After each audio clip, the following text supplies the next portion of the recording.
Really hope the microscope behaves.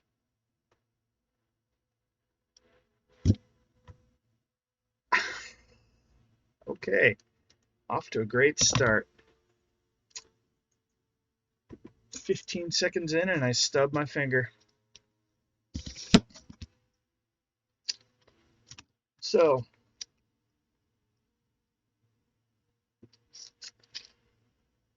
all right.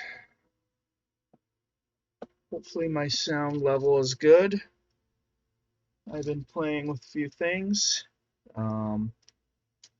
Most notably, I have a whole second laptop just for my background music. I don't even know if that's coming through, but it's set very low by intention. And trying to find a good angle.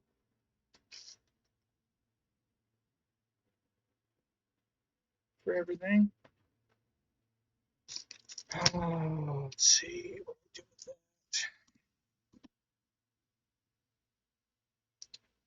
Is the microscope gonna? Yes, it's working. Good.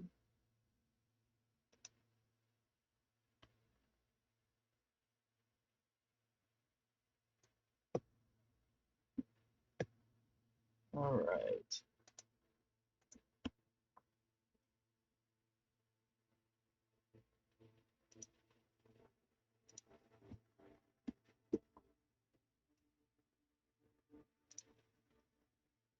Okay.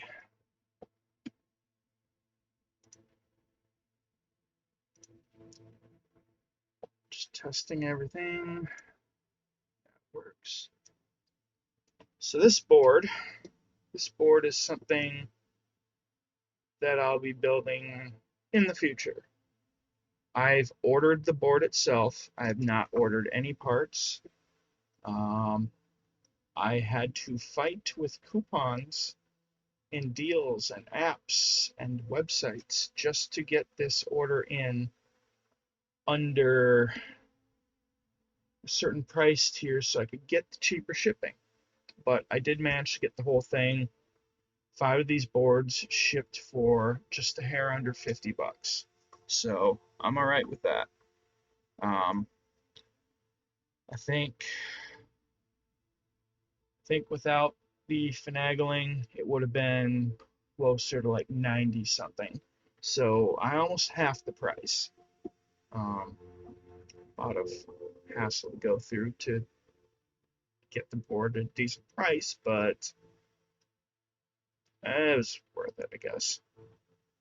So this is similar to the Gigatron in that it's an all TTL, that is transistor logic. Um, Basically all small chips doing all the logic, no microprocessor. It's got a few things that the Gigatron doesn't have, and it's missing a few things that the Gigatron does have. For one thing, this is a much higher resolution. It's about 4 times the pixels of the Gigatron, but it's monochrome. Whereas the Gigatron is got a very nice, I think, 64 color palette. Um, so this thing has hardware dedicated to the graphics, so its processing can do a lot more.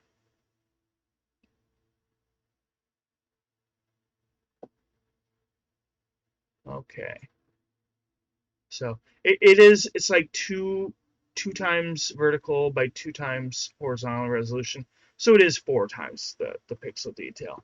So it's not like super high resolution, but it's still a lot better than the Gigatron. This one though, it has hardware dedicated to managing the pixel raster, so the CPU doesn't have to essentially yeah.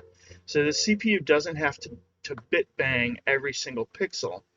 Um, the result of that is that the CPU is not constrained by having to render pixels live nor is it limited in speed to a multiple of the pixels, which means this thing is running at around 8 megahertz, which doesn't sound like much today, but consider that an Apple II, a Commodore 64, they ran at 1 gigahertz. I mean megahertz. Yeah, we are spoiled by today's computers. But yeah, this thing is like, even considering the overhead of doing things without a microprocessor, this thing is still at least 4 times faster than, say, a Commodore 64. In fact, there's a demo of this thing. Let's see if I can find it. Hi, we likely share a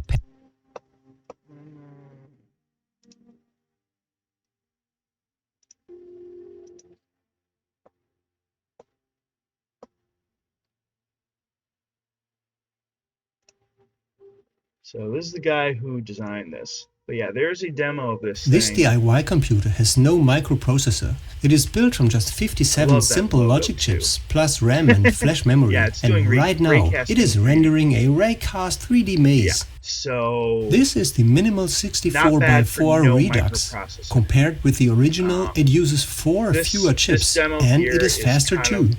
Back in 2024, okay, I released the original, my dream DIY home computer, with VGA output and PS2 keyboard support. I designed it to be easy to understand, but fast enough to run its own operating system, games and graphics software. It still blows my mind that enthusiasts around the world have built their own machines and used the design as a starting point for Sorry about that.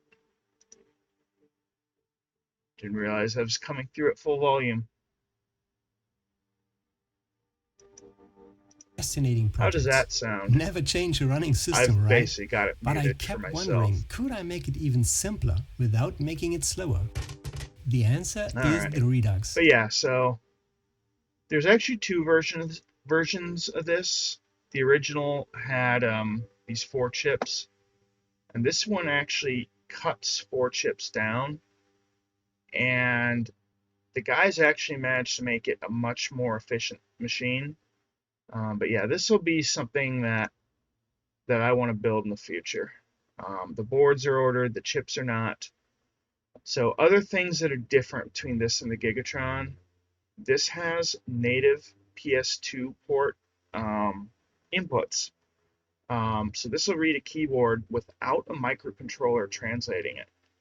With the Gigatron, it was originally designed with very simple serial input, and it was designed to where you could put essentially a game controller into the input port. It looks like a Super NES controller, but it's got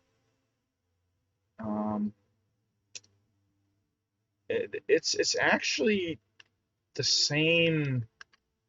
How do I say? It's the same interface, but it's a different plug format. These are common in, I guess, bootleg emulator devices.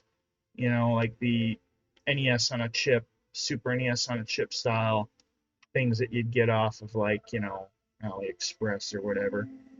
This is a very common plug for that, but it means that these controllers are readily available, and that's what the Gigatron was designed to use. This is not a keyboard. It's got quite a few less keys than, you know, you got 4 letters, 6. But anyway, the point is that there is an adapter for the Gigatron which translates PS2 keyboard signals to the serial port signal that the Gigatron can read, and then it had software that would read that. I was also looking for this bag for work. I was delivering a bunch of circuit boards and couldn't find my big anti-static bag, and well, my Gigatron was being helped by it. So this here is just my VGA to HDMI. It also takes audio because the Gigatron does have audio, powered by a little mini USB, and this lets me capture. Wow, that got out of focus. All right. Actually, I suppose that's another thing. How's my focus? Oh, hi. Okay.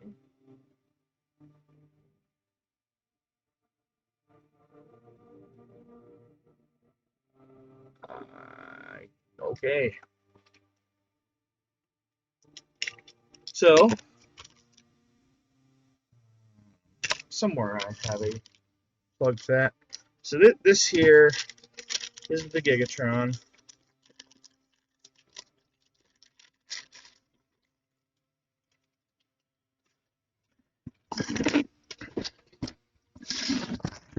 Everything has landed on the floor. Oh yeah, this is not my main phone, but my spare phone. I'll get into that shortly. But yeah, so this is the Gigatron. This is a neat little machine. But yeah, there's no microprocessor at all. Yeah, that looks like.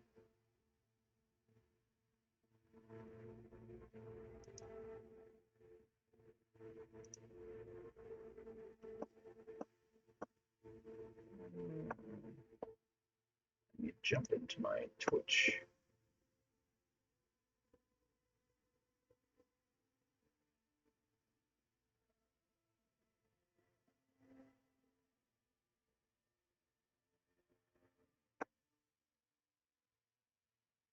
Well, that's weird.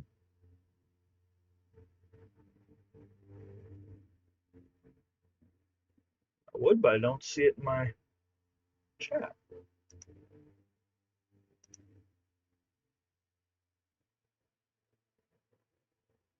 Wonder if AutoMod got that. Weird. Still shows up there though.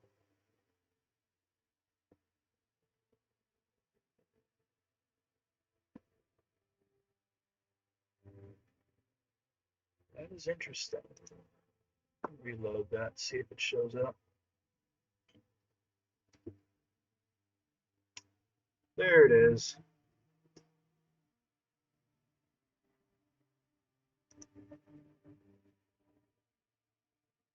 All right. There we go. It's weird that that didn't show up until I reloaded. Oh well. Get out of there.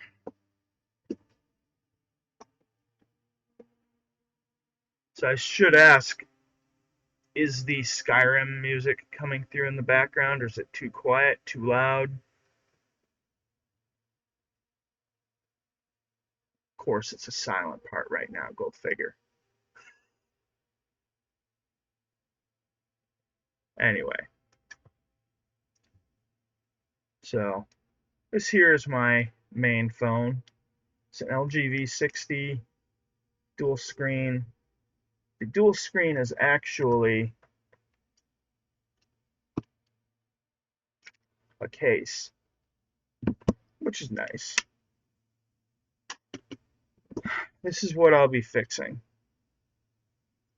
It just needs a new battery, and the screen has some defects.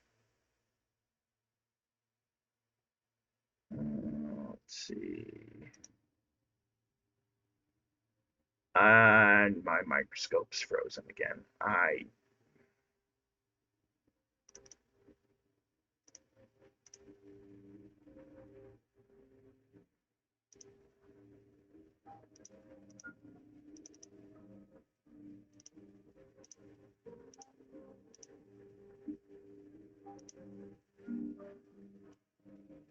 All right, there we go. So that's kind of neat. The infrared face scanner is there.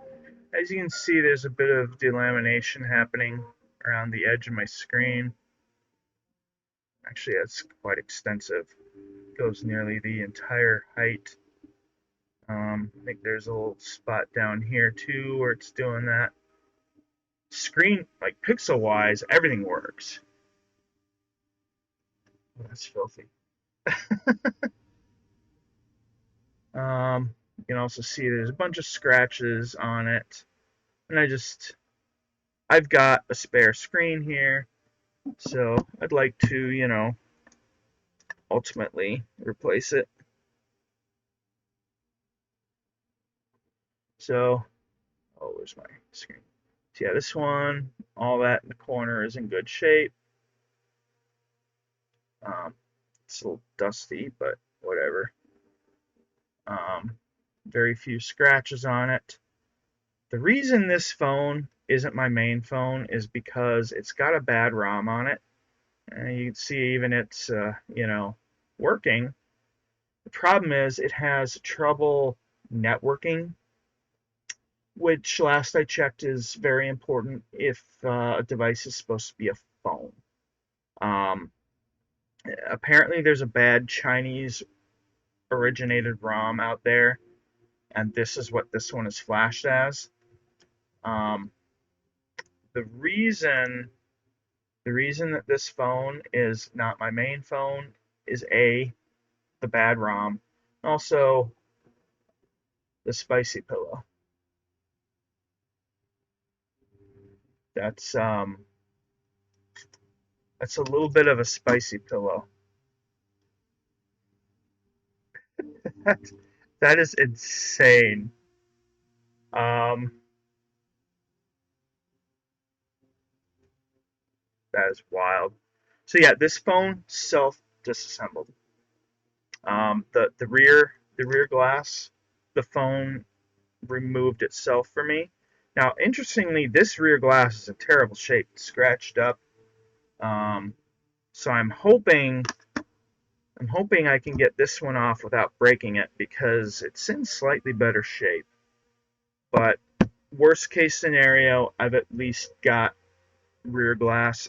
And the honest truth is, it sits in this case like 99% of the time, so I'm not too heartbroken if this glass shatters and I have to use this one. So this is my priority today. I want to try to get this fixed because I'm tired of this phone. It works great, but the battery, it drains fast. It's definitely old. This phone came out in 2019. So even if this is one of the later models sold, it's still old. I got this one in 22. So it's already like 4 years old. And it's a 7-year-old design.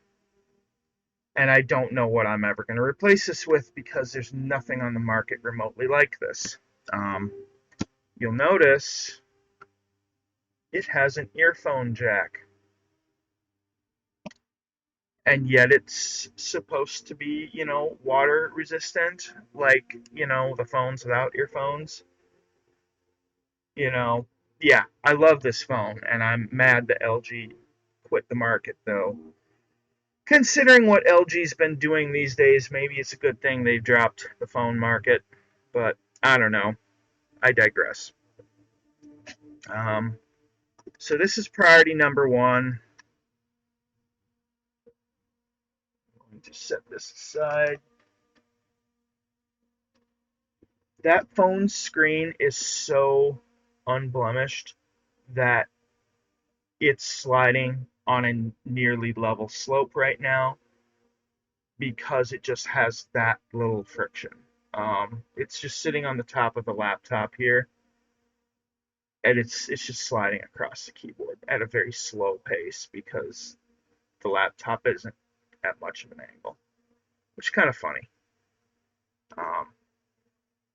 This one, I haven't really used it much today. When I started prepping for stream, it was at 61%, and not using it It's already down to 49%, just idling. So yeah, you can imagine. Oh hey, a Twitch notification. Oh look, it's me.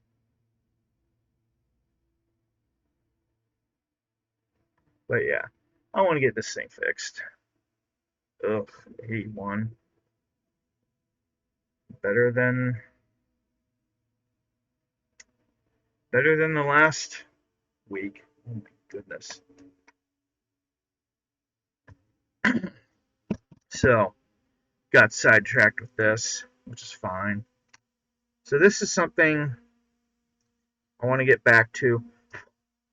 So I've tested this. It works. It runs great. But there's a few add-ons I want to build for it. One of them is this IO and RAM expander. This thing basically plugs in to where the existing RAM chip plugs in, and then you plug in, instead of a I forget how big this memory was.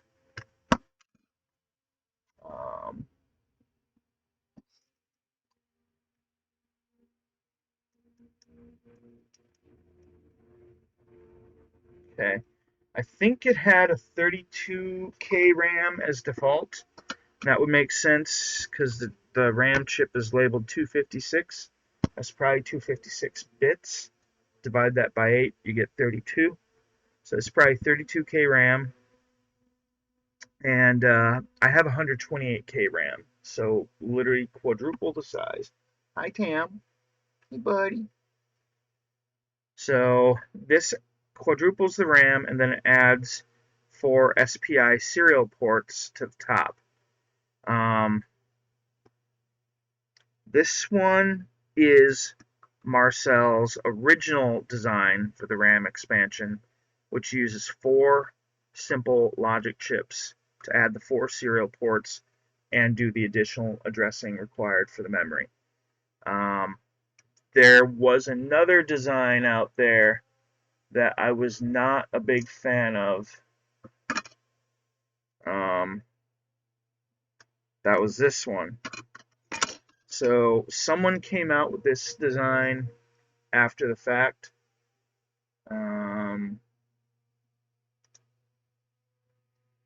This one has 2 serial ports. They're, I would say, better implementations of the serial ports, but the catch is it uses 3 logic chips, 128K RAM, and a programmable logic chip. And there's Tam. Hi, buddy.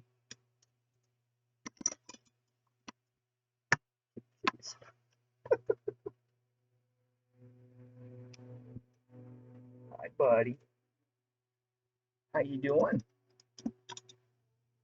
You deciding to join us? Let me get rid of the microscope. Now you can see all of Tam's butt. Don't bite things. Come here, buddy.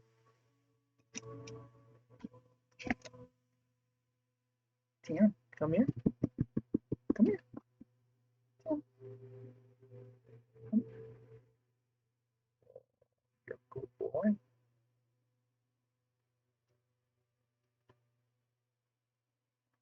Tam, come over here.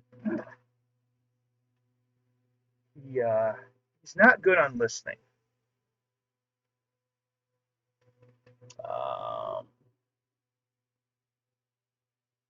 Tam, come here.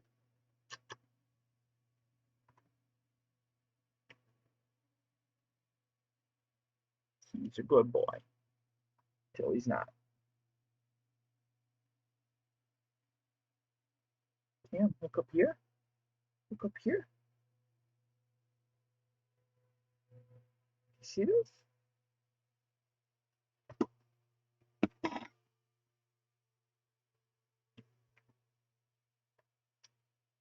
You're sweet. say hi?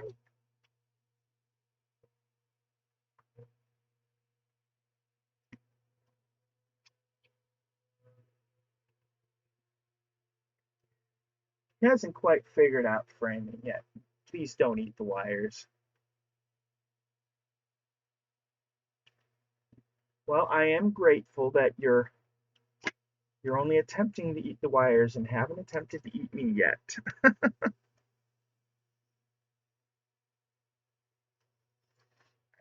really don't want you to eat the wires. Come on. As you can see, he frequently attempts to eat me. No, don't eat the wires. Don't eat the wires. Ow, ow, ow.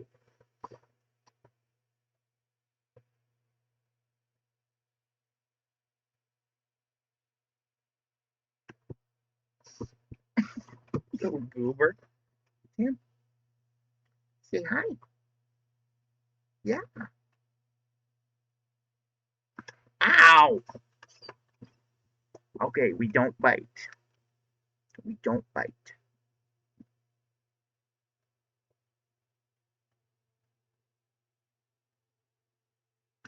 Hey. Okay, that's it. We don't bite.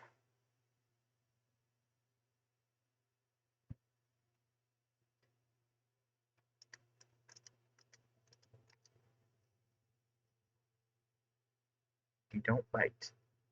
This is what happens when we bite. This is water.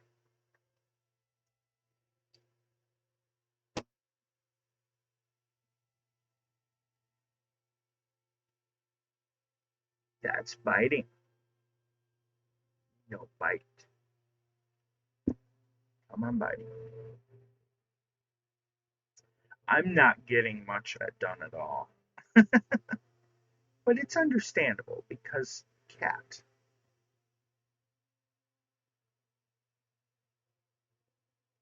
Tam. Boop, boop, boop.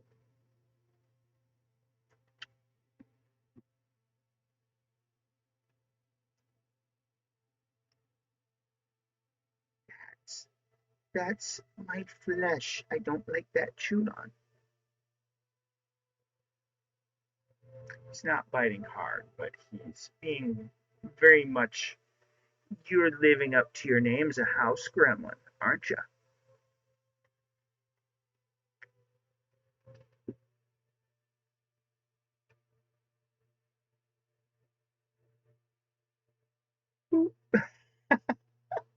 Oh, come over here. You could do that on the camera.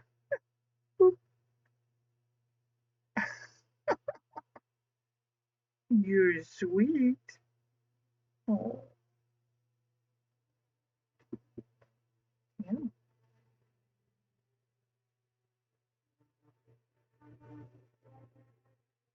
Damn.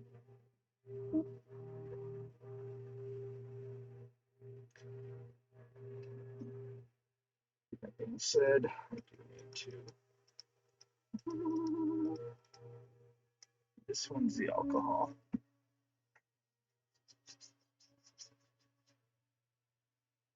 Since it's out, might as well get those as well. Oh dear.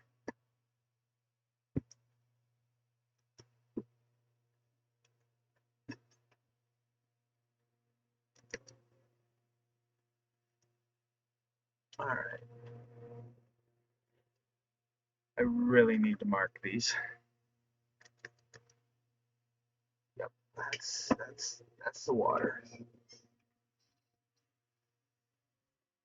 I am very careful with these. I'm not getting much done at all, Tam. I don't know. Tam, come on. Where's your ball?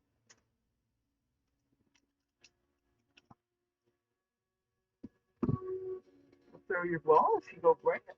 Oh, it's right there too.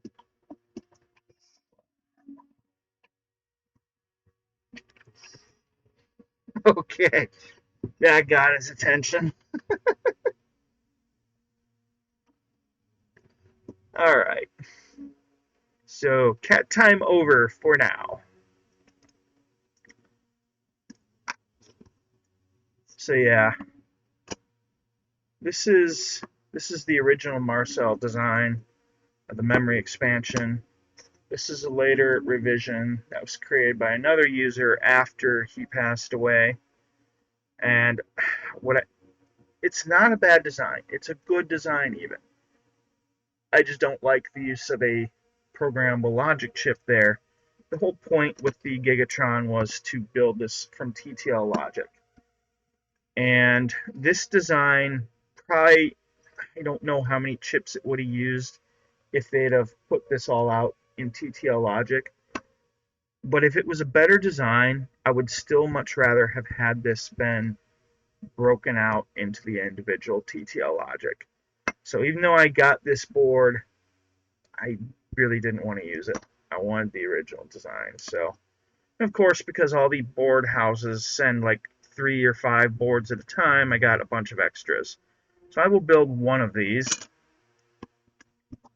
This was also the original Pluggy McPlug face. This was the little adapter that let the PS2 keyboard plug into the controller port interface. The reason this is relevant is this was an afterthought, and by the time this was designed, I don't know what Marcel's health was like at the time, so this ended up just being a little AT tiny microcontroller to do all the translating. And even with the bigger version, the Pluggy Reloaded, as they call it, this plugs into the Gigatron. This lets you plug a game port and a PS2 keyboard and an SD card and use them all together. This is a nice device. It's a lot of features packed in, and this is the device I use as my primary interface. But it was a case of where I think it was designed, you know, much later on, and you know, obviously Marcel's not around anymore. Maybe he could have designed some of these interfaces in TTL and had like a companion board that would have sat alongside the Gigatron. That would have been neat, but unfortunately it never happened. What I do like about this minimal 64 by 4 and then the Redux version is this is all TTL, including the keyboard interface. So this here is a PS2 port, and it's actually doing the translation in pure TTL hardware. It's not relying on a microcontroller to translate it. Same with the VGA. The, the, the Gigatron did VGA basically by having, the computer write the pixels as they needed to be rendered. That severely limited the speed of the Gigatron. That is actually another thing that I'm building that should help the speed significantly.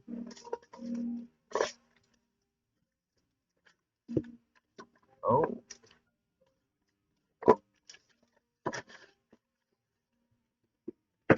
Wow.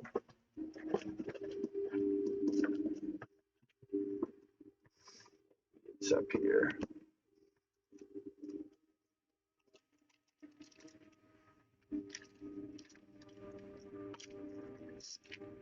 Yep. So this device here is something I'd like to get built. These chips are not soldered in place. They're just sort of there. Oh, yeah, it probably would help if I'd hide that. So this is This is the Gigatron video repeater. What this does is it sits on the Gigatron board right here. This chip is the output register and is what is used to generate both the video and the audio. But this board will sit here and tap into that. It takes this chip and puts it over here, but then it uses a first in, first out RAM chip, which is a type of cyclic RAM where you feed it a stream of bits, and then that same stream of bits comes out kind of the other end after a time delay.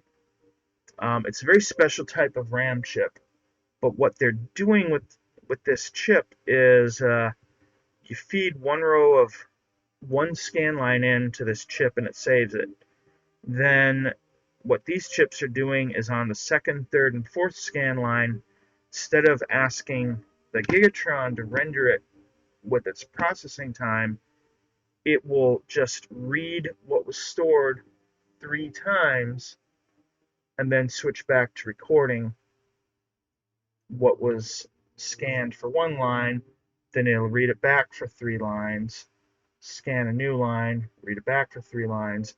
By doing this, the Gigatron has a built-in mode where you can, I think on the controller it's pressing select, you can render 1 scan line, then the next 3 are blank. And what that does is gives it 3 whole scan lines worth of time to do extra processing. This is the fastest mode for the Gigatron because it has more time for the processor to work on other tasks. You can have it do 2 scan lines, 3 scan lines, or 4 scan lines. And if you do 4, you're filling the whole screen with pixels.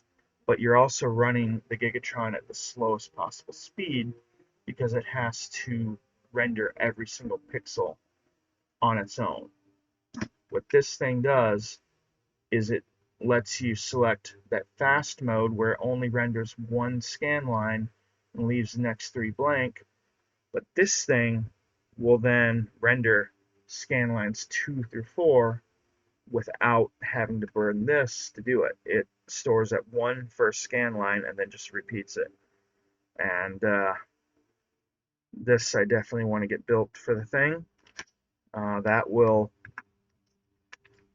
give the biggest improvement to both performance and graphic quality on the thing, just because you don't have to sit there and render every single line. Some of the things about this, of course, I wasn't thinking when I soldered this, and I didn't put a socket here, which means I will have to desolder this chip in order to remove it, put a socket in so that then this can plug into it. So with the RAM chip, I have this neat little socket I found off eBay. It's a type of zero insertion force socket. That just, it's not the same shape as the usual style of them. And I wanted to use it because it was different. I like different.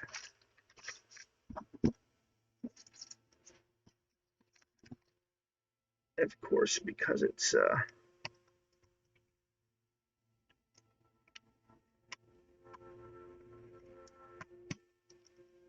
there we go. So I do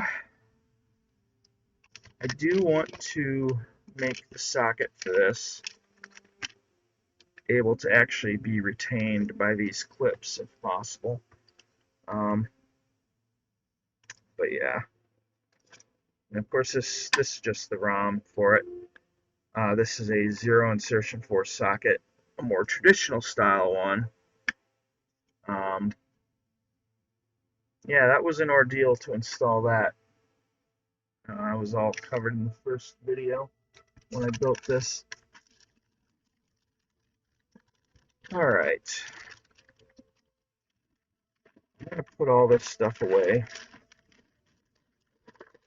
So as much as I'd like to build the Gigatron accessories right now, my current priority is my phone and honestly, I should be able to knock out this 980 Ti in just several minutes, hopefully. I hope so.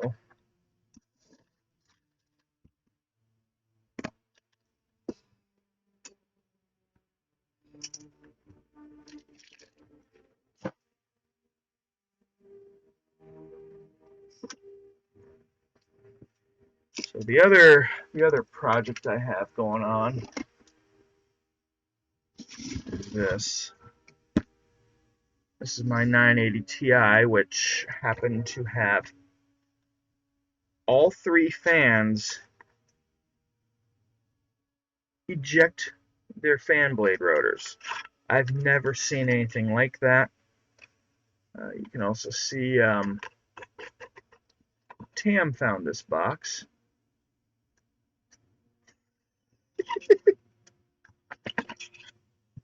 So I want to replace these fans. I had been running the fans off of a motherboard port, and I think what happened is, I'm guessing that they're just driven harder by the 12 volts off that port. This GPU has never spun its own fans. I think there's something genuinely wrong with the board on here. I think something is faulty. What that is, I don't know. But the point is, never once has it run its own fans. And oh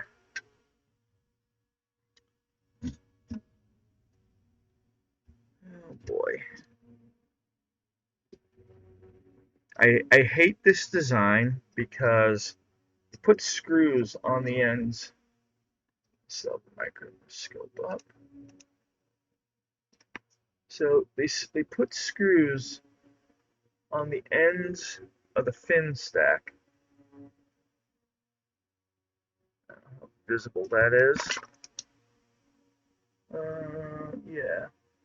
So that screw there is completely inaccessible without completely removing the heatsink, which is incredibly stupid. There's a plate here, so you can't rotate it up. Like, why it's designed like that is beyond me. It is incredibly stupid. But it is what it is. With this one, there's clearance to basically hold a bit like this and rotate it out like that. This one, though, there's no getting anything into there. So I'm hoping I can just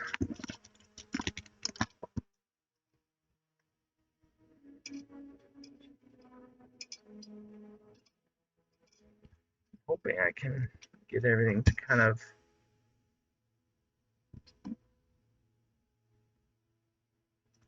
fit here.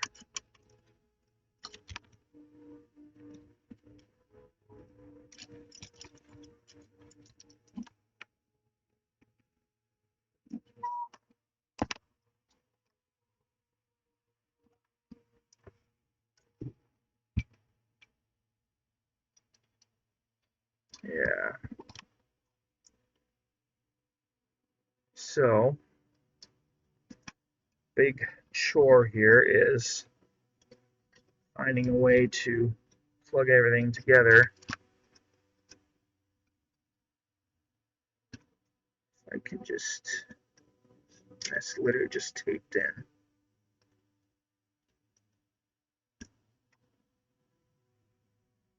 I don't care about that tape. I will just as soon run it outside the frame for all I care. So yeah, like I said, that the fans on this have never run, ever. I know the fans worked because modified when I modified the connector and connected to a fan header connection and ran it off the motherboard, they worked fine. But they also only ran fine for a couple months. I think it was like 2 months, and then every single fan shot the fan blades off. They broke off the rotor. So I don't know if there was a defect with the motors or if they were all just spinning too fast and the plastic gave out. But needless to say, I just want these things to work.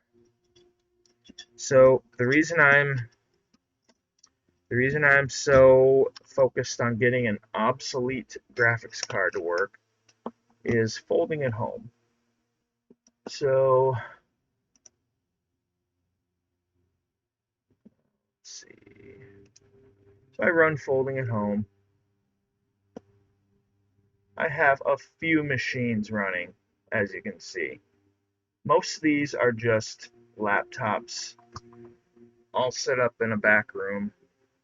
Some machines are not running right now. A few machines aren't. Notably, none of my 4 desktops are running, and that's because it's summer. And I want my AC to not die. So yeah, these don't run during summer. Some of these laptops are just down because they're being stupid, or they're old and I've retired them. But I'm still pulling over 500,000 points per day. This is all going towards protein folding research. I've been doing this since 2013, and some people play various number go up games, cookie clicker and things like that. This is my number go up game. I like to recycle old machines and put them towards medical research. Right now, this one's paused because it's streaming and I don't want a slideshow, because I normally run all my CPUs with the exception of my studio. My studio has 10 CPUs, I give it 8, and if I need to play something or run something that needs more, I'll just pause or turn it down. But of course, every single one of these needs to be updated.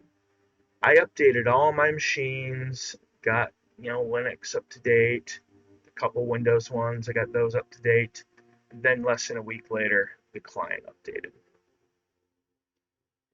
So I've not been in a rush to update, because it's a few machines. But yeah, this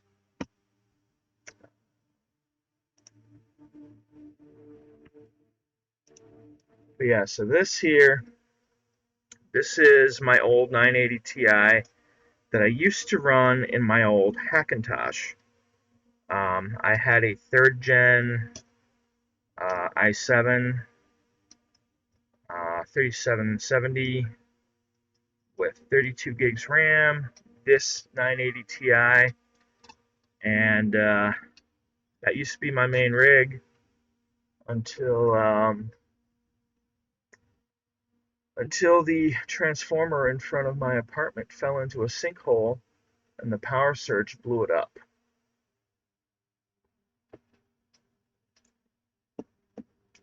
That was kind of nuts, but it happened.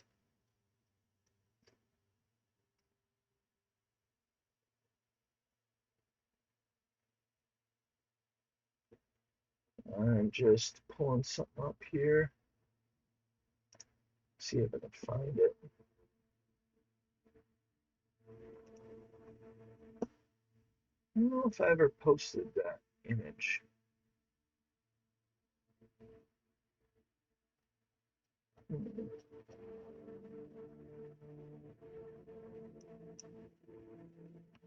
So this here is my Kerbal desk project.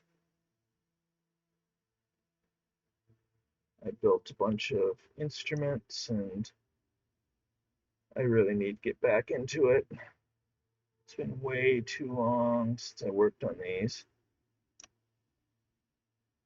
But yeah, so I actually backlit custom made legends for all these meters, and I just kind of document the whole process of modifying them. Like this meter, I actually, oh, why is it doing that? I actually cut into that just so that I'd have room for some of the modifications for it.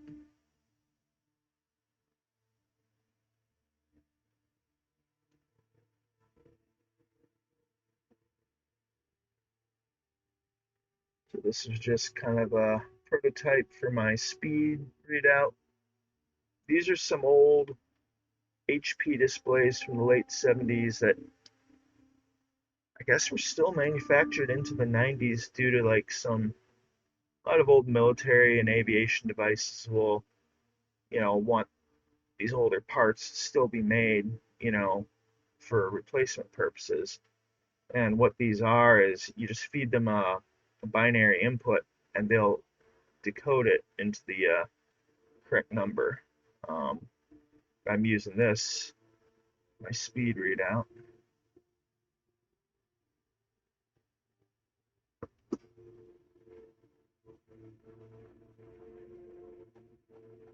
Okay.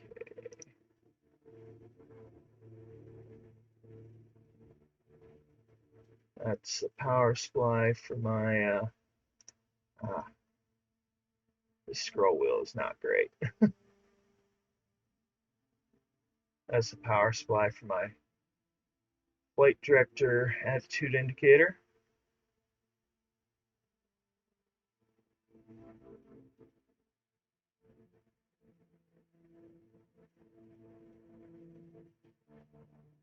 Okay. This is getting pretty, yeah, this was unfortunate. My tape meter fell off the shelf. My shirt caught a corner of it and it hit the ground and I have to completely rebuild it. It got bent up pretty badly. That's just a sewing table I built for my mother. This is the transformer I was talking about. This is what killed my old computer.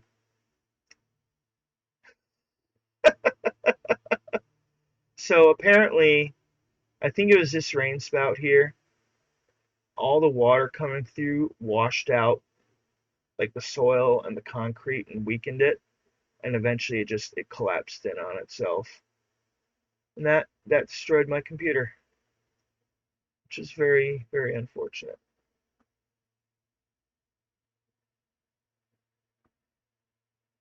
And so I got to some other projects. For a while, I was literally doing everything on this third gen dual core i5 tablet. That was my main computer for about half a year. But I built this monitor from scratch from 2 iPad displays. But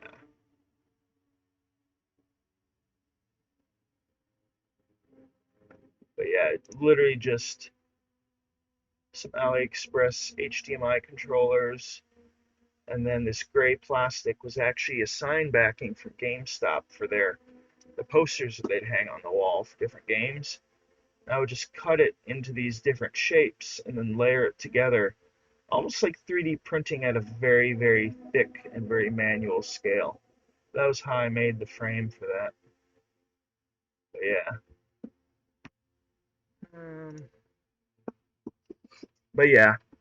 So this was originally the graphics card for that old computer, that Hackintosh, and fortunately, the only thing that seemed to have been damaged by that power surge was the motherboard itself. My storage was intact, the GPU was intact. Everything seemed to survive, thankfully. But that didn't change the fact that this thing has never had fans that ran. At one point, I assumed that maybe it was just because I was running it on a Hackintosh, and NVIDIA has terrible support on Macs. So I figured, okay, well, maybe it's just some weird driver issue or whatever. Well, ultimately, attaching this thing to a PC did not help the situation. It still didn't work. And so at that point, I realized, okay, the problem really is the graphics card. It doesn't run its fans for any reason whatsoever. And the way I had gotten around it on the Mac was I literally created essentially a box cage of case fans basically between this and the chassis. I had box fans here, then one at the end, and then I had like a shroud closing off the space around so that it would force air through. So I was basically just running, 320 millimeter fans to force air through the heatsink, which worked. I had no problem, running games. It always worked for me, and I was happy with that.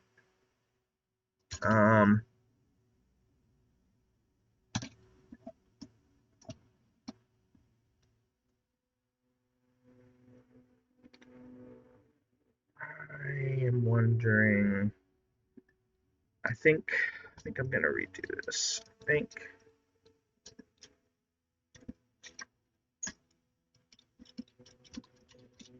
So, because I literally just redid the thermal paste on this, and I don't want to take it apart again, I'm just going to run all this wiring on the outside so that I don't have to deal with trying to tape down these wires inside the shroud and then having, oh no, a fan blade is scraping against, a wire. I don't want to deal with that. Keep this as simple as possible.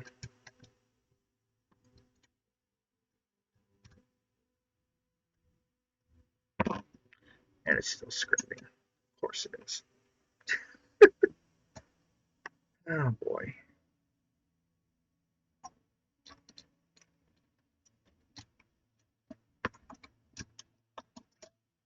Alright, so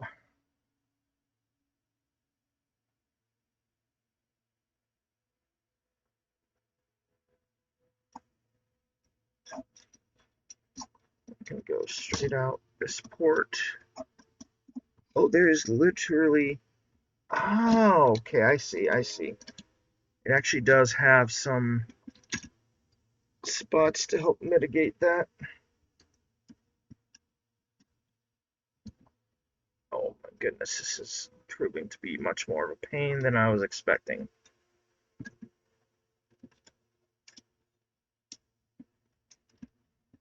Alright, so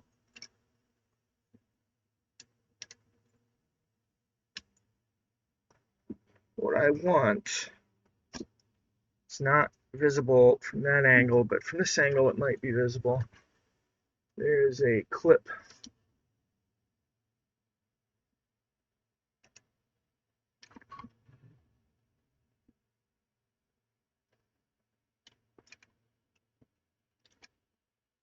right there. It's blurry, but this is what I want to clip this wire into. This will prevent it from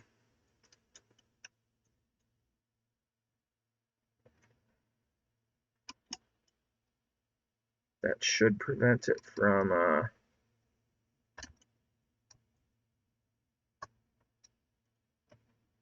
there we go. There we go. Yeah. That successfully secures that. Then I don't care if these wires stick out or do anything weird.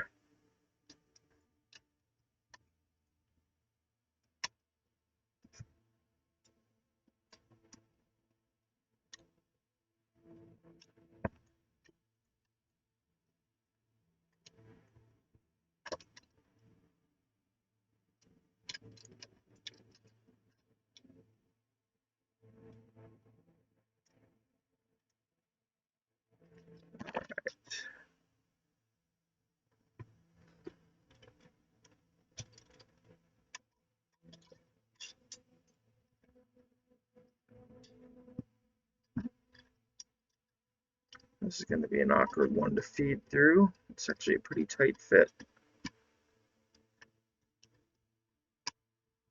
Should fit though.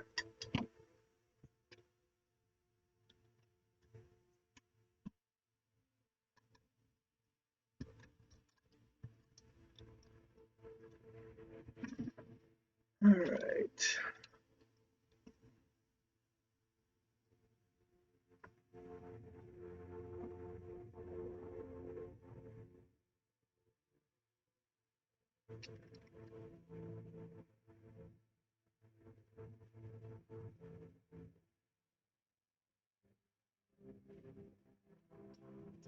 So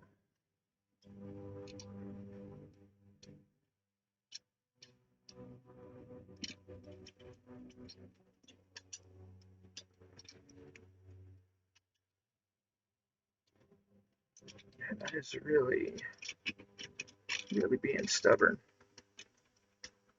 This one has the least clearance because that screw is holding this whole end of the thing in place. I can just feed the heat shrink through.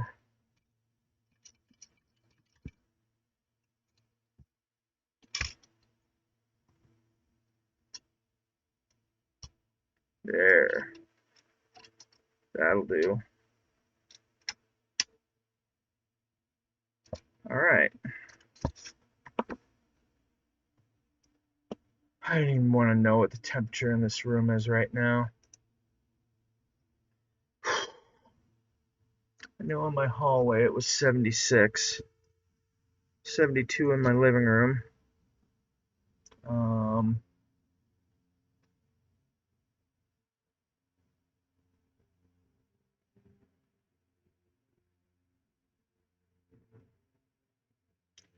So living room is 22.2 Celsius. Hallway is 24.4. Outside, last I checked, it was 27.2. Yeah, it's still 81. So I'm the kind of person that likes to be about 68 degrees, which is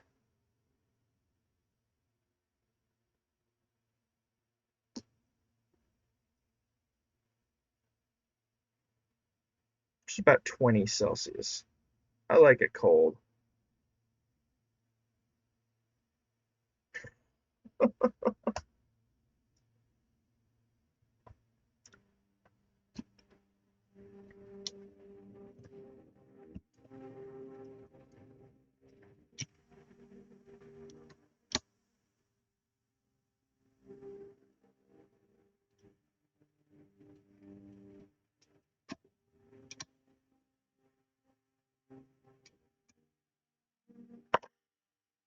Alright, so fans are in place, the leads are clipped.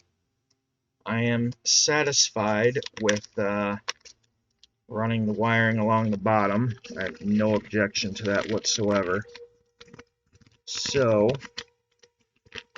I'm gonna go ahead and screw these fans into place.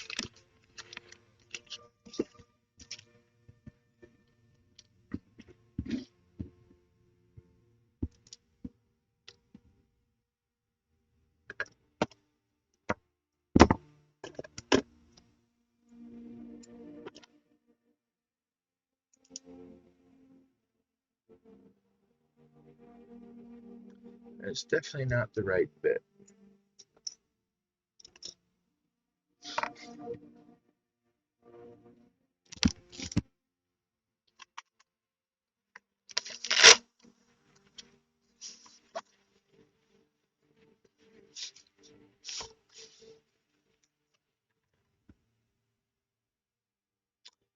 Definitely pulled a few bits out of here too.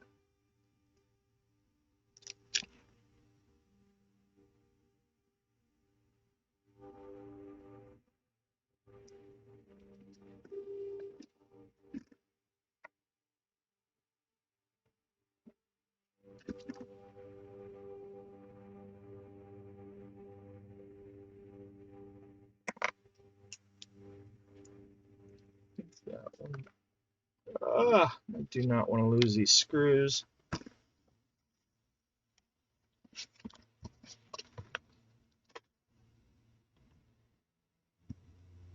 Are they magnetic? No.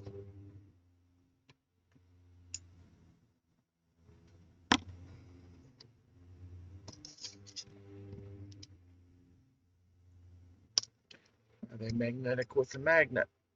Barely.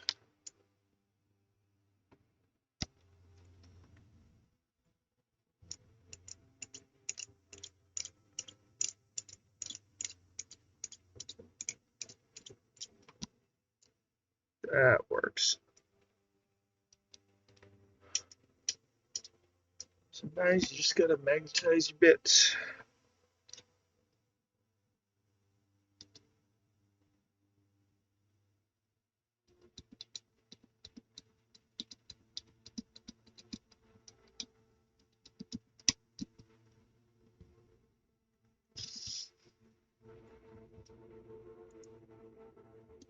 Get one started in each of these.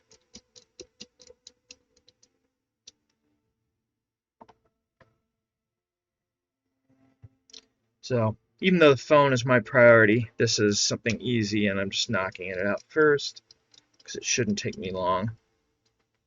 I said this would take a few minutes.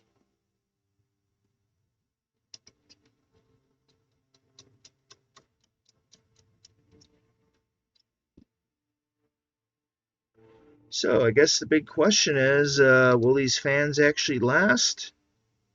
Because the last fans didn't spin for years and then lasted 2 whole months when they finally started spinning.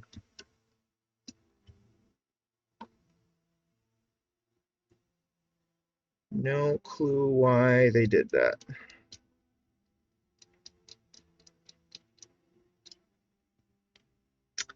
I would have repaired this card back when I built the Gigatron, but unfortunately the fans that I ordered, I received the wrong ones. I was shipped the wrong fans, so I ended up having to send those back and get these instead, and I set this aside.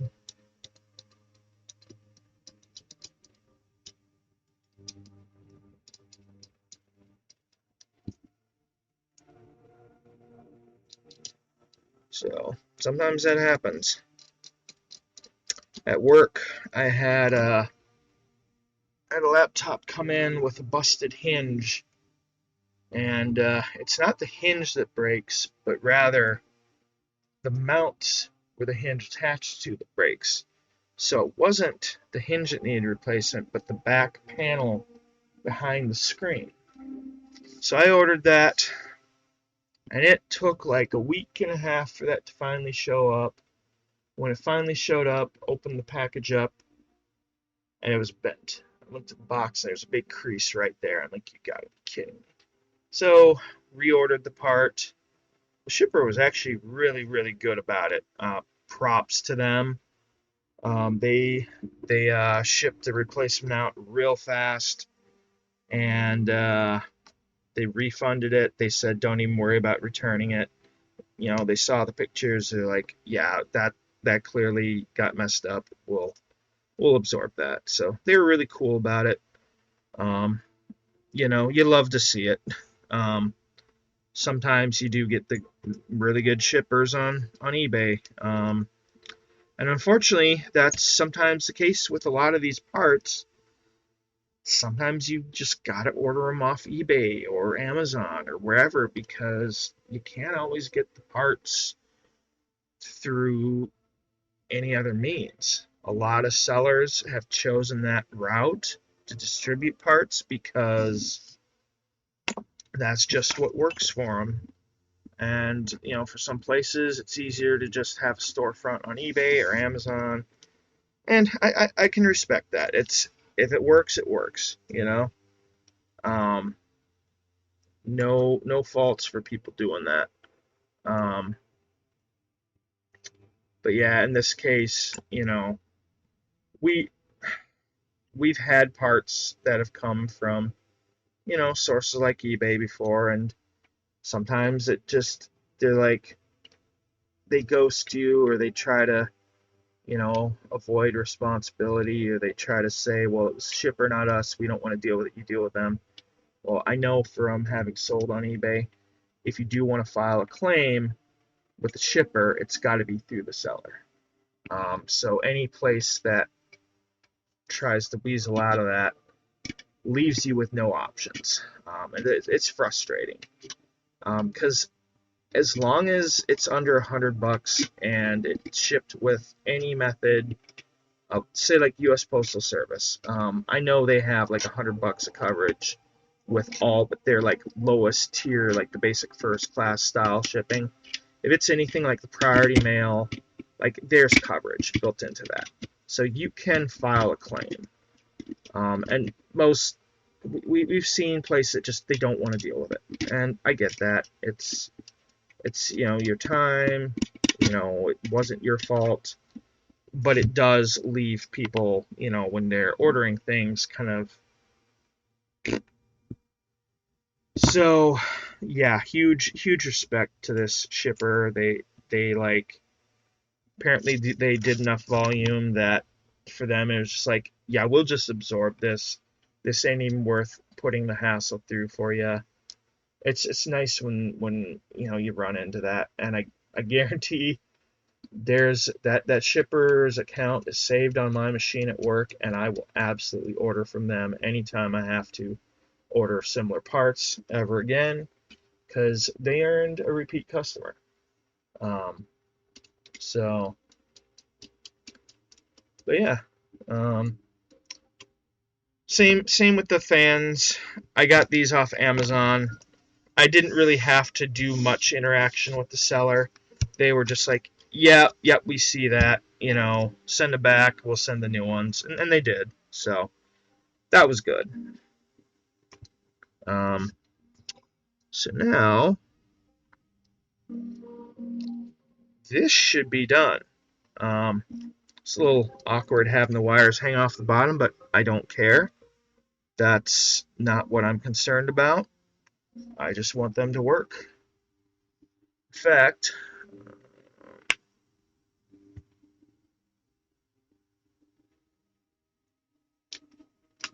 really? What did I do with my cables? Oh, hi, Tam. Are you going to be a pain in the butt right now?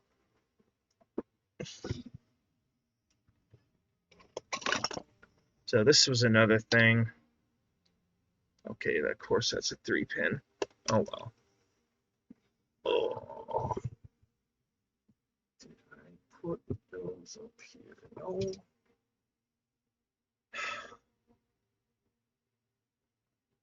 Of course. I have no idea where my test leads are.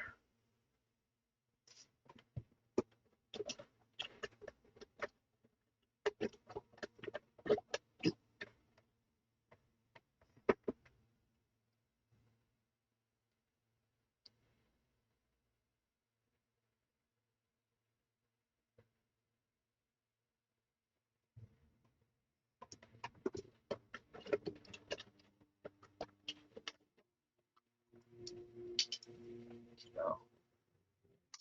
Oh, there's those. You can see that the one of them was intact, but two of them, they just literally snapped off the rotors and separated.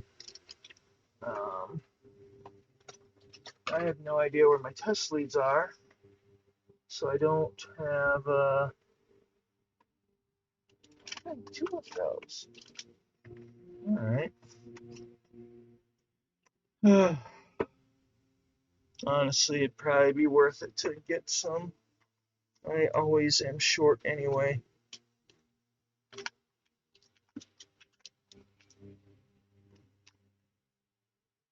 I wanna. Yeah, it's not even visible. Hey, buddy. No, you can't have the wires. Your head is wet. What did you get into?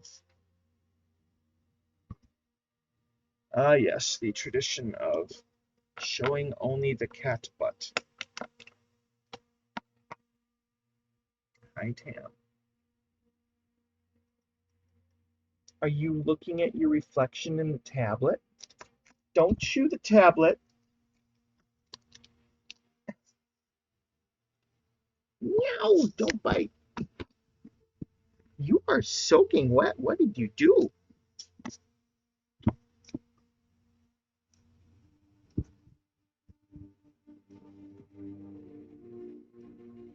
Yeah, this is my normal day.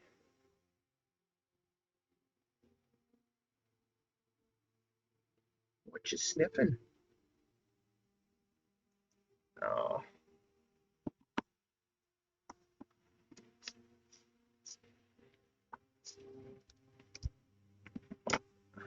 But,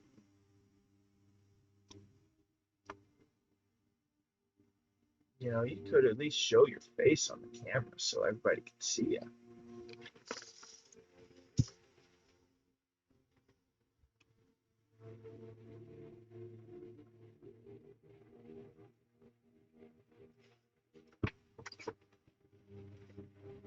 Ow! Go down. No biting. He wants to sniff on things on the bench and get into things he's not supposed to get into. And I understand he's a cat. That's what cats do. But if I tell him no, I become food. Alright, so this should be fixed. I really wanted to run. I know where the test leads are. I gotta find my meter. Guarantee you that's where they're at.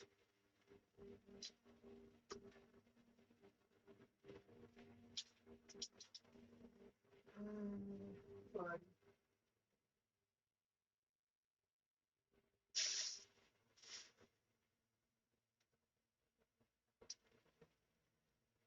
oh my goodness. Yeah.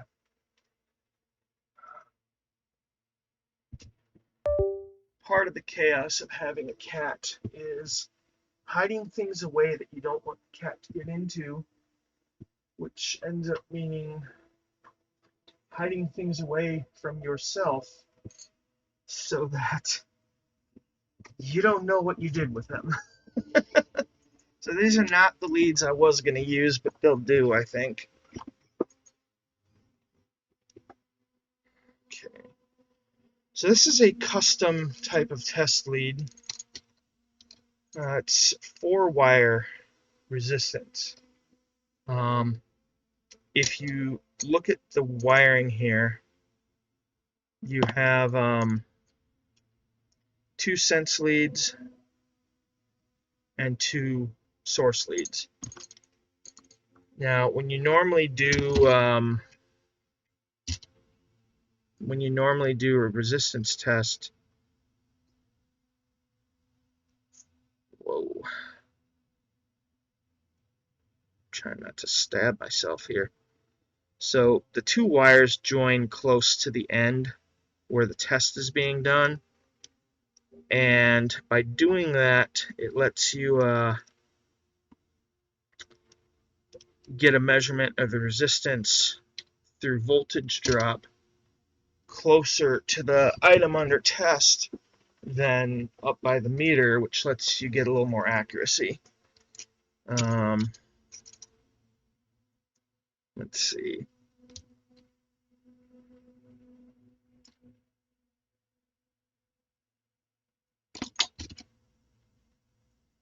What did I see was in there? So red and black.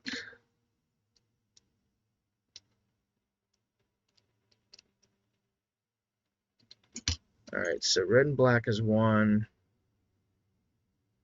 Therefore, yeah, I should be able to just use these 2. Red to plus, and then this clear one is going to be my other lead. I could confirm if I wanted to, but this will, yep, so that'll be the clear lead or the green one going to it. So now if I power my power supply up, turn my voltage to about 12 volts.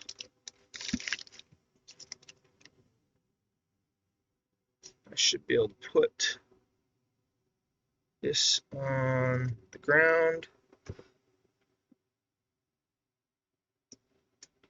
Oh, what did I do wrong?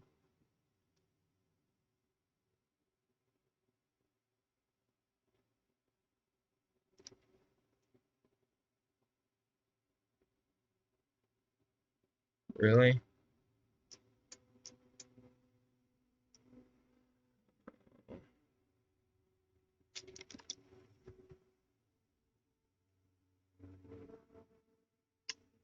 I hope that wasn't bad.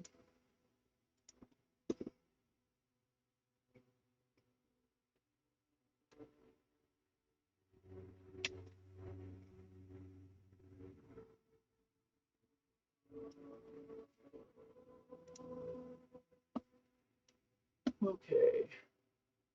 Ground. Okay. Of course it's an empty pinout.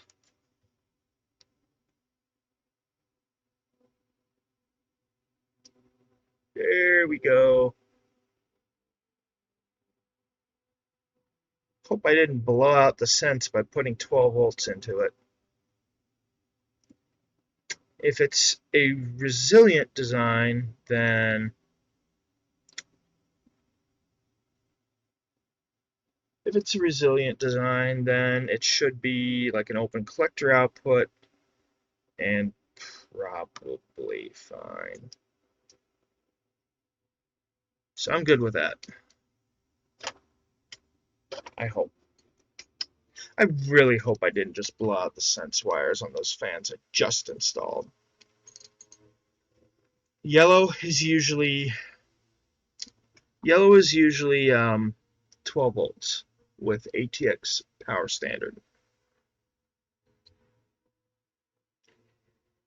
Red is usually 5 volts. On this particular fan header, the yellow wire is a sense wire in position 3, and the red wire is the 12 volts in position 2. Because of course it is. Well, I will find out if that works in winter when I plug this in and get my desktops all up and running.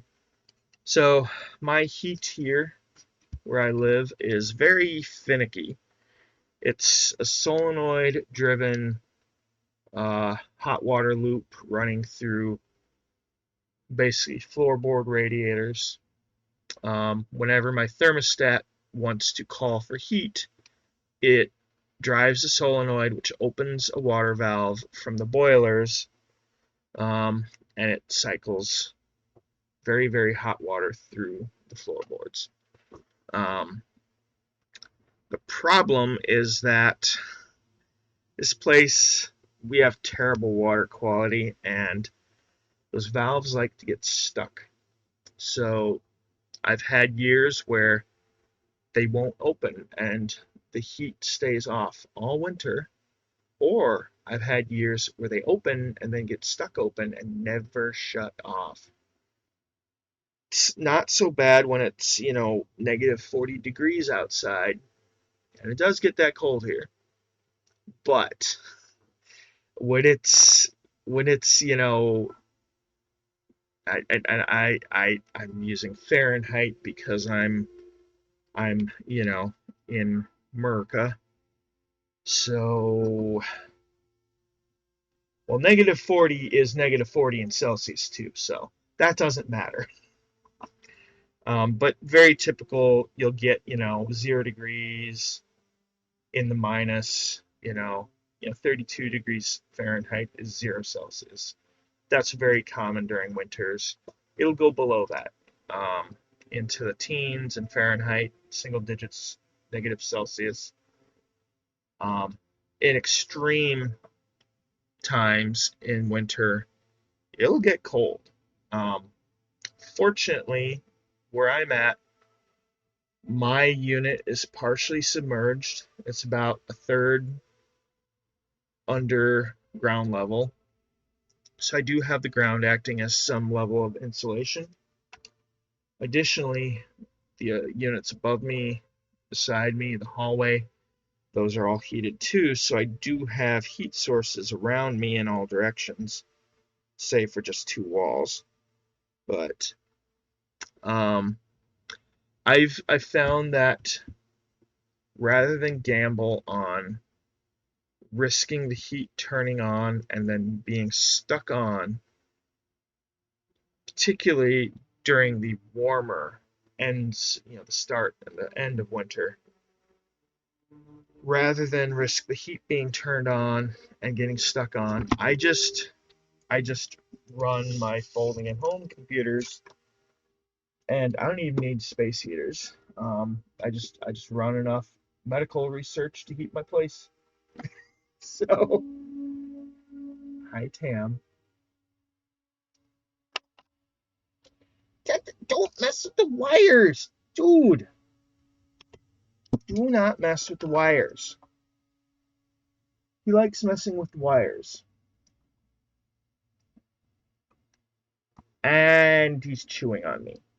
Why do you do that? But, Tam, why do you do that? That's not very nice.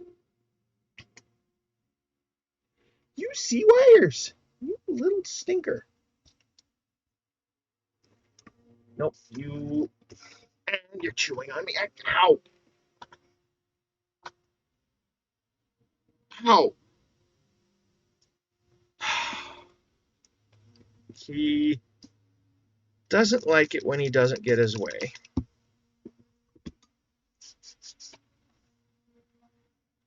But that is how the cat do. Yeah, I got stinky hands. This is about 50% isopropyl mixed with a little aloe.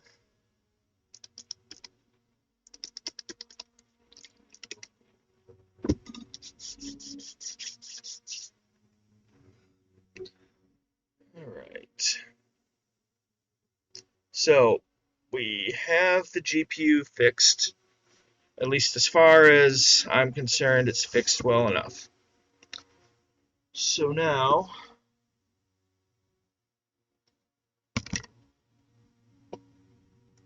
time for phones.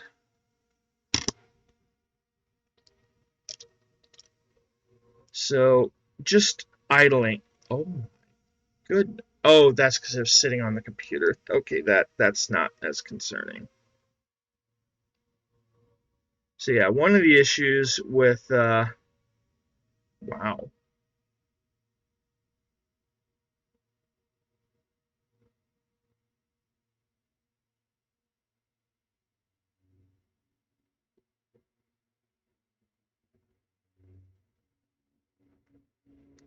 Yes, we know there's no SIM card found.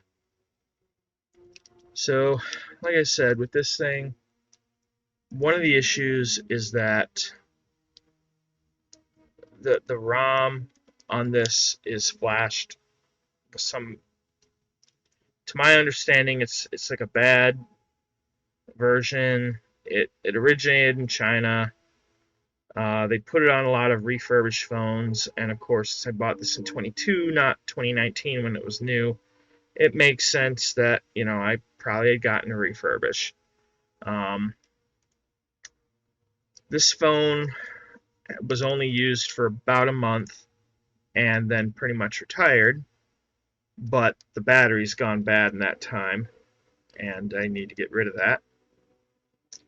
But otherwise, the screen is in exceptional shape. So what I'm going to do is I'm going to keep this screen and frame intact. I'm going to remove the motherboard from this frame And I'm going to transplant the motherboard from this one into this and then close it up. That way it will have a motherboard with the correctly flashed ROM and a new battery, but I'll be retaining the better quality screen. So I guess the first step here is to power everything off.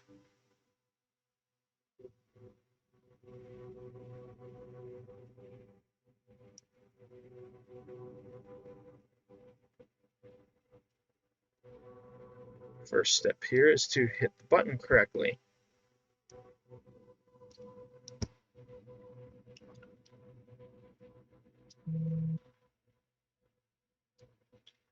One of the other quirks with this model is it is permanently stuck on Android 10, whereas this one's running Android 13. If I could flash this phone, I would just replace the battery, close it up, and just use this one. But since that motherboard is, yeah, I need to deal with that. I also don't want to scratch the screen, so this is the adhesive kit. So I'm just going to lay it down like that. And unfortunately, little buddy over there is not allowed on the desk while I'm working with spicy pillows and tiny phone screws.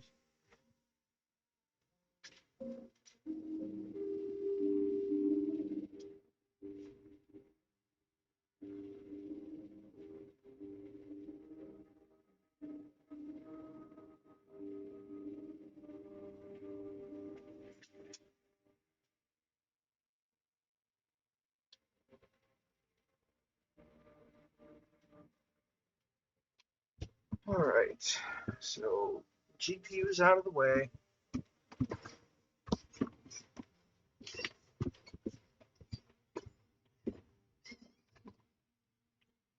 Alright. I'm just going to get all the tiny screw bits out right away in case I need them.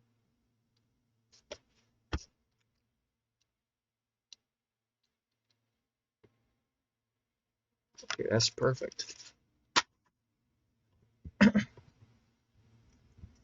Actually, do I have...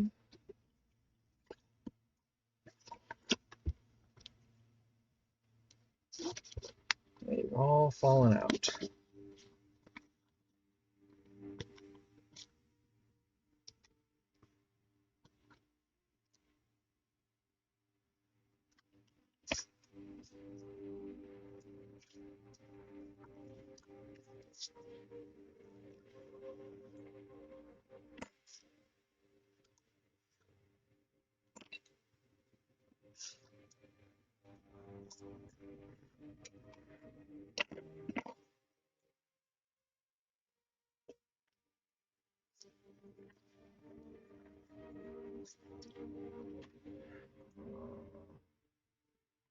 Alright.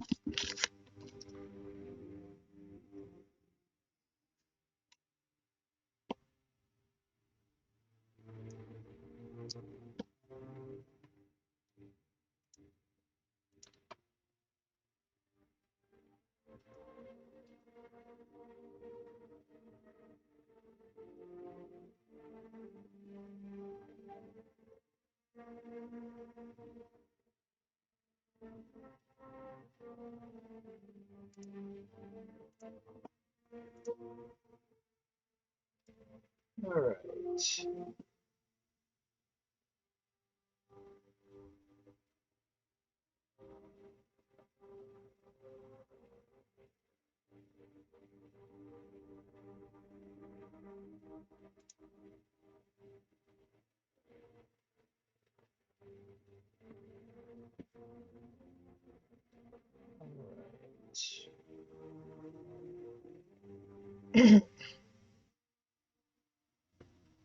Not what I needed.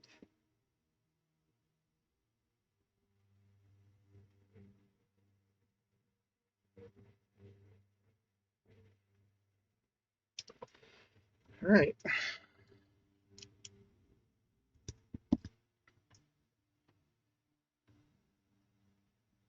Just trying to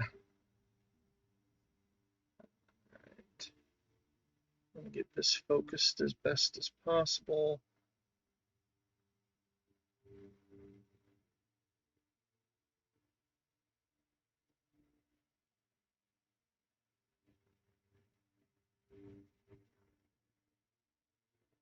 All right, close enough.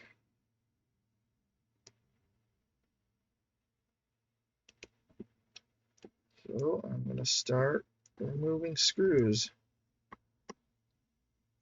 Hopefully they're all the same.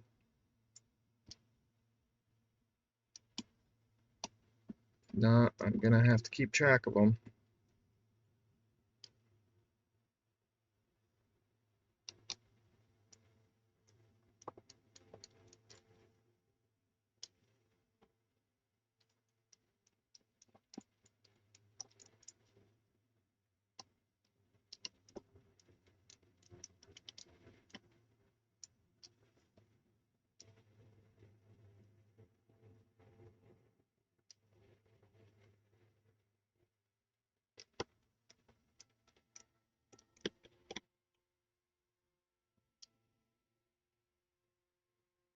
What is that all about?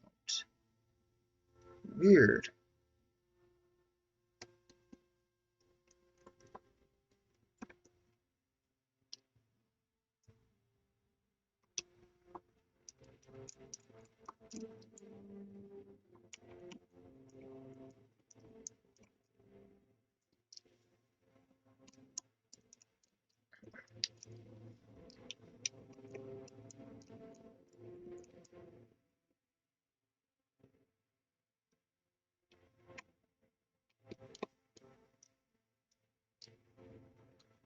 So far, so good. It looks like all the screws are the same size. It's a far cry from some of the Apple devices I've taken apart. Oh my goodness. Oh no.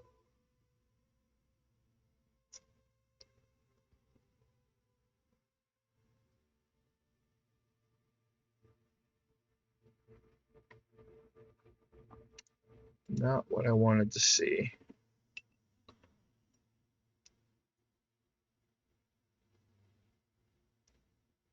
They are different sizes.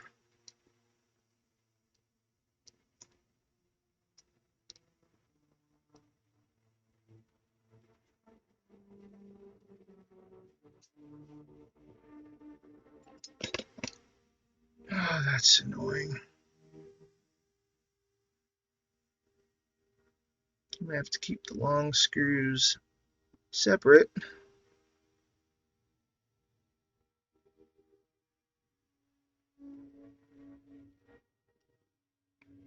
So it looks like there's 2 long screws on each end.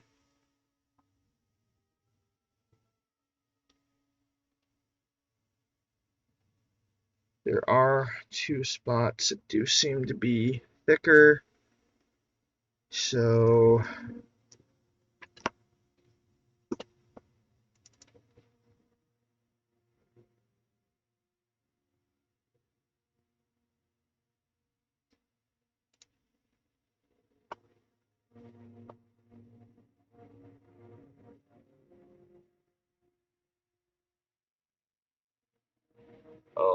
oh, go away, AI.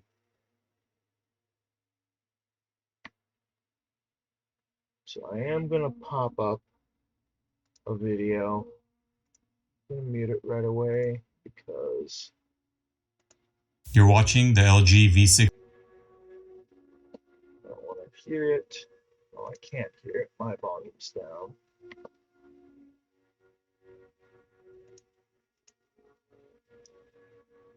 Okay.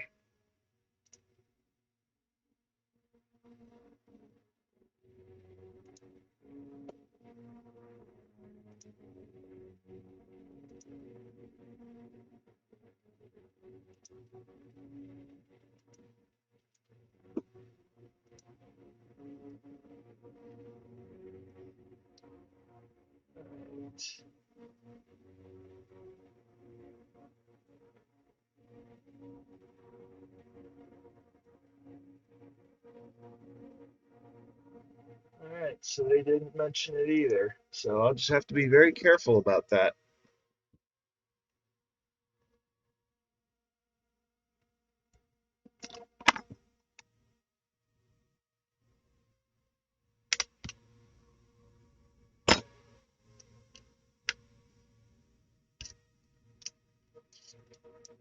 Alright, so that is the wireless charging pad.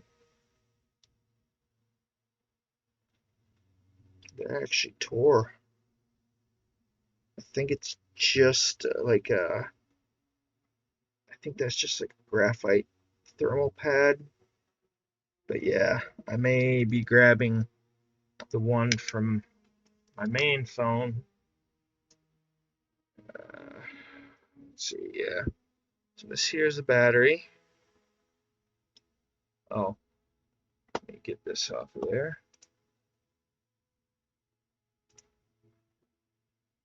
And really, and the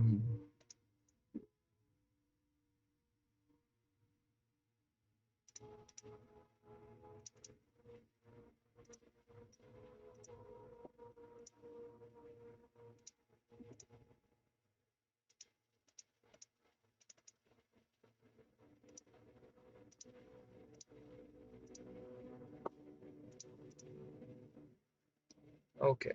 Yeah, not sure why my microscope view keeps freezing, but yeah, it keeps freezing. So I'm going to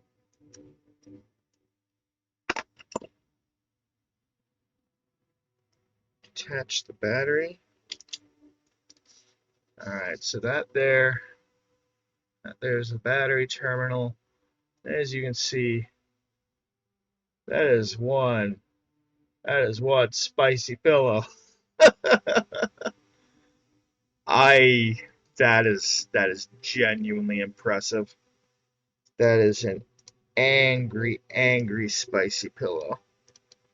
That is insane. That is something we do not want Tam to bite into, or none of us are having a good day.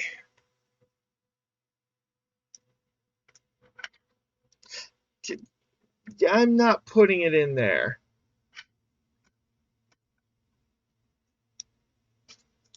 I'll just set it on top of these boards here. That should be sufficient.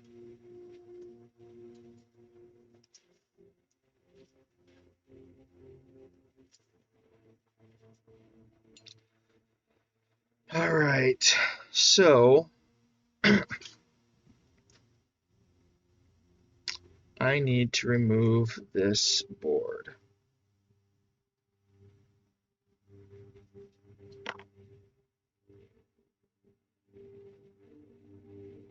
What is that?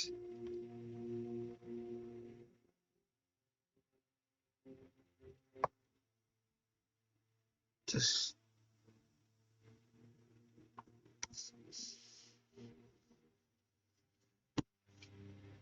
no idea what this is.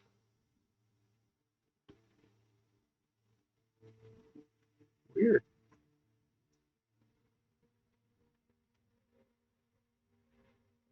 So this is the speaker. This is the speaker. This is the front-facing camera.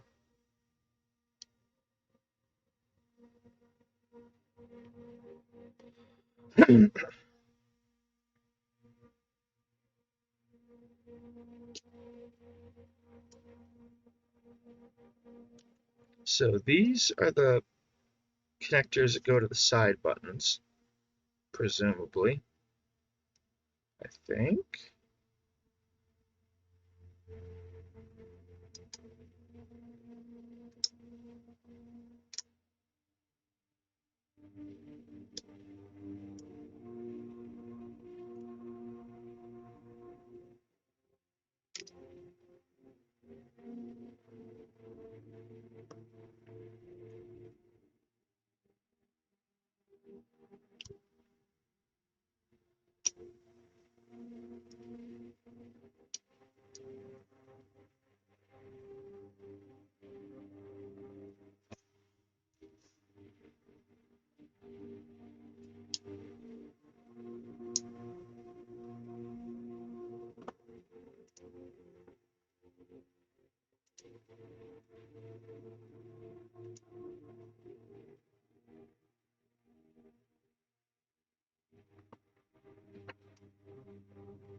Okay, so it looks like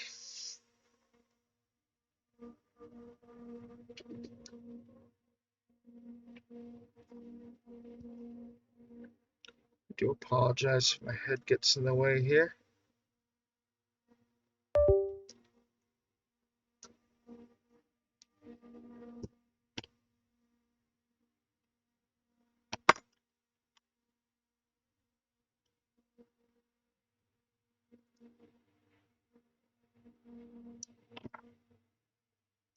I definitely don't want to damage the camera.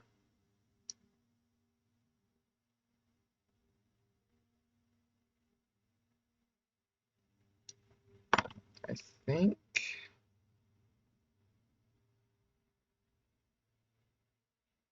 I can flex it up enough to clear.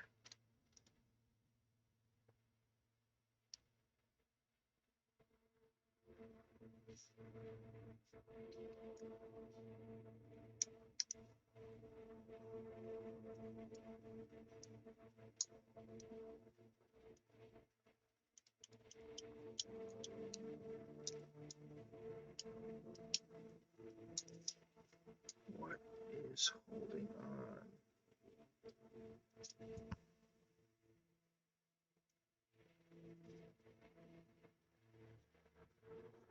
Oh, that's a connector.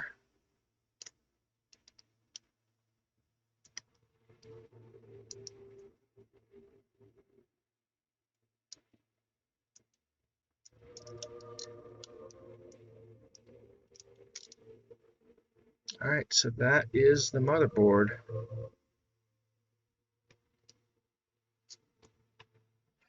And my microscope froze again. I am getting tired of that.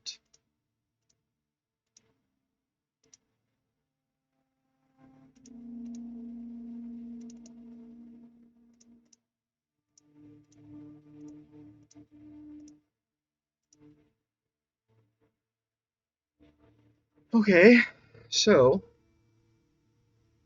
that is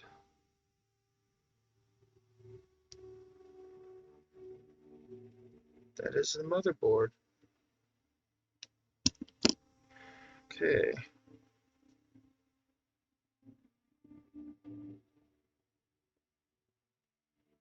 Oh, that's pretty unique.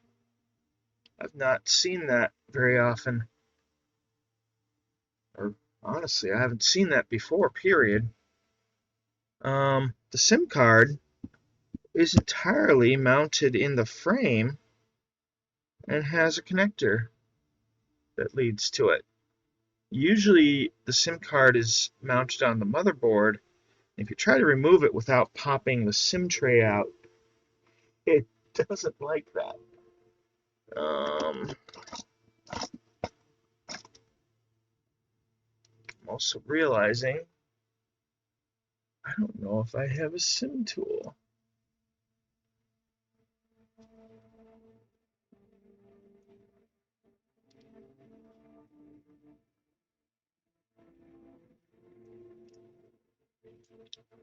So the good news is even if I didn't have a SIM tool, it wouldn't matter because I can access that with the motherboard off and don't actually have to take it off until I'm ready to remove it. Although I think that is really not wanting to come. I know I've got something that will work.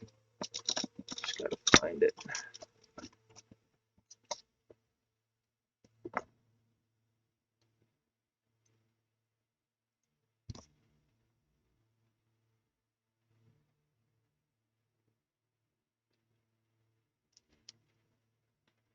Oh my god. I was pushing into the wrong hole. Good thing I'm not keeping this frame. Oh my god, I think I was pushing into like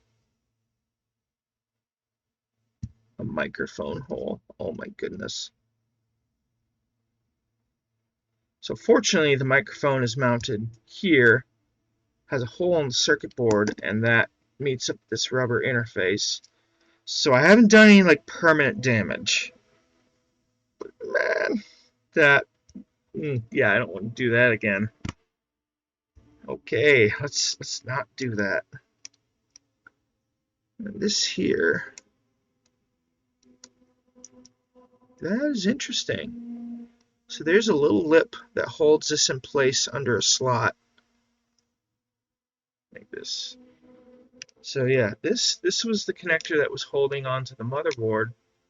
It has a lip that fits into a slot and an alignment pin here.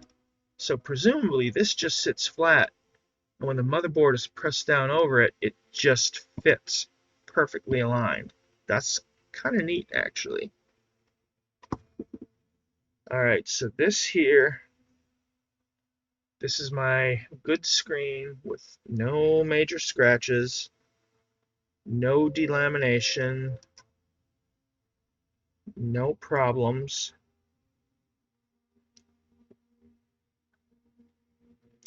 The frame is in pretty good shape too.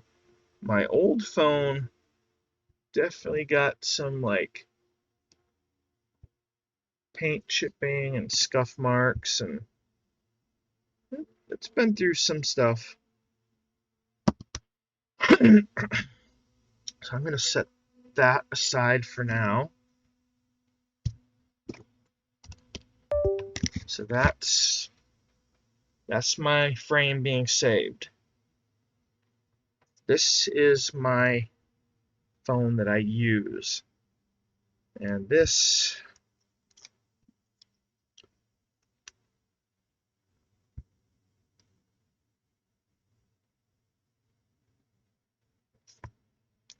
needs to come apart.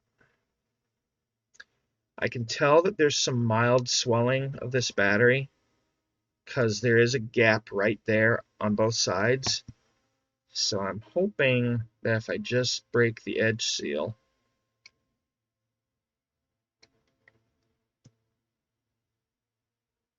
that it'll cooperate and come apart.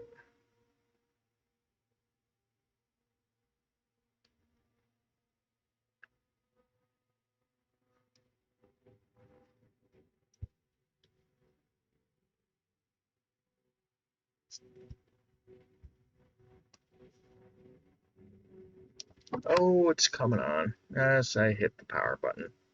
Go figure.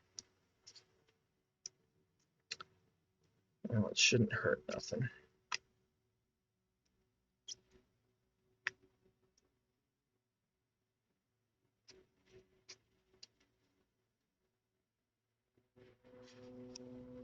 It is coming loose.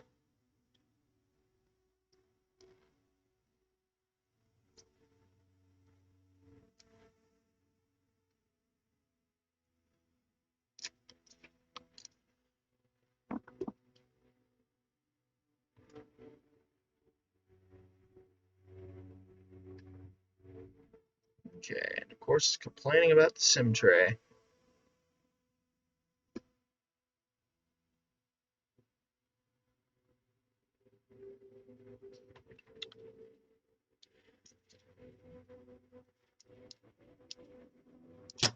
Whoa.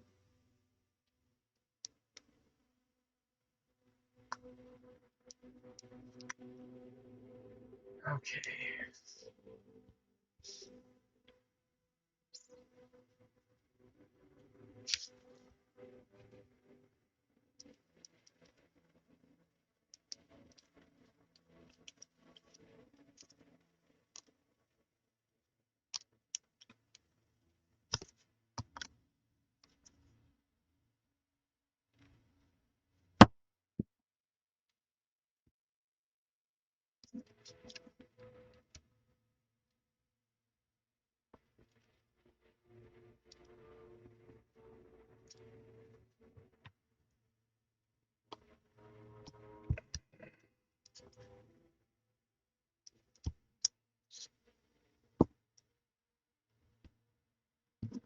So it is coming.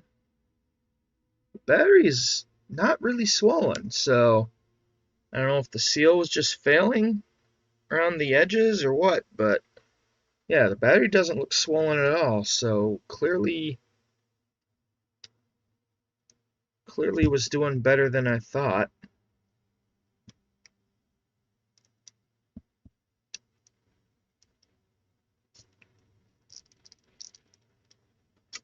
Alright, so my preference is to reuse this back plate. And the reason is it's just in better shape than the other one. I mean, they're both filthy, but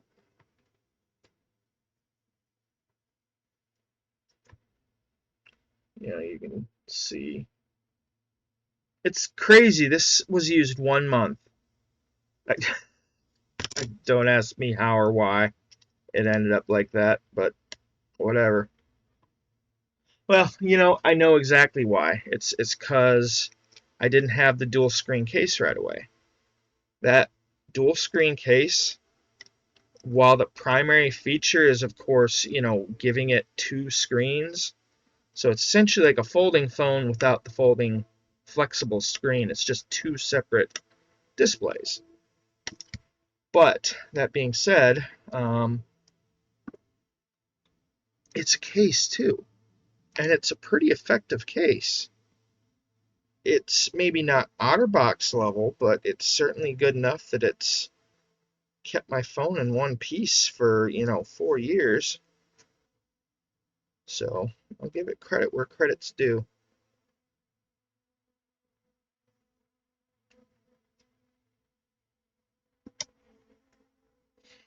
Funny side here. I discovered this drink about a month ago. Big Game Energy. Orange cream. I love it. It's tasty. Just completely random thing that I noticed.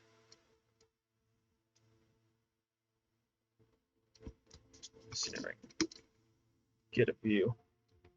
So if anyone's been following all the bricks and minifigs Lego stuff, this stuff's made in American Fork, Utah, or at least bottled there. I got a kick out of that, so I'll have to make sure to buy plenty of these so so the city can fund the lawsuits that are going to be inevitable. And of course, it hit the floor.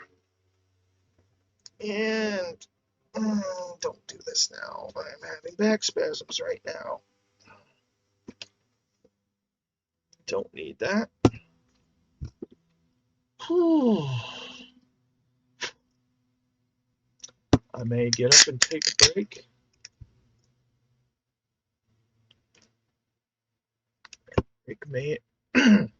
That break may include some Tylenol, maybe even some ibuprofen. Yeah, it's settling, so I'm going to ignore it. Sometimes my back will get these really annoying back spasms. They're quite painful, but you know, is what it is.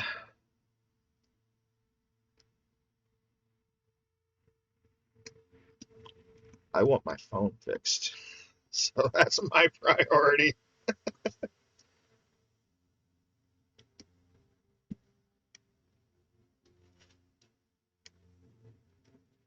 Oh, interesting.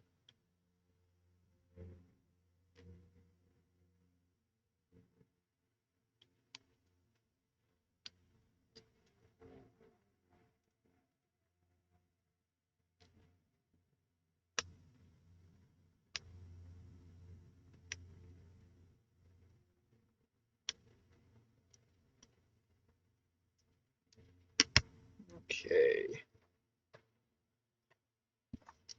No, Tim, you cannot come up here, buddy. Sorry, buddy.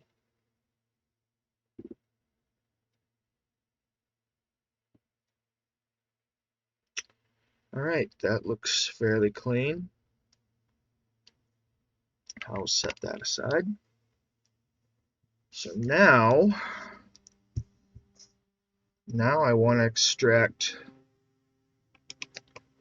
the wireless charging panel because the other one is torn. All right. So I'm gonna put these screws. I'm just gonna ignore these screws. Don't need them. Don't care about them. I'm going to put these screws in the positions that I took them out, and that's what I was looking for before. I was looking for my magnetic. Buddy, I know you're down there. Be careful. I'm sliding the chair.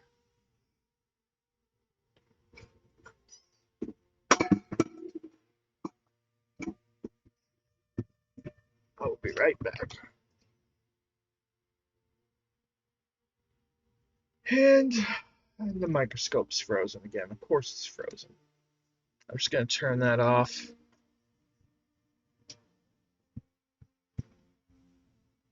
Fine.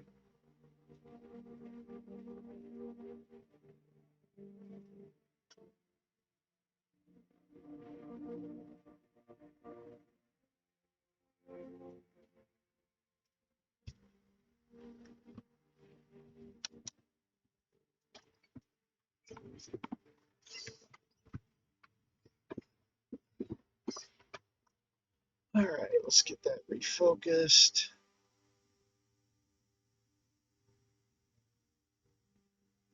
Yeah, you can see this isn't a recent phone. This battery's dated 2020.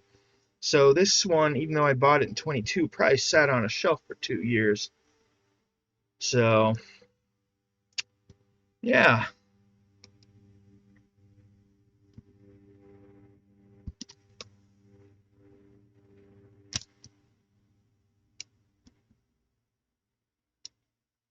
So I'm going to keep all my screws lined up here.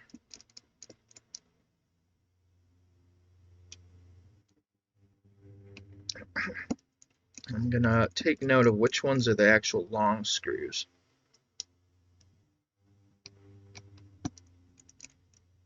Because it definitely has long screws. And amazingly enough, I've not run into them yet. Are they... What? I'm very confused. Are they all in this corner?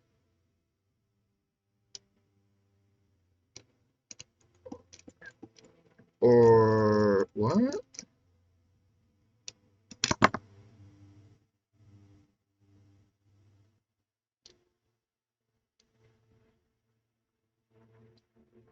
Oh, that's interesting. That is really interesting. So it's hard to see. I'm trying to get the microscope view back up.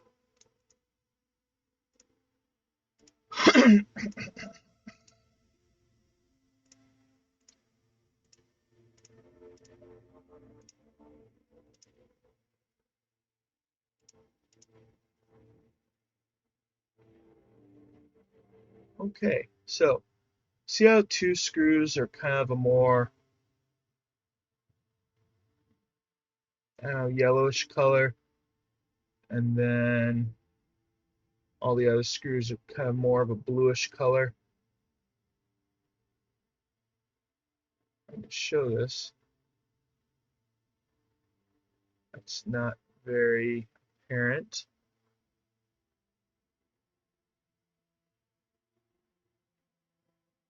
Notice how one screw is a little shorter? All the screws in my regular phone are long. So apparently, the phone that I got that had the weird ROM, it was just assembled with a mix of long and short screws, shorter screws than what are stock. So it's actually not an issue. They're all long screws. It's just this phone that's giving me nothing but trouble that I actually had to replace because it wouldn't work properly on the network. That phone uses non-standard screws in it. Interesting. So I was worried that there were long screws that I'd have to be careful of what positions I re-put them in, so I didn't put long screws into a short hole and then potentially break something. Turns out it's a non-issue.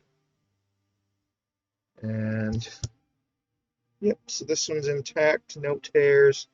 I will use this charging pad for rebuilding.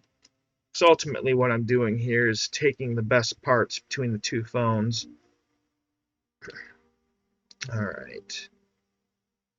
So that is out.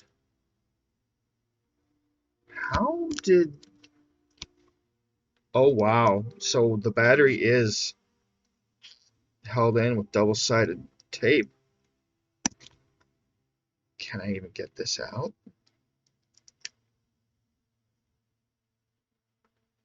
I don't think I care, because as long as I can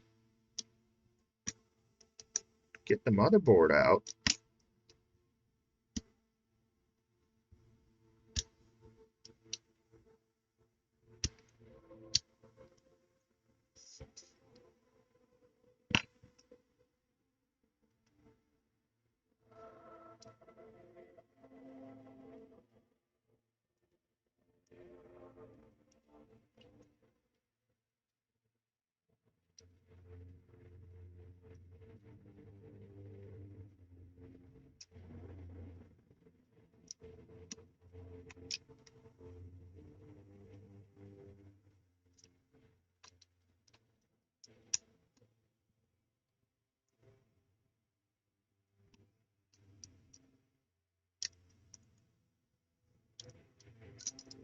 Alright, motherboard is safely out. I'm going to keep the same camera assemblies. I don't know if there's any calibration, but they should stay more or less calibrated. Can I get the face camera out? I don't think I need to worry about this, but if I can get it out, then I'll keep the hardwares at the same.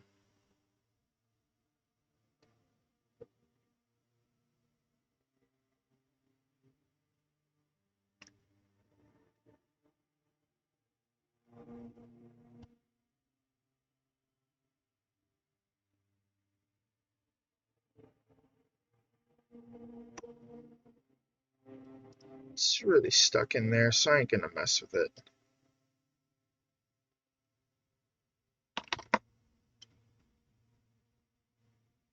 Oh, that's interesting.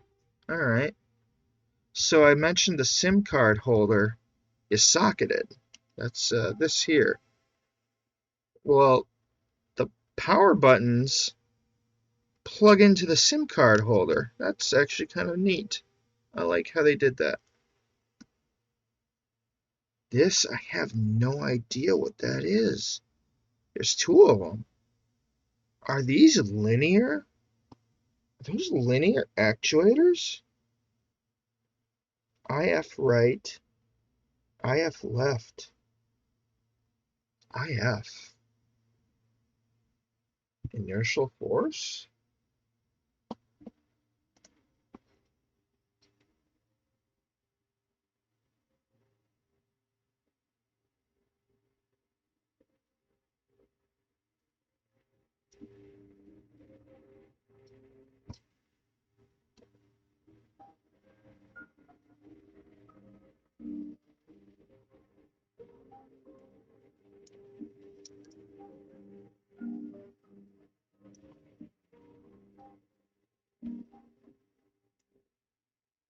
I am trying to look this up, and boy, that's the second AI fail today. I really, really am sick of all this AI stuff.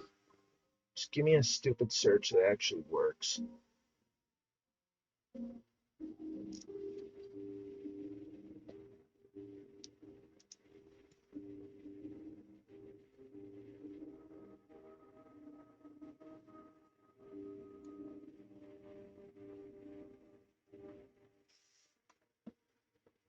Oh, stupid.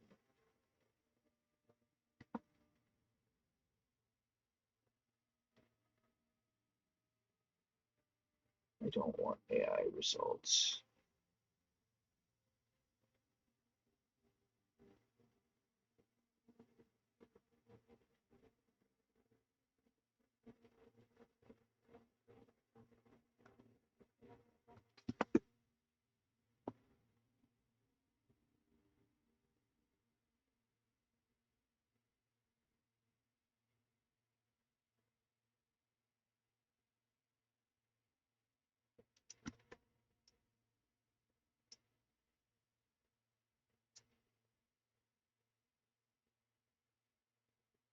Oh, I'm so sick of this AI garbage. I'm not looking for UI elements or features or dual screen. Looking for hardware information. That is fascinating, though. I wonder if that's haptic feedback.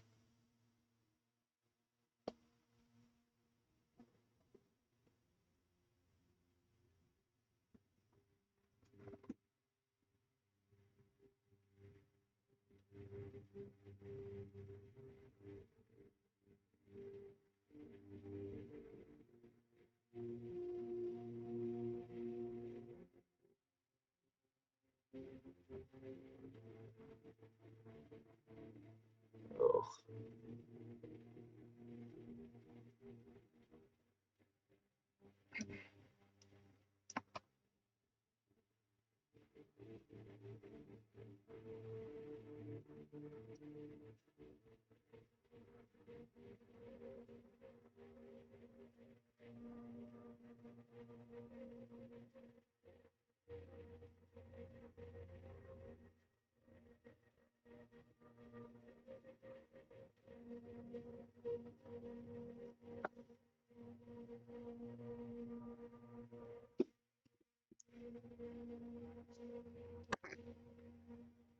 I'm curious now. Since I don't care about this particular case, I'm going to tear down the bottom side of the phone.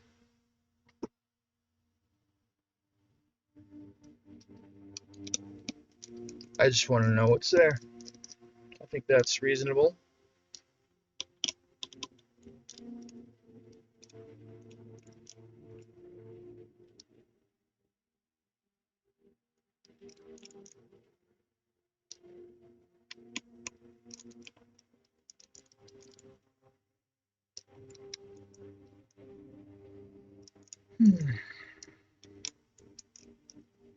I just want to know.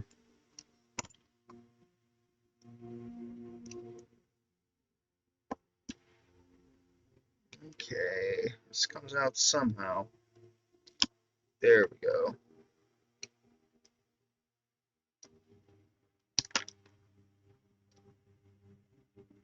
Okay. So those are not the... Okay, what is that? It can't be a haptic module, because this just has a simple pancake motor. What is that?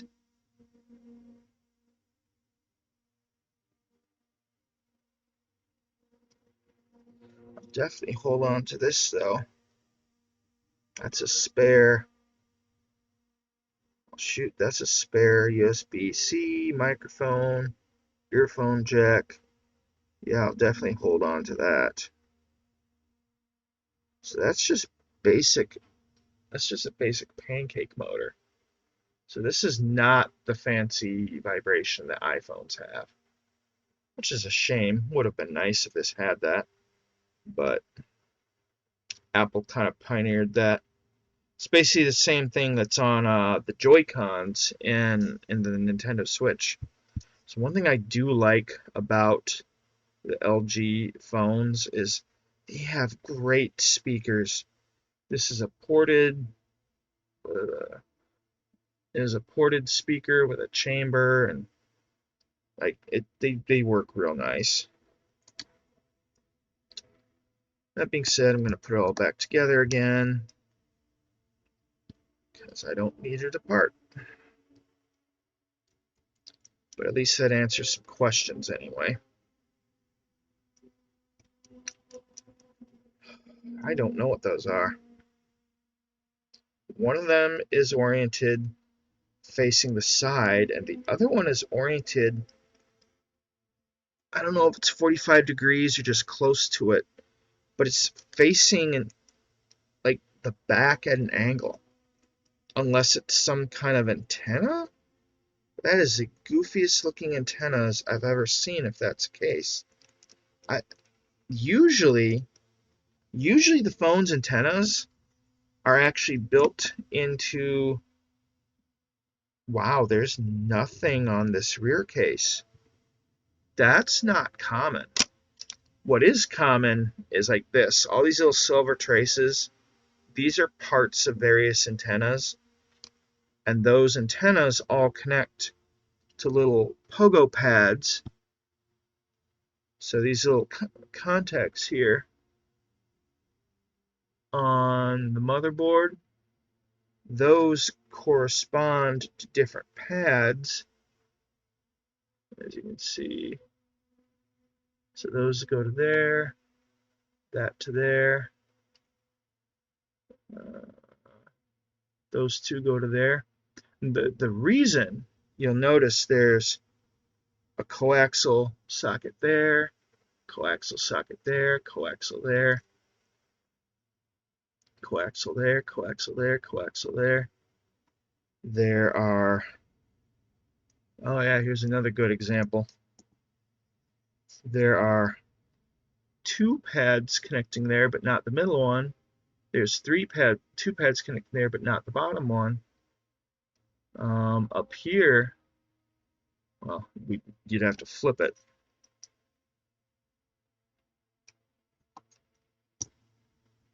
As you can see, well, no, you can't because I have a bad angle. As you can see, one pad connects there.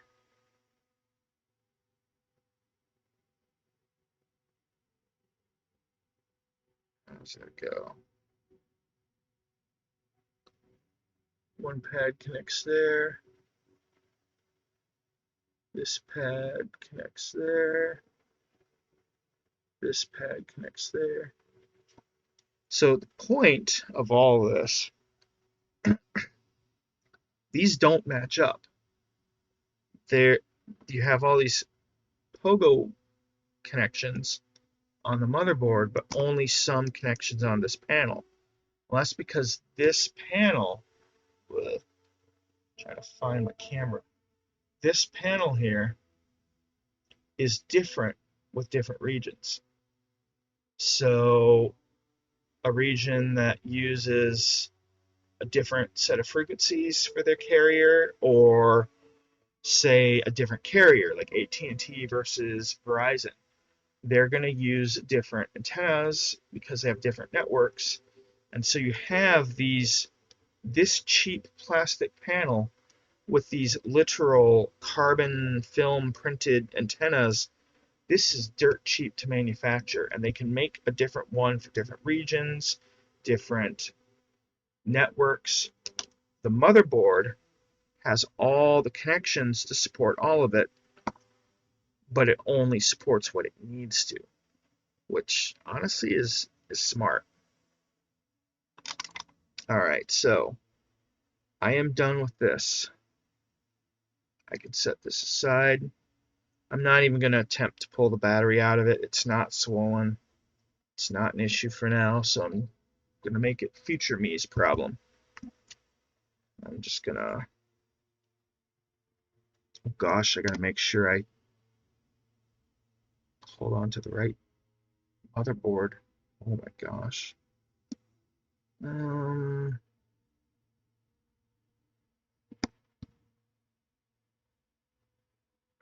That's the last thing I need to do here. Pretty sure I was working with this motherboard. Oh my gosh. I don't need to do that. Alright. Do I have a serial number on here?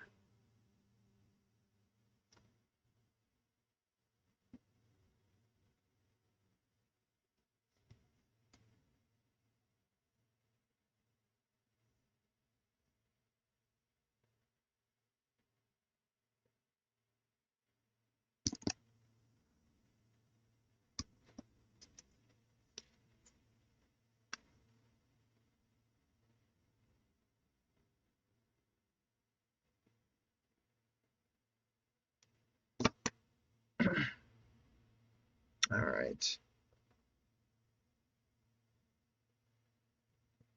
I'm going to roll with this one. I think this is the right one. Oh my gosh. I don't want to have to take this apart again. All right, so this is the one we don't need. So this is the one we want.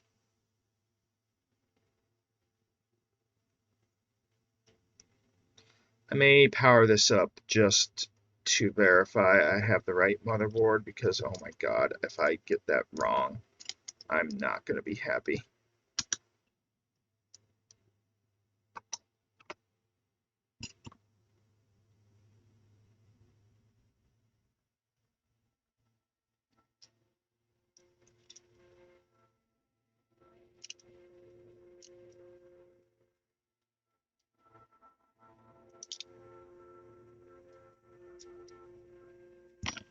Okay.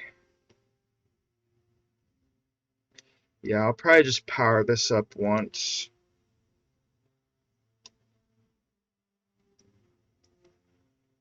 Using the old battery.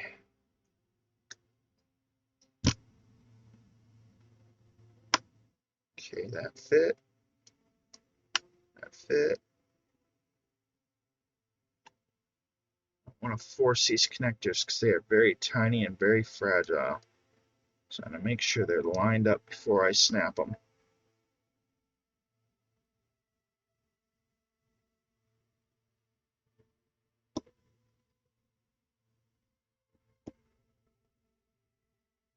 They are pretty good at self-lining, though.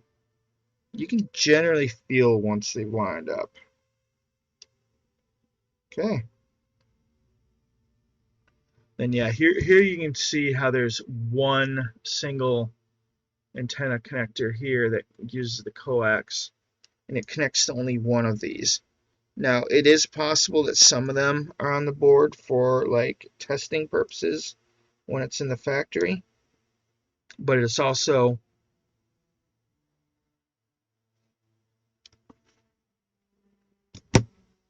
weird.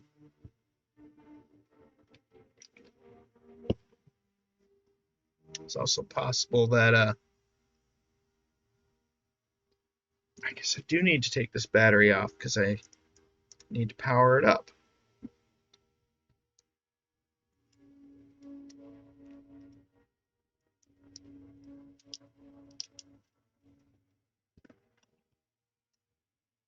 Oh, I hate this part.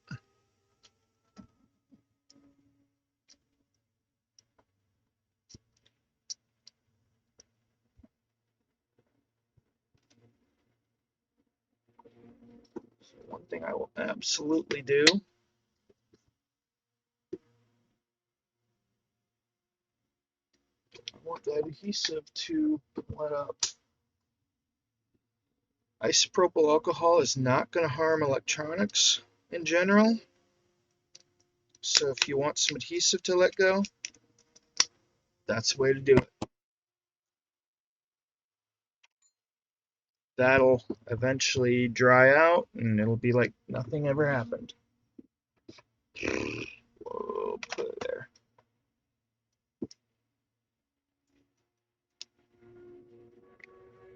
Alright, so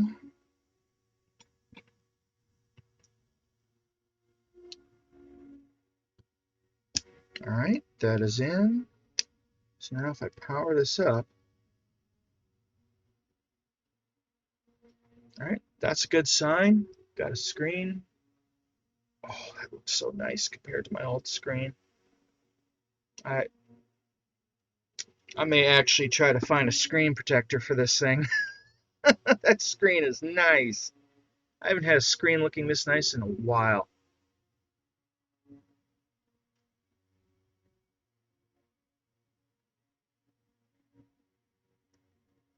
Ooh, that battery's down to 19%.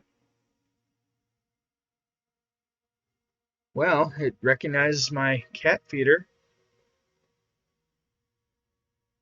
This thing's actually kind of neat.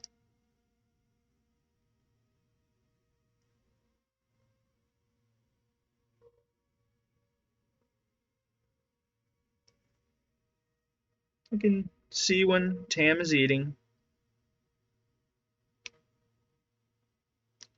Alright, so, ooh, that's toasty. I guess that's where the processor is. Alright, so, go into settings, system, phone. Okay, Android 13, this is the new motherboard, so this is correct. So, I just wanted to be certain here that I had the right board in, because I started messing between one and the other, and I lost track of which one was which, I'll be honest. So this is the correct board. Just shutting it down. Battery out.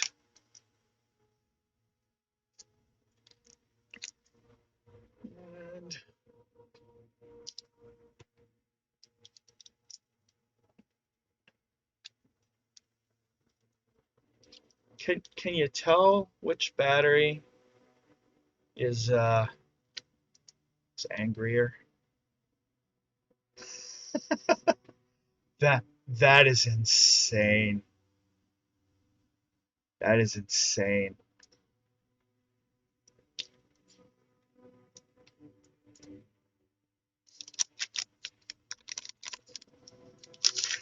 So that's the one I got for my V40, which I technically still have and own. I don't use it as a regular phone anymore, but I have sometimes used it as an alt device for when I do Pokemon Go stuff. So I did buy a battery for it, but the honest truth is in the past few months, honestly, I should say in the past year, August 31st, 11 months ago, I started playing Factorio.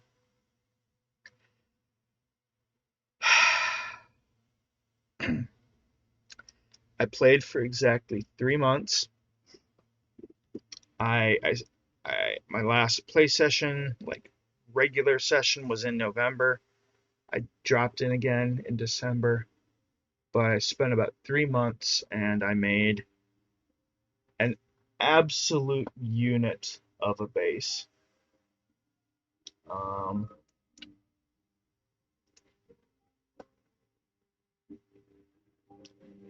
But yeah, that was a case of I don't dare buy the DLC for that game, not because I don't think I'd like it, but because I know I'll like it. And there's things I want to do with my time.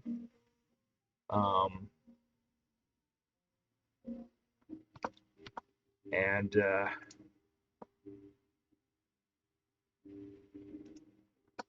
this is what I did with my time. This may not mean anything to anyone who hasn't played Factorio, but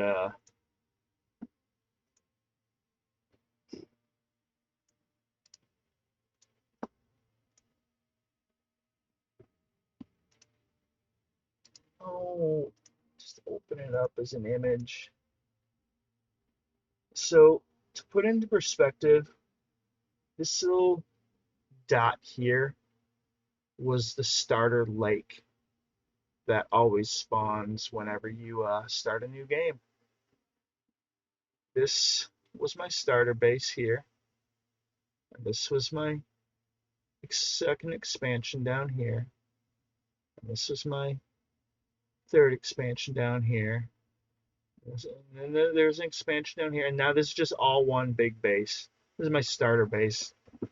You can tell it's starter base because it has very few lights and it's all mud. There's no concrete. So, but I just expanded out, built walls with flamethrowers and laser turrets around this entire perimeter. This whole expansion was done live while there were bugs in it, and I just had artillery turrets bombarding everything and then soaking up the the aggro on old walls, while robots built up the logistics network, which the bugs mostly ignored because they were busy attacking my old walls. The last bit that I worked on was kind of down here at the bottom. I started an expansion down here, and that's kind of when I stopped.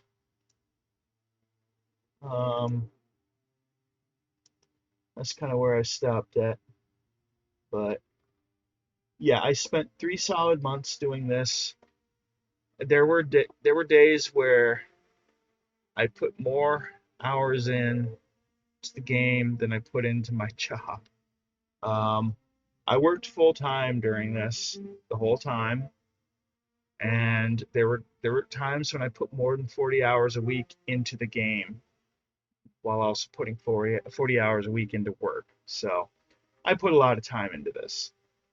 In the end, I think I put about, was it 480 hours into this game in 3 months. And then I got into watching some old anime that I'd been putting off for literally over a decade and a half. I started watching the Galaxy Express 39 anime, and I got pretty far into that, and then Pocopia came out, and so people know me by my Kerbal Space Program controller build that I'm putting into my desk. You know, that's like the big thing that I've been doing for literally years. I built this desk from scratch.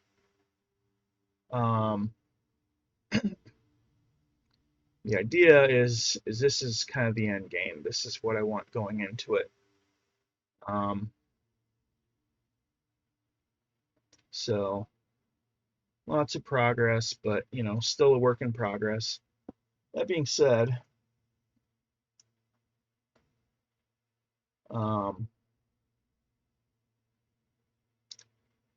I've now matched the number of hours in Pocopia that I put. So you say in the past 4.5 months playing Pocopia, I have the same number of hours as I put into Kerbal Space Program since 2014. So I've played a little bit. I'm realizing now, after all this time, I really should have been streaming that, because that would have been fun. And I did not. And maybe it's something that I get into at some point. I feel a little bummed out that I didn't share that. I was so into the game, it never even occurred to me, oh, I should put this on the dock and share this. So maybe in the future I'll do some Pocopia streams. So these are pull tabs.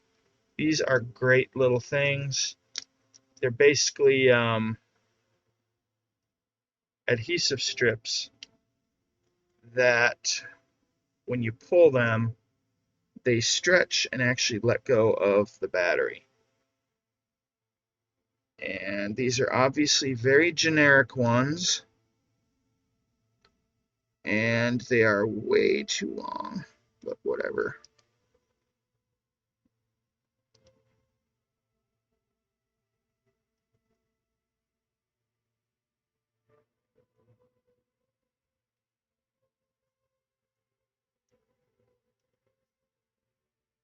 I'm going to cut that off.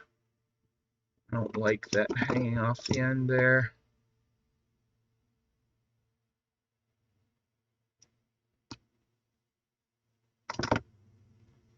The way these work is when you pull on them, they stretch and kind of let go. At least that's what they're supposed to do. These are very cheap ones, so they may just tear if I ever try to do this. Oh,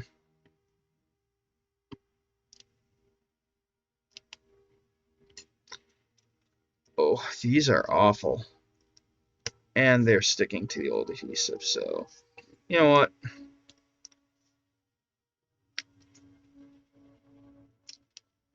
Oh, and I'm not even showing the desk. Of course I know. So, yep, I'm not going to use these. I'm just going to rely on the little bit of stickiness left on the existing tape.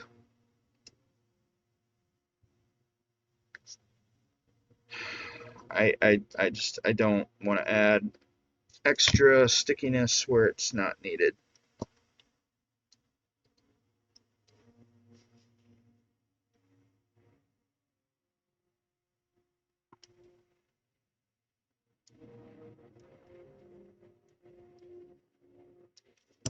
Okay.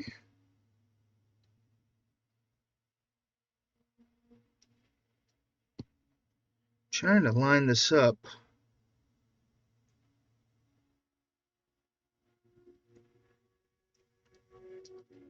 Alright, so that should be in. Needless to say, this is obviously a third-party battery. This phone is old enough that sourcing batteries can be very hit and miss. And I have fully accepted the fact that this battery might be trash. I hope it isn't. I really hope it isn't, but it could be. And it is what it is, if it is.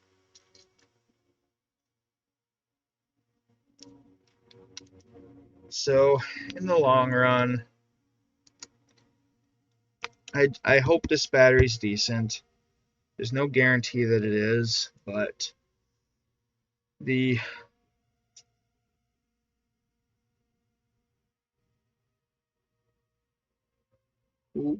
gang, I don't even know. It claims to be 5,800 milliamps.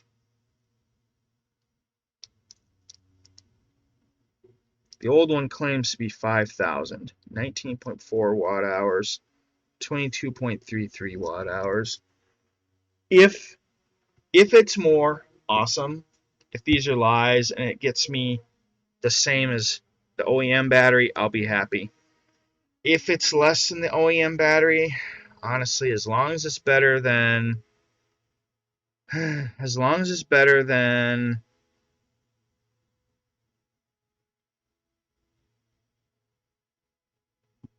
the worn out battery that was in there, I'll be mostly happy, I guess.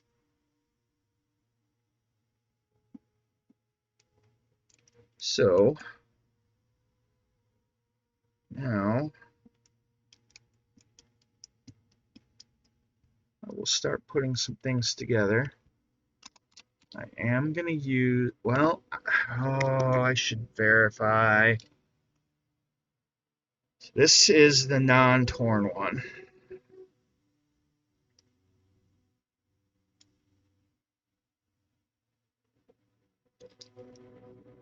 Okay, everything lines up. So it is the correct style. I am going to use this one.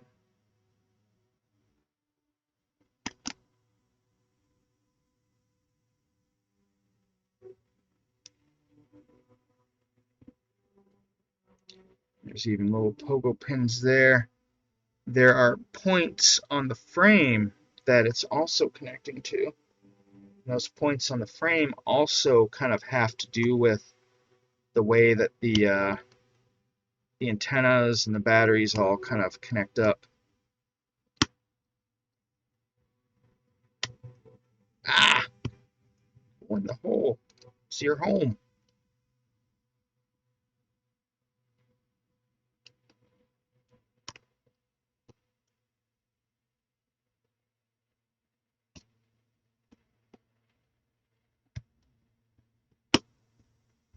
Alright, so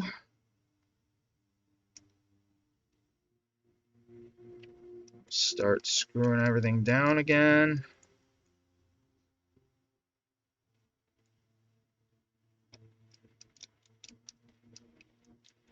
So these screws are actually quite important because they're what forces these electrical contacts to actually press into those pogo pins on the motherboard, and that ensures that there's a solid connection between the motherboard and these antenna traces. Oh, last thing I want to do is sneeze all over the cameras while they're exposed.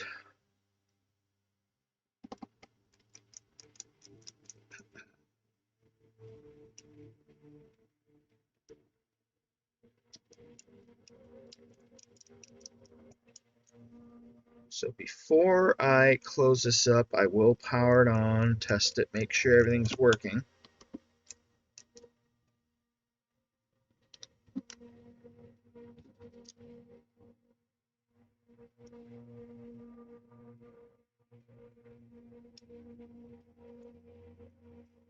Come on.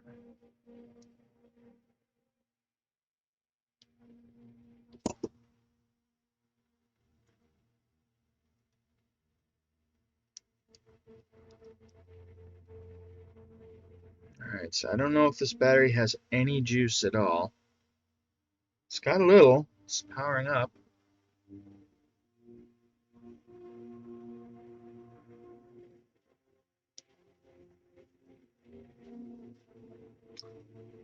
Alright.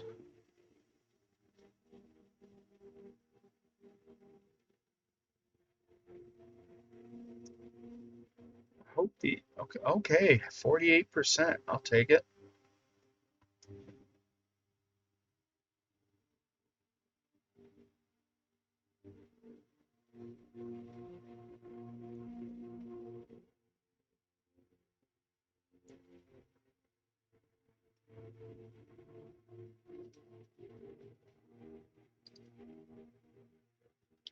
So it is powering up.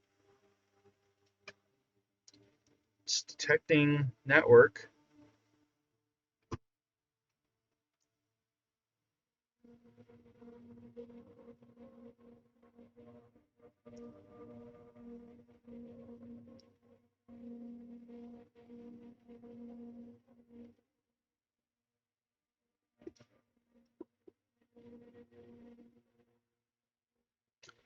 And to try to make a phone call here.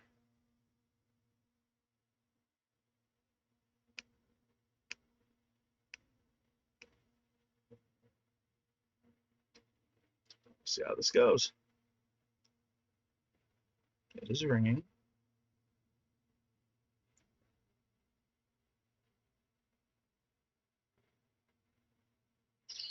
Hello, just wanted to make sure my phone worked. All right.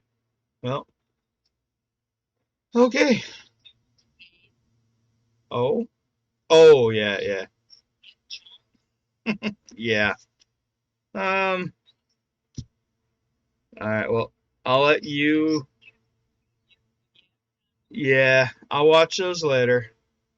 Well, love you too. Bye. All right.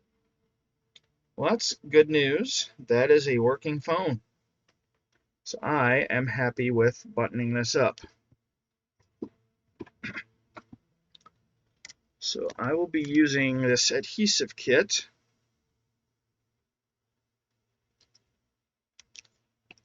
Looks like it goes that way. Yeah. So I'm going to grab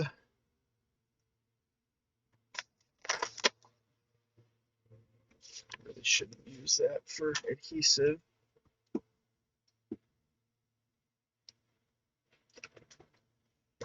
Honestly, this will be sufficient.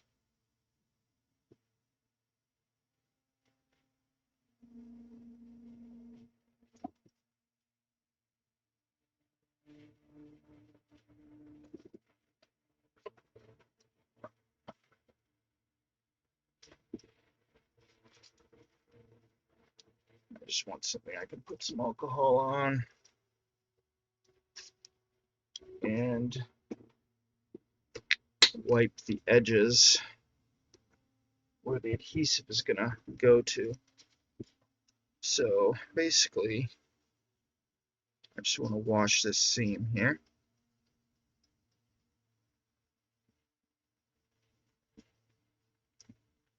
There's definitely some crud there.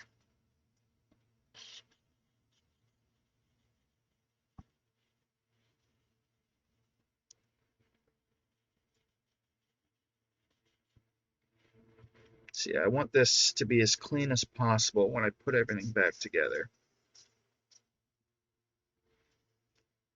because that's where the adhesive is going. I'd like it to actually stick.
It ain't perfect, but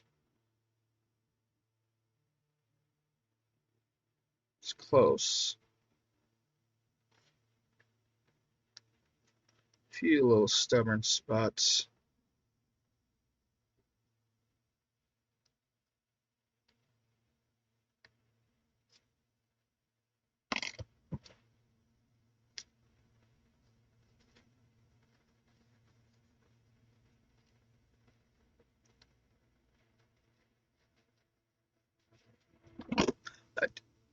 Damn, nobody.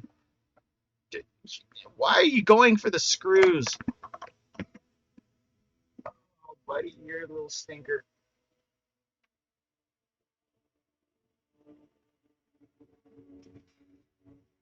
Well, time to relax with Kitty Cat.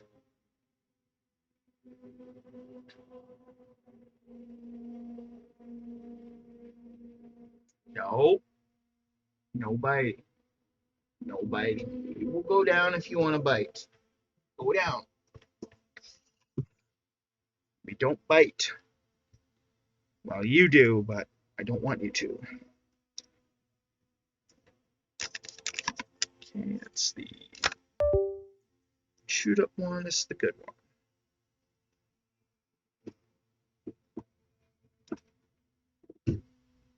Alright, so this, I just want to make sure I go around the edges. This one's pretty clean. It cleaned up pretty good when I took everything off. The old adhesive peeled off pretty well. Just make sure the alcohol's dried up.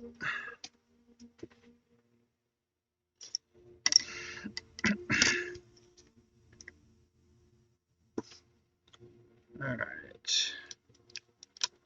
So,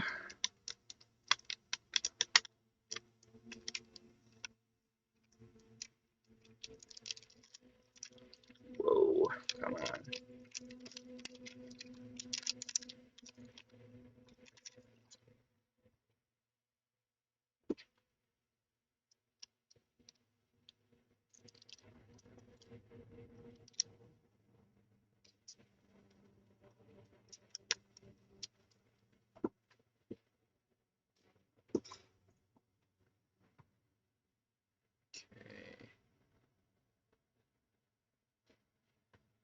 I gotta be very careful with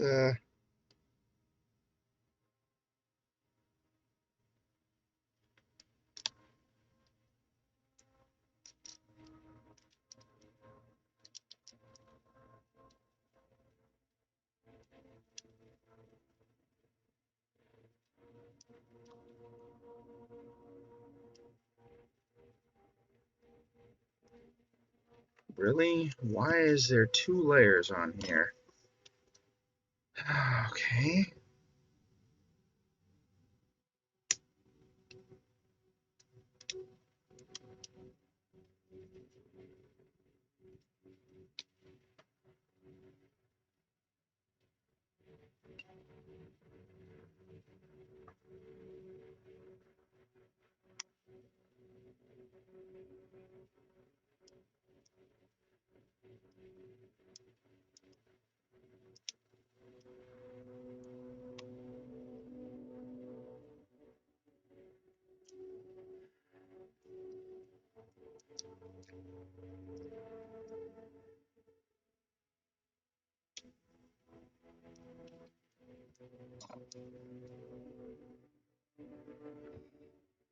Okay.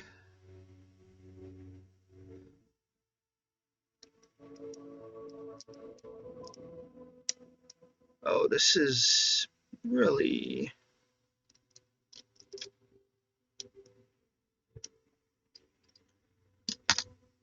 Okay.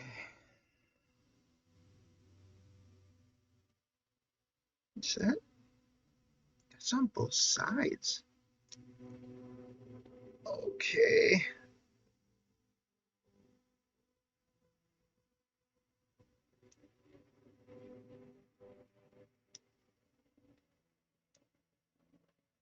That is really stuck on there.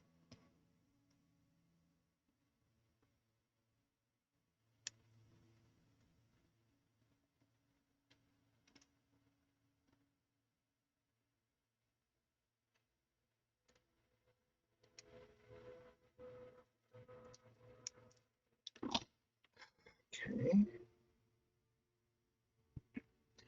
Tam, please. I can't have you up here right now, buddy.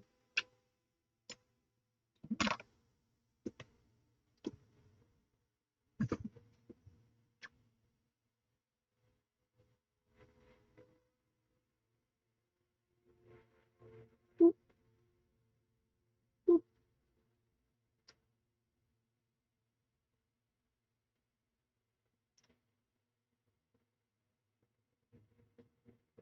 Tam. I can't have you up there right now. I'm working on very small, delicate things, which I know you want to eat.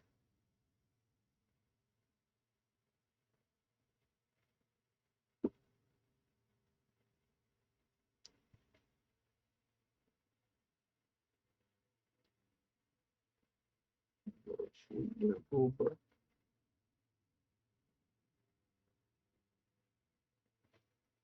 But I can't have you up there. Sorry, buddy. I know you want to, but you cannot. Sorry, buddy.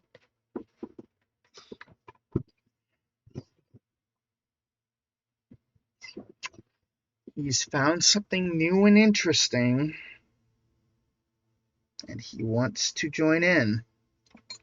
And I kind of feel bad excluding him, but I cannot have him and his fur when I'm trying to seal up my phone with adhesive and cameras and whatnot.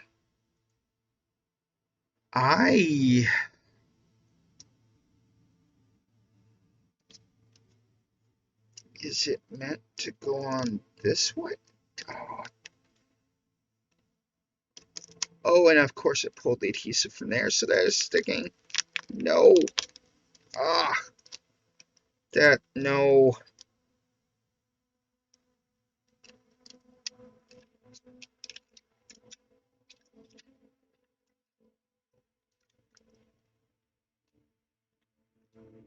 Oh, that is less than ideal. Really? Well, I guess I gotta do it this way then. Oh my goodness, this is a pain.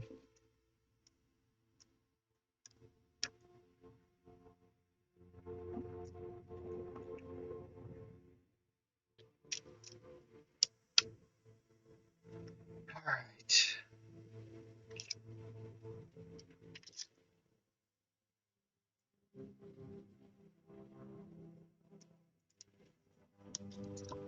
Oh, oh, are you kidding me?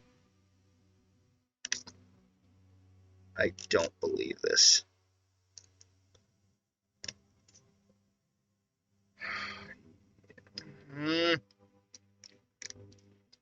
I'm glad I have two. Oh, what a pain. They designed this to go on to the glass and not the phone. But all the landmarks are on the phone. Tam, no.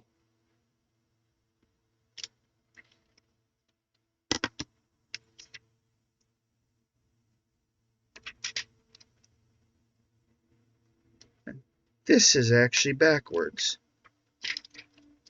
because I peeled the other side off first. So I guess I'm just doing this.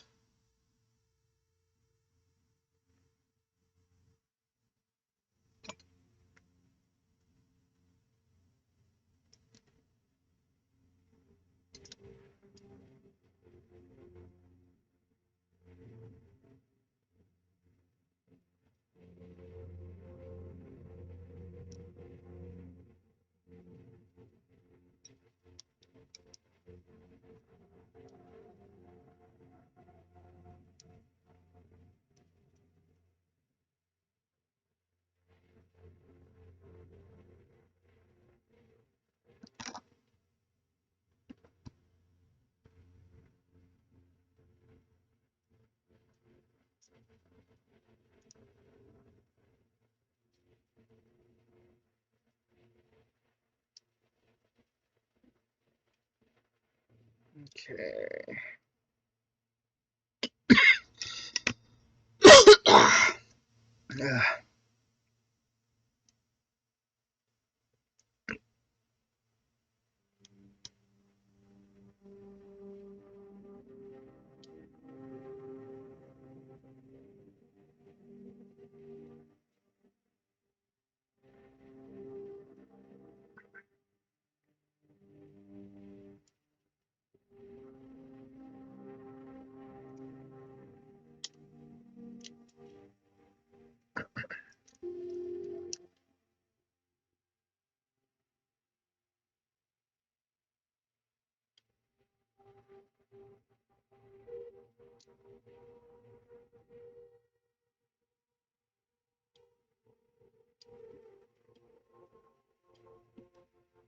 Okay. There we go. Getting there.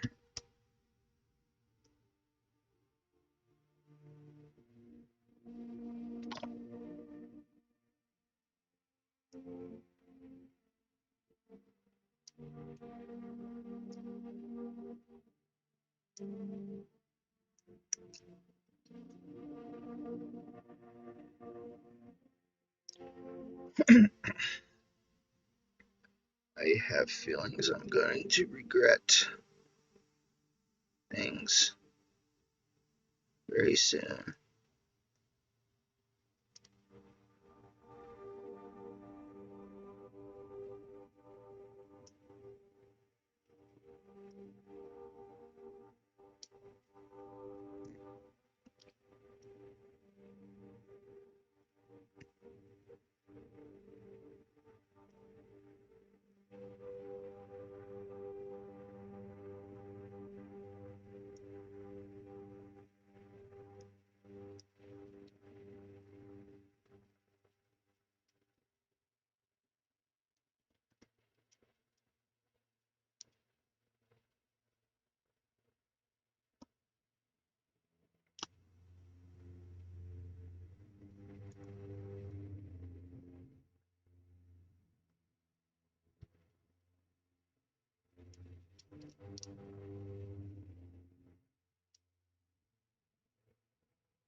Yeah, I turned up the Skyrim a bit because I'm concentrating on this stupidity, and no, I'm not talking much.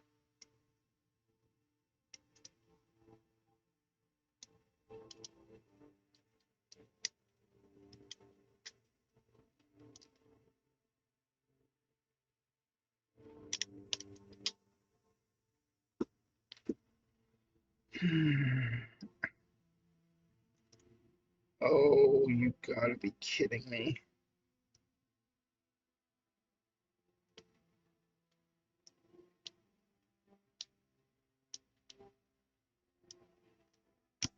Oh, this is ruined. Glad I have a second one.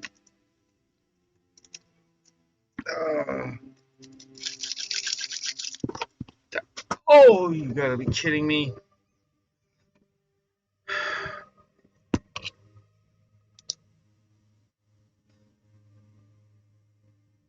Are you kidding me?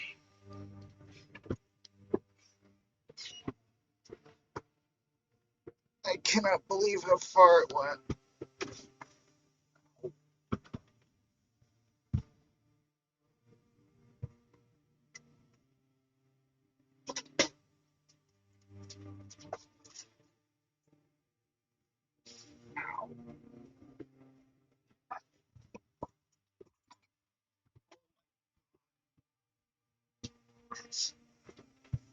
Ow. Wish I had a normal chair right now. Ugh. Where did you come from? Where did you come from, buddy? I'm glad I didn't smush you. Oh, God. Oh, okay, that was not pleasant. I have no idea how ridiculous that looked, but I'm sure it looked ridiculous. Okay. So, as it turns out,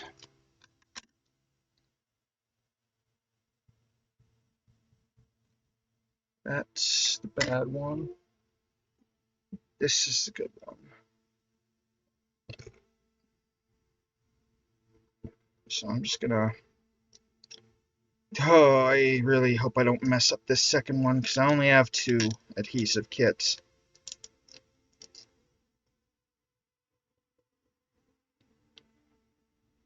I just ruined the first one.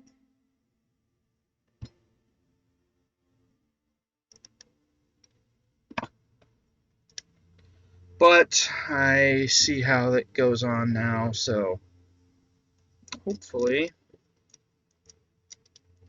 it's much easier the second time around.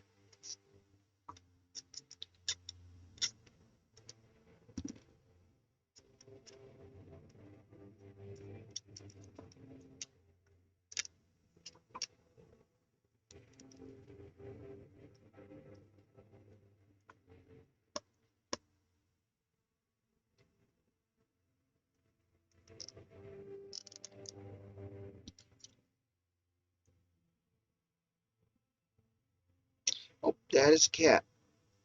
Hi, Tam. Okay. So this peels off on this side, and that exposes everything.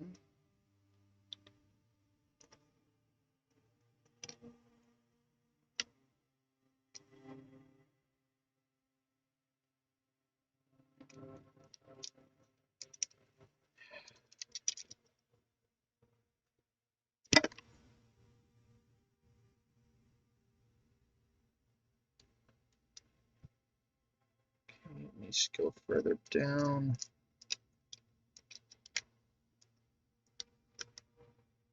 Okay, that's stuck.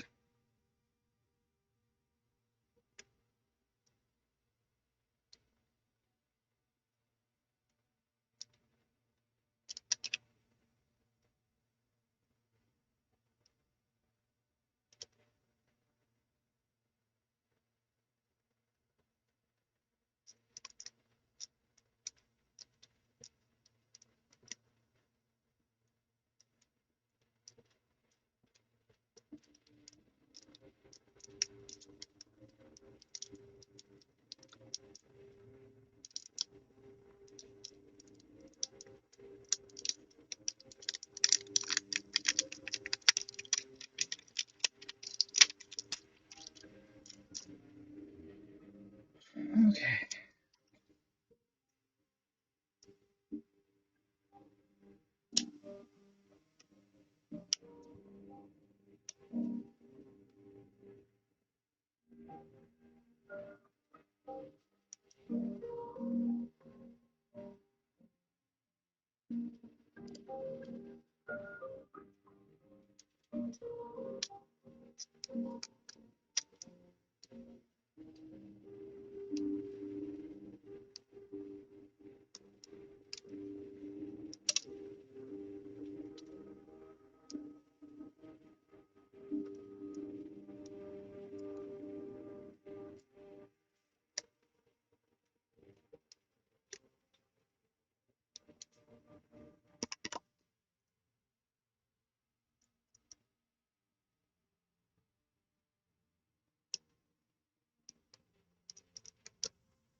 One thing I should do here. No, buddy.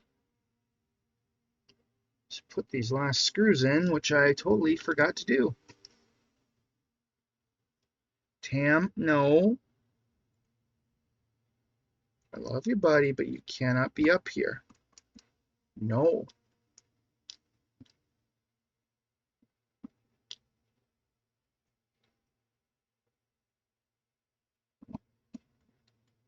I know you want up here, but you cannot.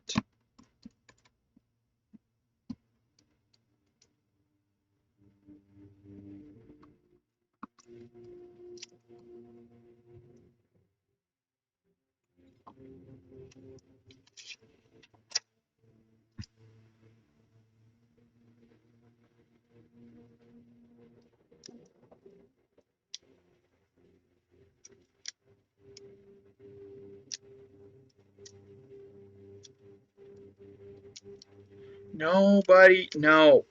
No. No, buddy. You can sit behind me.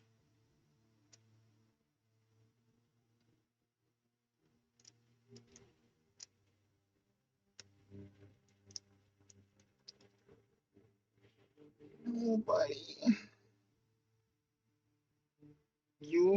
You get... No. No, buddy. I'm sorry, buddy. I know he just wants to hang out and play, but this is like the one part of this where he cannot. All right.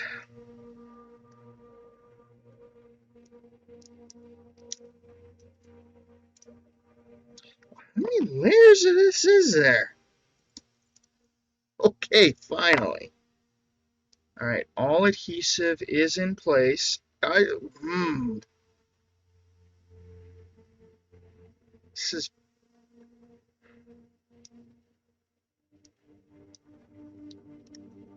All right. All adhesive is in place. All backing has been removed.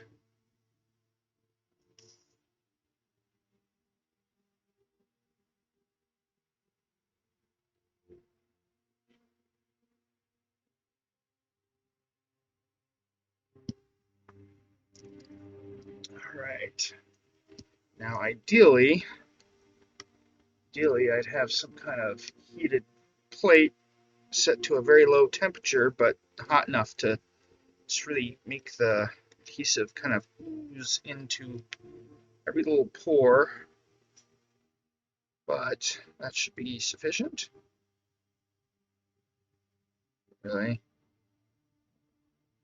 Oh, you know what?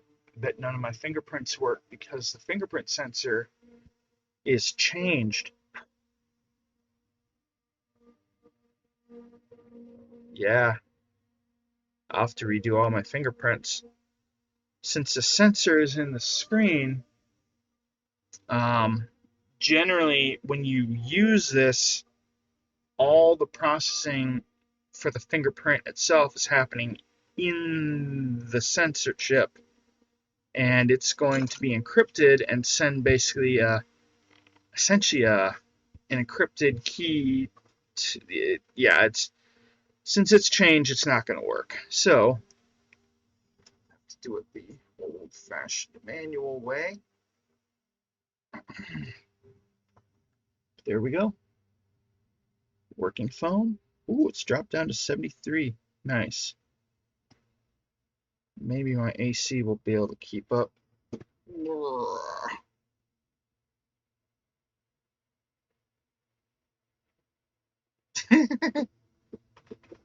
Yeah.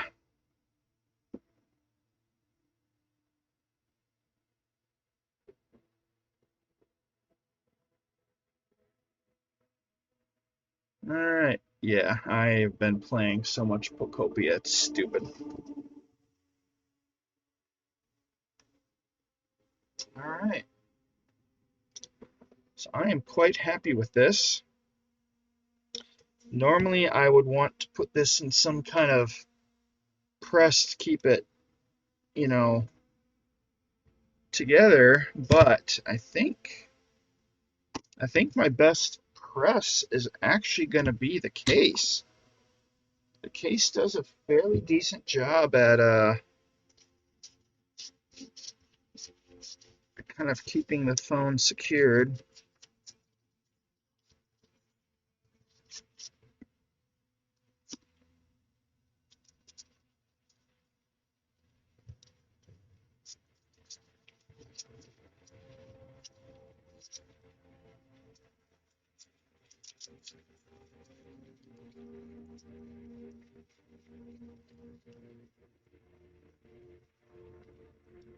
The case has definitely seen a bit of wear and tear. I wouldn't mind sourcing a new one. That said, a fair number of the cases that I hear are out there are kind of... What the... Okay.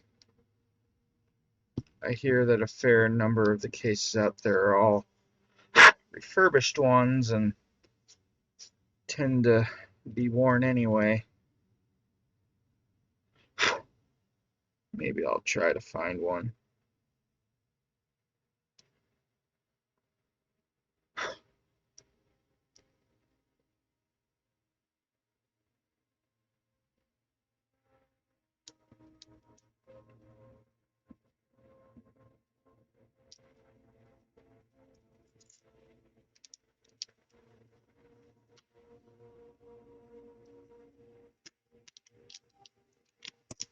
First off,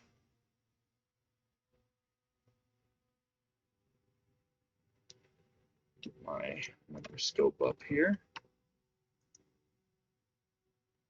And it's frozen. Of course it's frozen.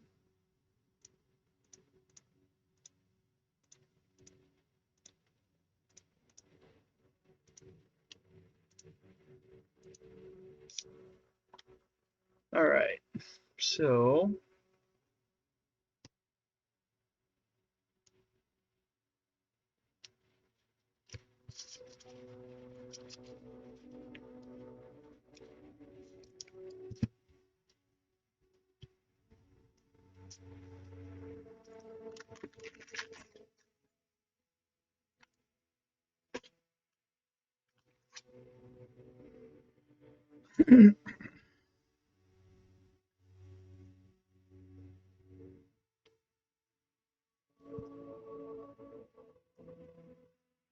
Alright.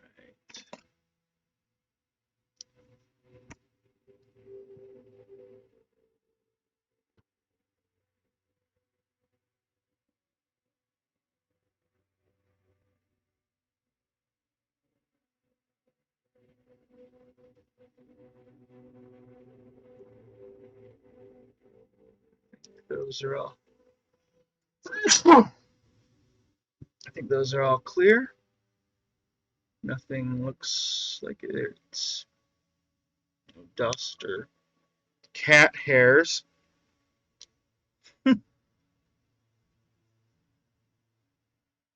Everything looks good to me. So,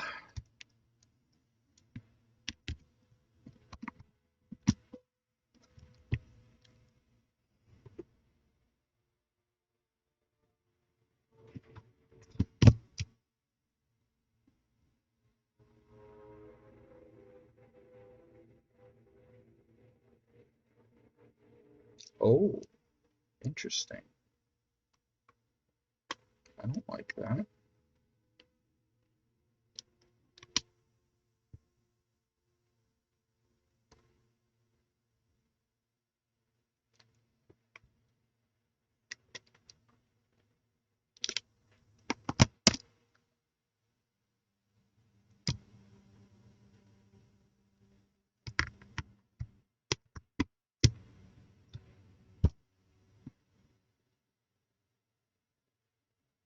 There we go. I've never seen that before, but okay. So, dual screen works. All right, I'm pretty happy with that. Now, let's make sure charging works. Suppose I really probably should have tested this first before sealing it, but everything else seemed good, and I didn't think of it.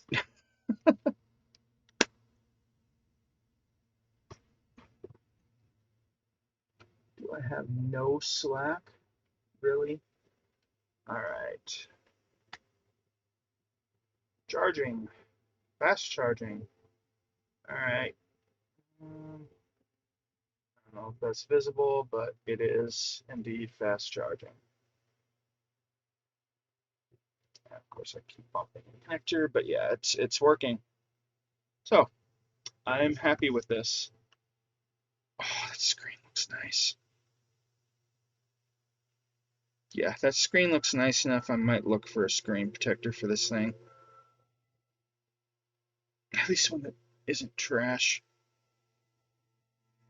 I've tried to do screen protectors before, and on these phones with like the curved edges on the screen, you always end up with like an edge, and they're awful, and the ones that are formed, I've never gotten one to fit correctly. So, anyway, I'm happy with that result.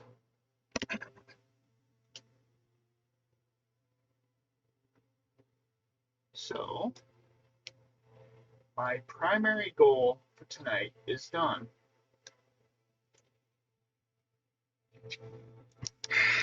This is a future, not a tonight thing, but one of these days I'd like to get around to doing this. Ooh, there is a lot of scraps here. I had better get rid of it all, or else I'm gonna have a cat with dingleberries.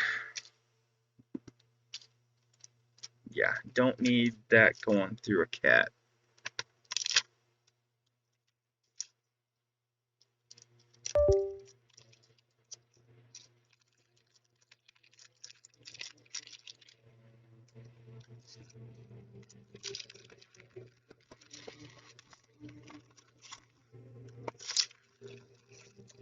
We will keep that all contained. One of Tam's favorite things to do is to drag plastic grocery bags out of the trash and lick them. I don't know why. He's a little weirdo.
Alright, so I know none of these screw lengths actually matter. So I can just put these in without any concern.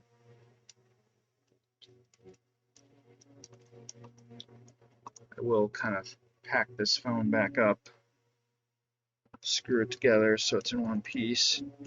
It still is usable for spare parts. Obviously, the USB-C charge port, 3.5mm jack, which this phone has. The speaker, you know, if I ever blow out the old one, you know, cameras are useful if I ever damage those.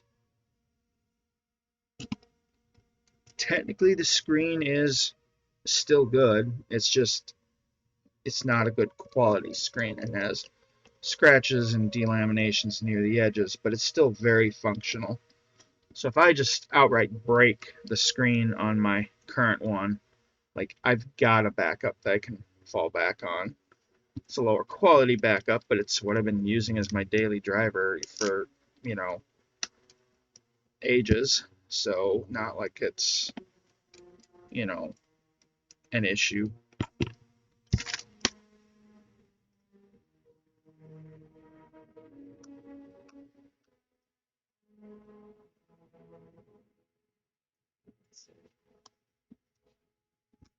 All right.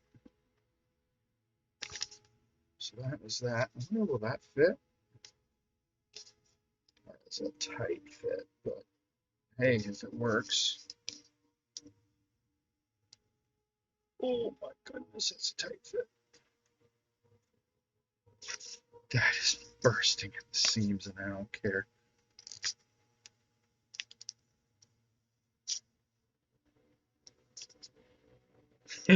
All right, I'll take it. So that's my parts phone. Hopefully, don't need to dig into that. Gotta turn that down a bit. I do still have another battery, though I don't have another adhesive kit.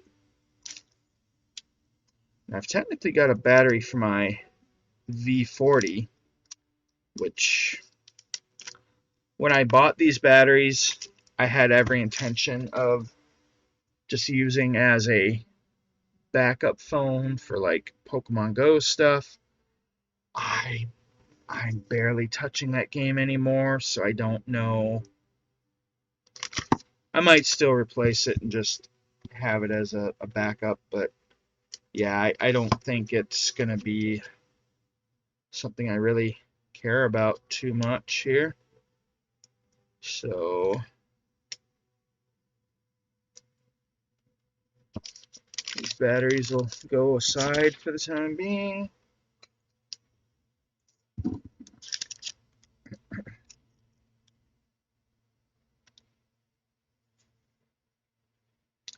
Those pull strips are trash. Absolute trash.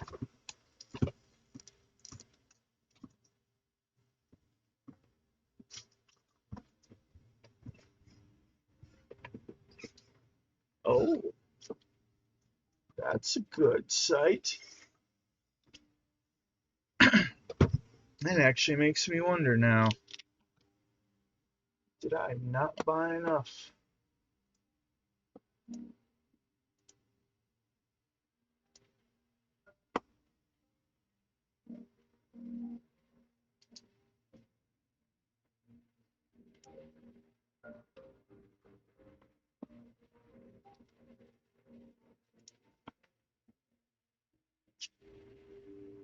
And the microscope's frozen again anyway, so get rid of it. Okay.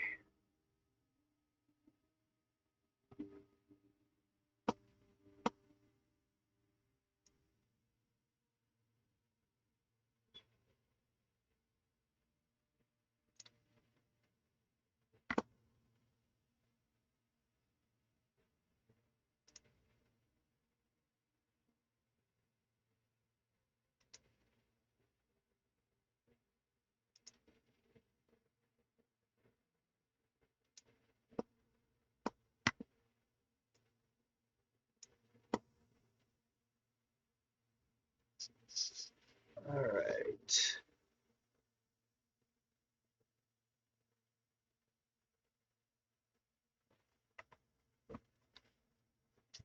So these three are the ROMs.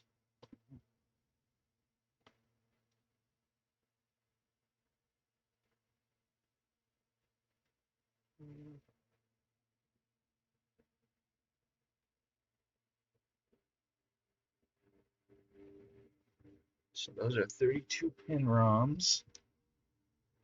Those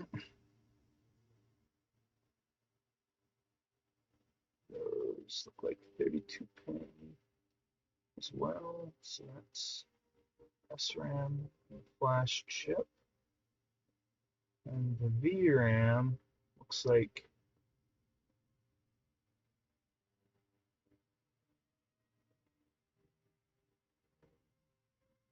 is that a 28-pin SRAM? Okay, so I was hoping this would be useful on the minimal 64. Looking for my mouse. I was hoping this would be useful on the minimal 64, but it will not be apparently. There's a 40-pin zero insertion force socket like what I have used on the Gigatron, but it looks like I need 3 ZIF sockets for the 3 32-pin ROM chips. And if I want ZIF sockets on anything else, like the RAM or the flash, which I probably would want, I'd be looking at 5 32-pin sockets and a 28-pin, assuming there's even room to mount them. Ooh, yeah. Mounting those won't be simple. That board does not make room for them. Interesting. All right. So if you look at the amount of space here at the ends, it's a little hard to see here, but same deal. Then you've got the lever as well. If you look at the board, there's just no clearance at the ends for sockets like that. So these would have to be regular, standard run-of-the-mill sockets without doing significant rework to the whole board design. There's no way to fit ZIF sockets here. It just wasn't considered with the design, which is unfortunate because I like these things. They're really cool. Bummer. Oh well. Is what it is.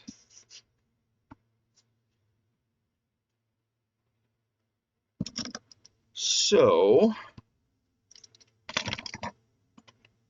some plastic over here. carefully make sure those are buried in the trash. So those are done. I'm quite happy with that. So now, this is just a future project. This case is, oh my, it's falling apart. So this case is meant for my Game Boy Advance. Many, many years ago, I was gifted a Game Boy Advance, and by gifted, I mean someone sat on it, broke the screen, and my sister's then husband knew that guy and said, hey, I know someone who probably wants that, and gave it to me, broken. I stashed it away because someone likes to chew on wires. I didn't want the wires chewed on, so it's packed away somewhere and I need to dig it out again. But I have a broken Game Boy Advance. Oh, I can do a peel.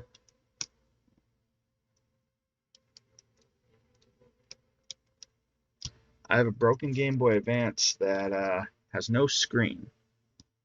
And in order to alleviate this lack of screen, I got a kit which added NTSC video output via a yellow, red, and white composite output, as well as an S video output for a little bit higher quality video. That's pretty neat.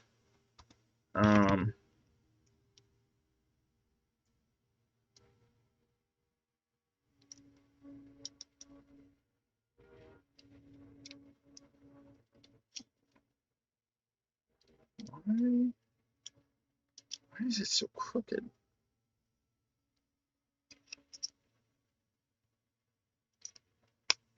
Oh, that's why it just kind of sits in weird.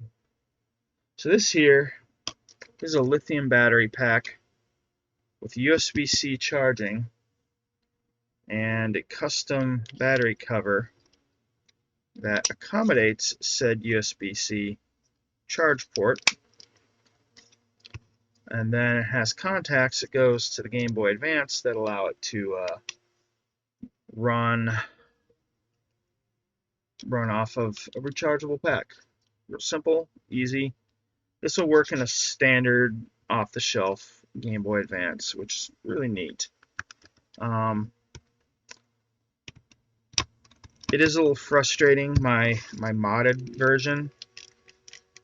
It has a big socket right here. I can't remember if it's there or there. I want to say here. There's this big socket, and it's got this like backpack, and it attaches by way of the battery cover. It has the latches at the bottom that hook in. Then there's a little push button that latches on here. So you hook the bottom, rotate it. This socket plugs into the backpack, and then it latches here. That's how it stays on. That plug connects to the LCD ribbon cable. That's how I had a working Game Boy Advance when the original screen was busted. Which is definitely cool. Don't get me wrong. But, you know, I wouldn't mind having a screen on it, and, well, they make replacement backlit screens nowadays, which is really awesome. So it's got a glass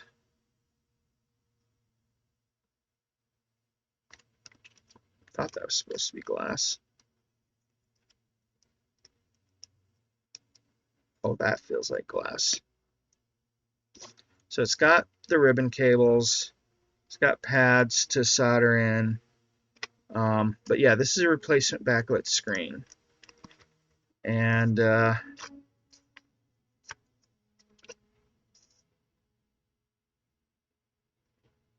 guess they must include that because the glass doesn't include the logo. That's a little weird. The whole point of glass, I don't want it to be scratched, but whatever. This will be a future project. I'm not doing this today, but it is in the queue. So, all right. So, well, hello, Tam. He's sitting on the back of my chair here. You're just in frame.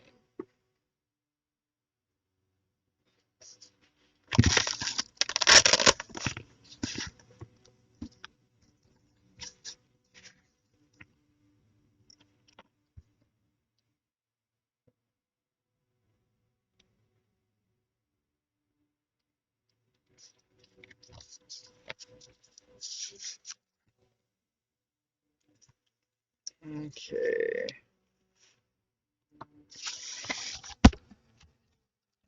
Just making sure all my stuff is back where it belongs.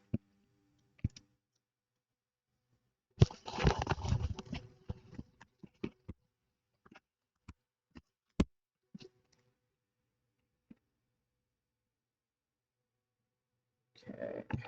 I am leaving that bit out because I use it all the time. Sometimes you put bits away, and sometimes you don't.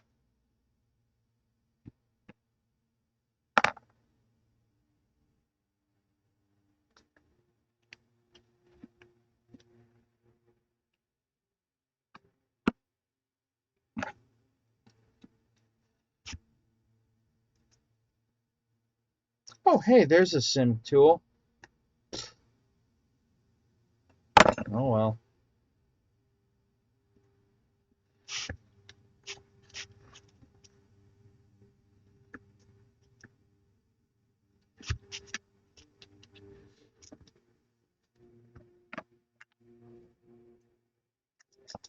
All right.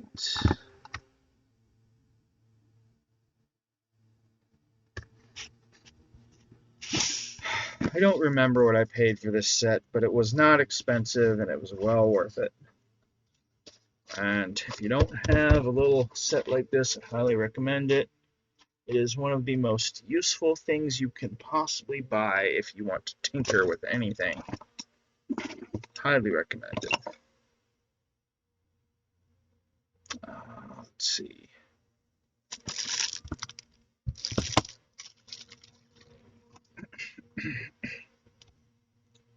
So then,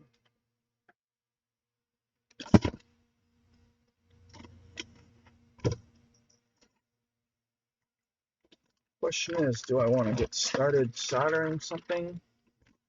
Actually, I'm going to work on desoldering something. Got cat hair in my mouth. That's alright. So this guy, I love this thing. Hi, Cam.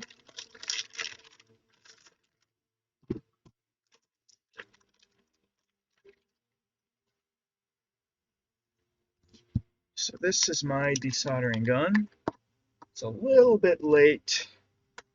Normally I wouldn't run this late, but it's only one chip and I just want to get this done with. So I'm going to turn my fume extractor fan on because I don't want to smell solder fumes.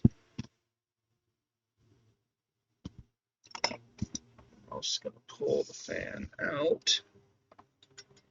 I said I'm going. What is grabbing the cord? No, it's not you because you're up there, buddy. This is very hot. This will hurt you.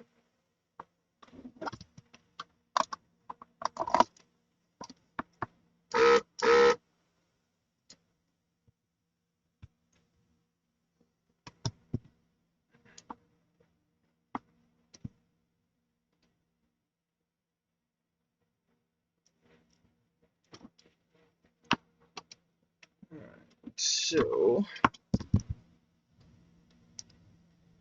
what we are desoldering is this chip here. Do I have a microscope? Do not have a microscope.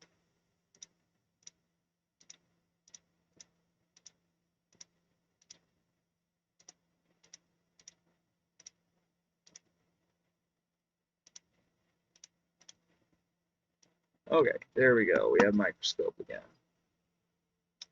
So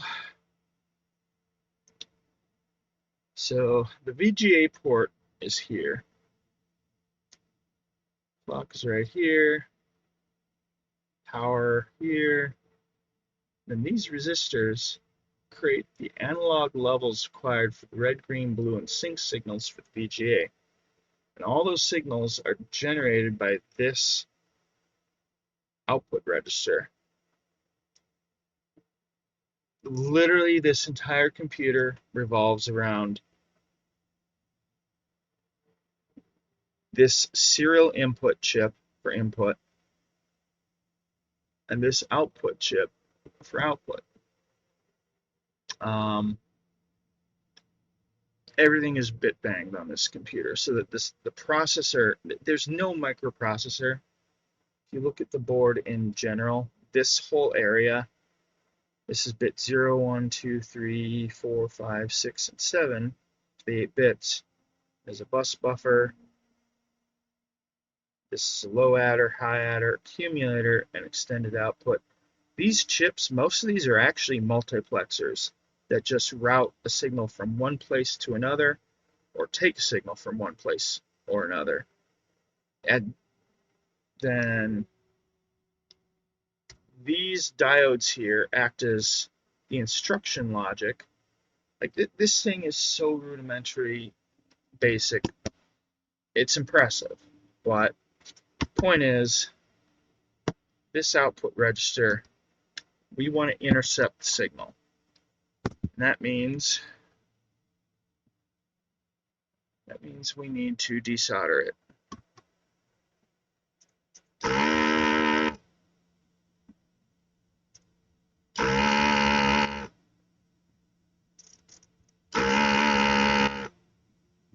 This desoldering gun has a vacuum pump. That's what that noise is. And it literally sucks the solder through a hollow nozzle into this chamber.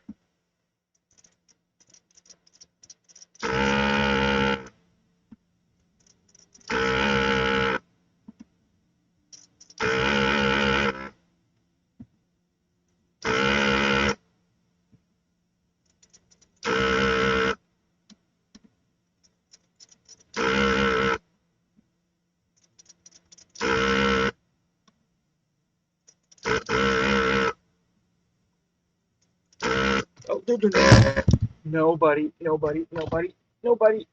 You cannot step on there. Oh, he was literally stepping on the keyboard. I think I'm still up. Yeah, I'm still up. Love you, buddy, but you cannot go up there.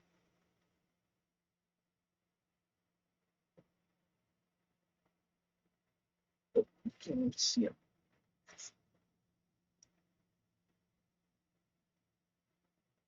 What? Oh, this got tilted big time.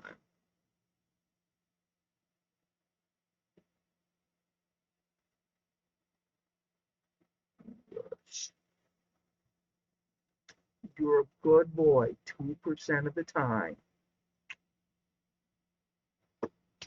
You're a good boy much more often than 2%. Probably like 3 or 4%. Okay. I have held you. I know you want to come up here, but you can't come up here.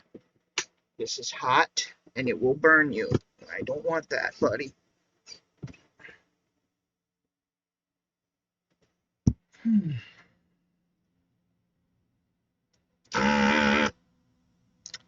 He is curious.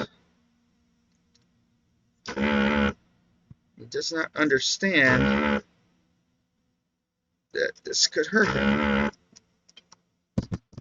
So the question is, did that free it up well enough to actually come free?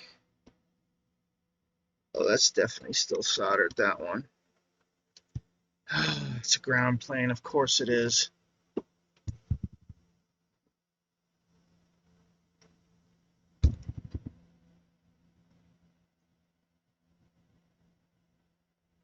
So sometimes you just gotta let it heat up the other side a little bit more before you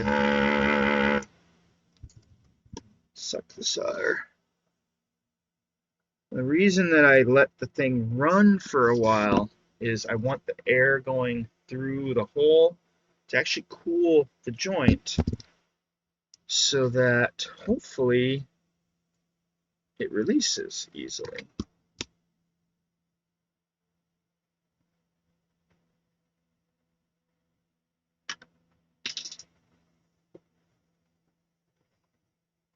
I don't need you eating things that I drop.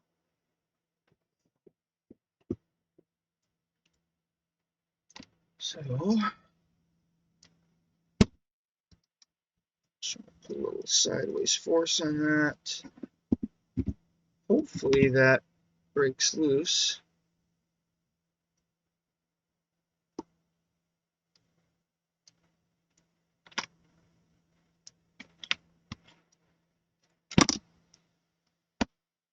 Maybe I...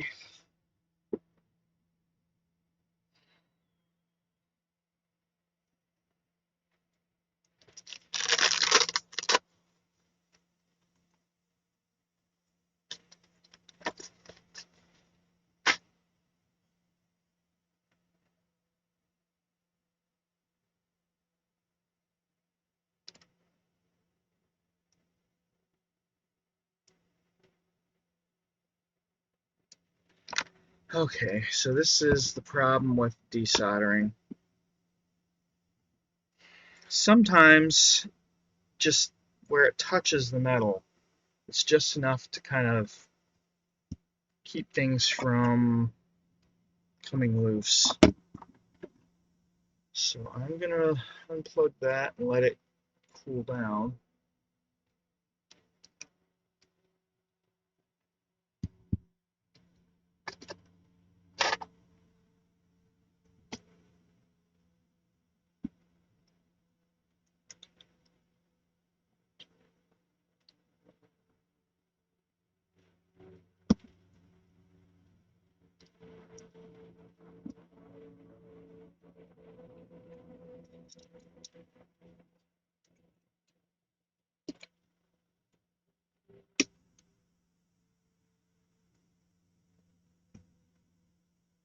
Alright. This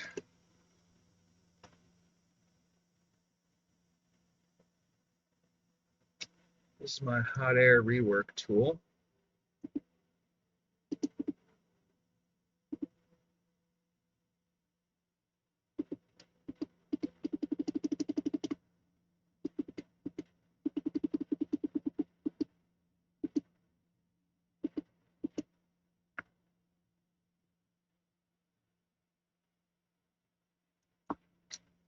So I'm going to let this get up to temperature.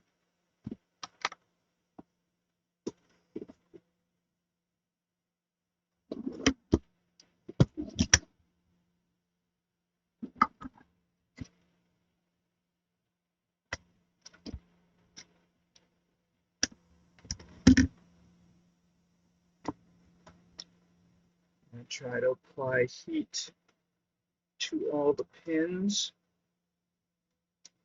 Hopes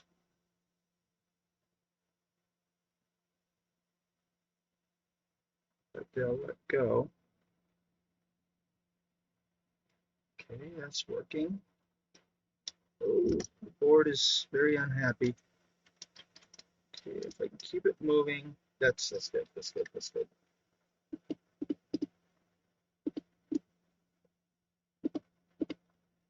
Okay. Alright, yeah, the chip's loose now. I don't know.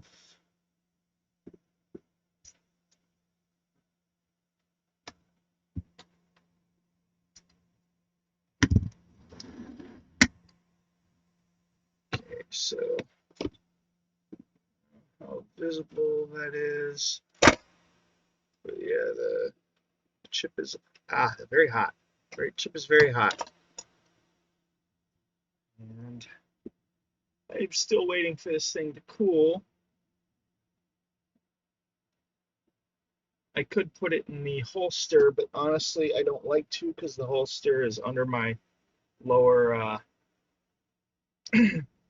shelf. So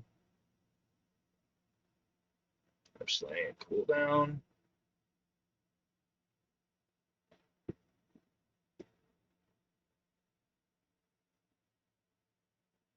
All right, so it's down to 100 degrees. So when I put it on the holster, it should just stop. Yep, and I'm shutting her off. Okay, so chip comes right out. So now we want a socket there. Turn my soldering iron on.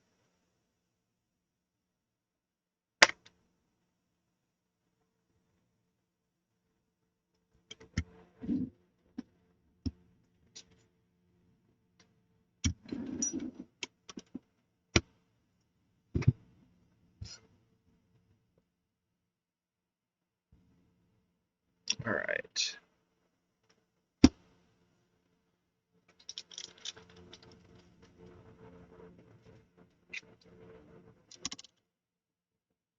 I'm really glad that cooperated. That could have been a lot more annoying to get out, and it seems to have worked all right, so I'm happy with that outcome.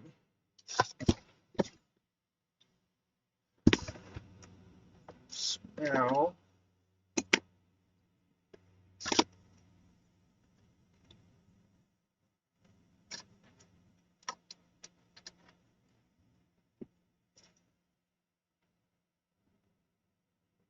oh, that was weird.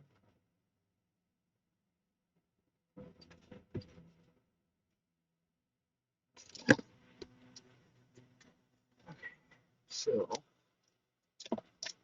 let me get parts out here.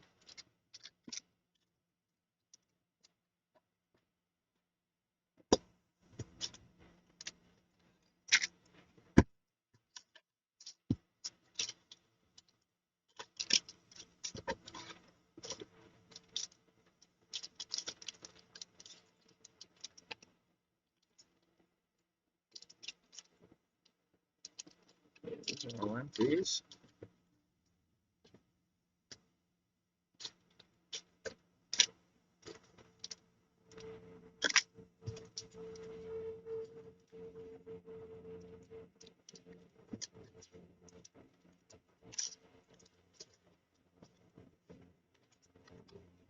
All right.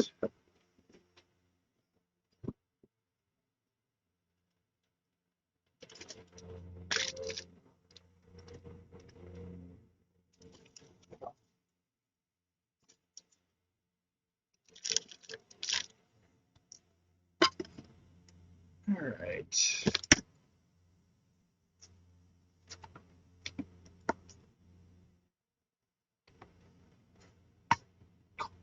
Still hot enough to be sizzling water. All right.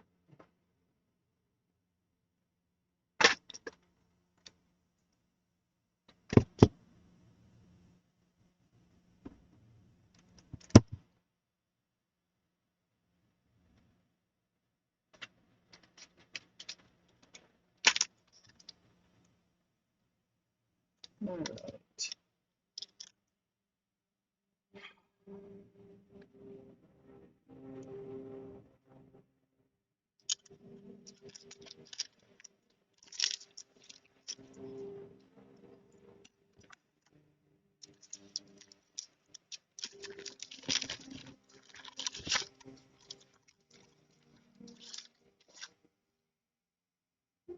Okay, so 828128.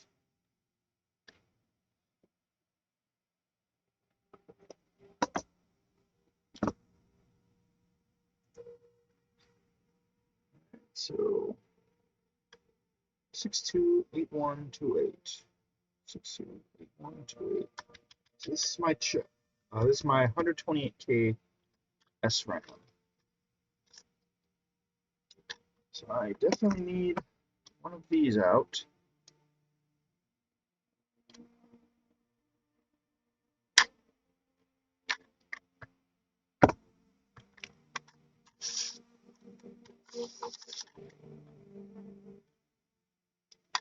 So yeah, this tube of 128K SRAM chips, I only needed one. Cost to buy one versus the cost to buy a whole tube of them is almost the same, so I bought the whole tube. If I ever have to do another project using these, I'm good to go on SRAM. Hi, Tim. Oh, now you're very cute up there. You're a good boy. I saw that attempt to bite me. You can stay up there.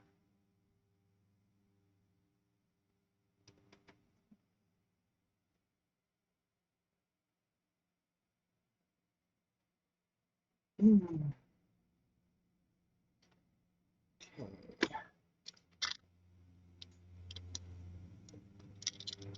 Is this the socket? This.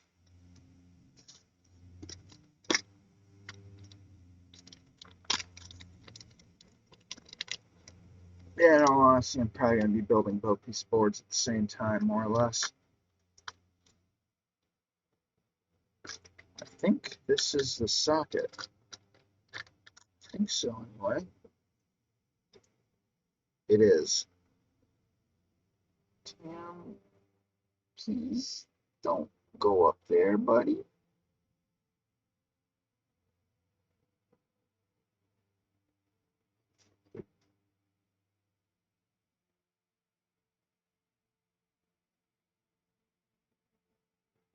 You can see just a little inkling of kitty cat.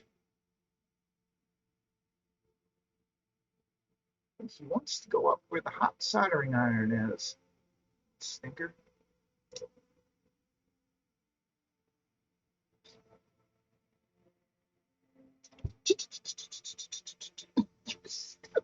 On the parts.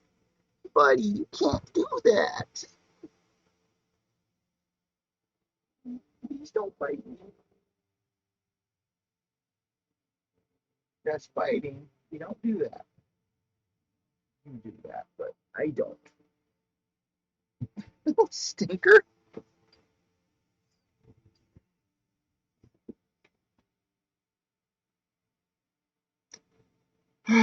Okay.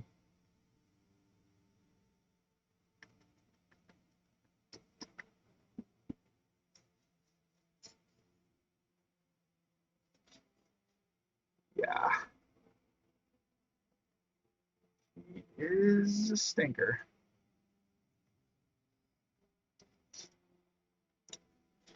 So I'm going to set all this aside for now. And at the moment, so the reason I'm socketing this chip is this chip is actually the one we just removed. And it actually goes right there on this expansion. But if we remove this expansion, then it will instead be socketed on the motherboard. So that is why we want a socket here.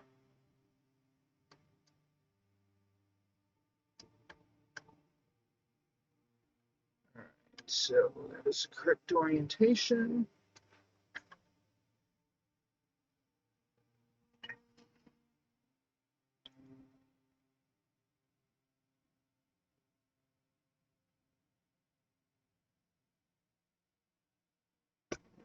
Make sure that it is flush. Yes, it is. What I'm doing there is I'm just applying pressure to the chip while I'm soldering the two corners. That ensures that that the socket is completely flush with the board, and I can solder the rest of the pins.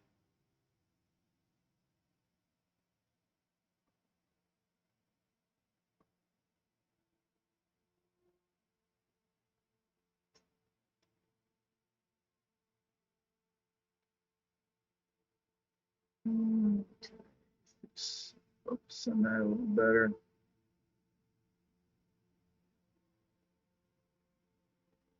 Good enough.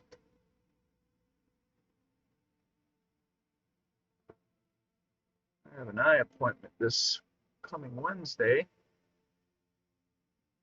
I have put off getting new glasses because my prescription changed so much, so significantly, that I didn't quite know what to actually get for my close-up glasses, because they're hugely different than before. And ultimately, I just put it off for a whole year. And now I'm going to be getting really good glasses. So I guess there's that. One thing I am going to do, I'm literally just going to take like a string and measure different lengths on my workbench screen. I'm going to get very precise measurements of how I want my glasses to be focused in, what range. And I'm just going to give that, say, hey, I want to know exactly what prescription and what near modifiers I need to make this work. And once I have those prescriptions, I'm ordering new glasses. I don't care if I need to order 2 pair, 3 pair, 4 pair. I will make sure I have a pair of glasses for every application and need.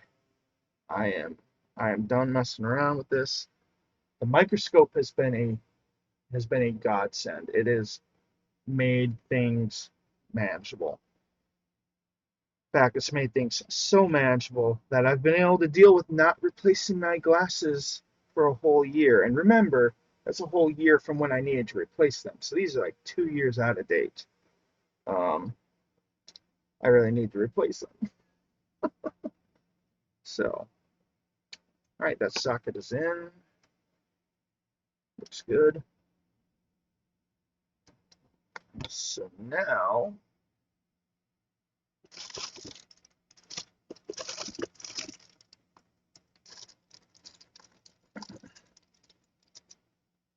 this stuff is where it's at. I will take these strips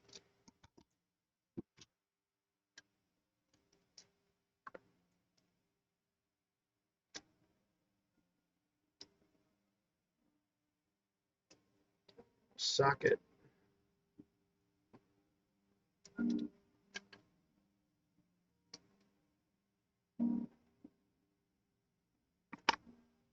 I'll socket 2 of these in so they're in a natural position where they fit well.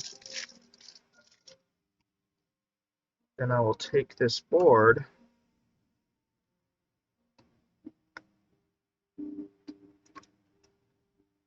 and I will solder these strips to the board.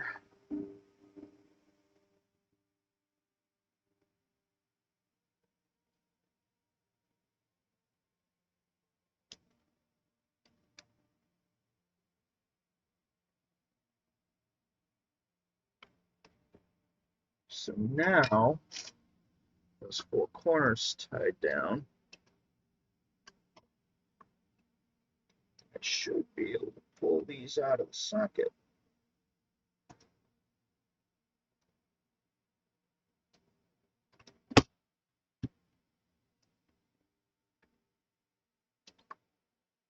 Depending on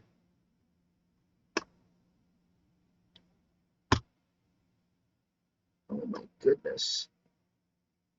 They are really stuck in there.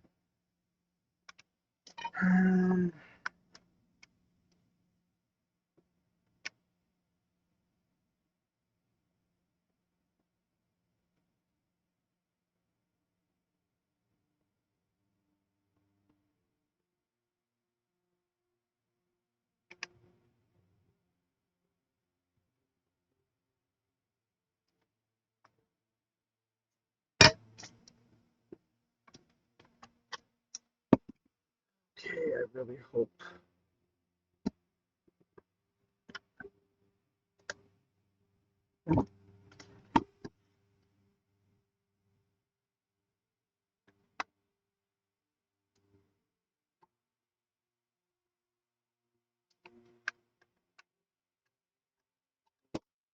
That's really tight. Why is that so tight?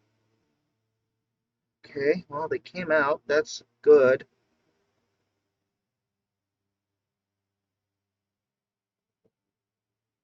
So, literally have cat hair stuck everywhere. So yeah, then if I put that there, yeah, I should be able to just socket that in. That is a tight socket. Wow. So, okay. All right. Well, it is what it is. So I'm going to set this aside for now.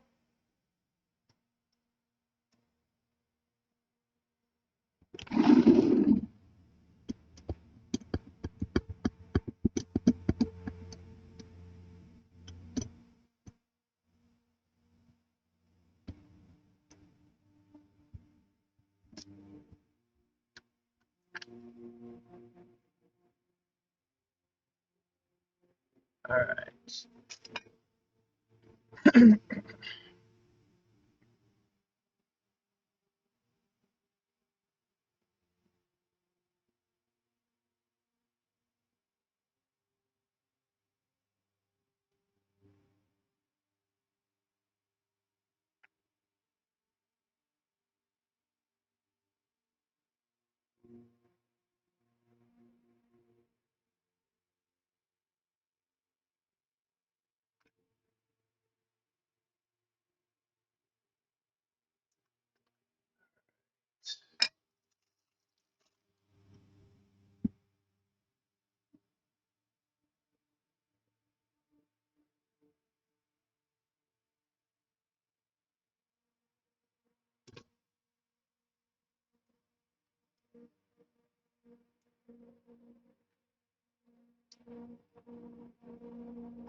All right, so that seems to be lined up well.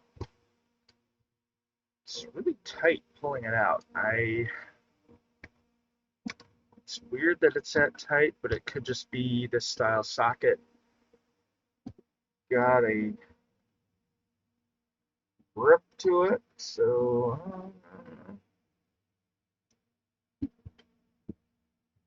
all right, so that is soldered. Now we want the chip. There's the 74 HCT 377. We want the socket there. We want, yes, socket here.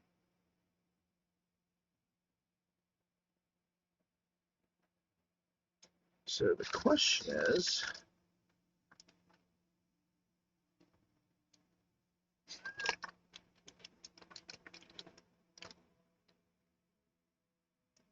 so I had the individual row pins like that.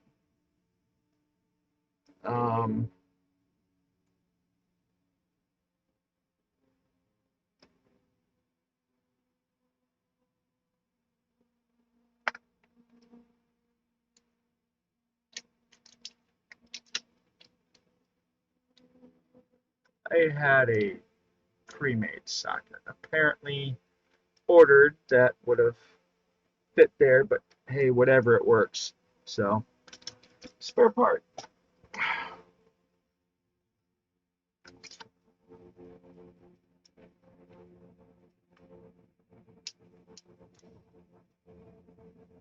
Oh well. Okay, that is an empty. That is also an empty. This is 28 position.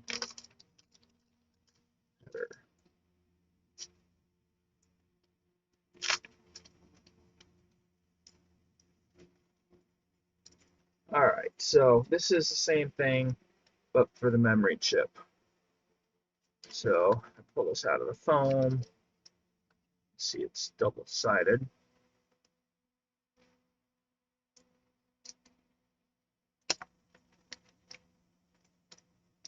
So that's what we'll use for that.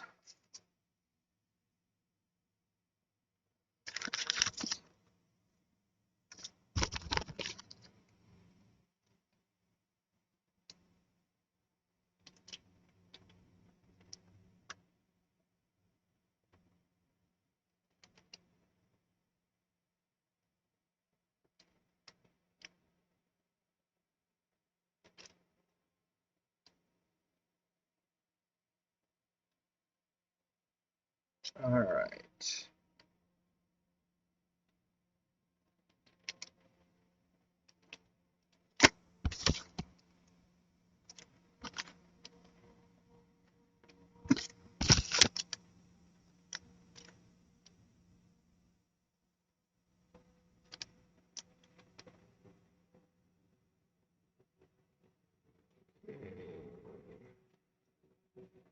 $273, so that's chip for that.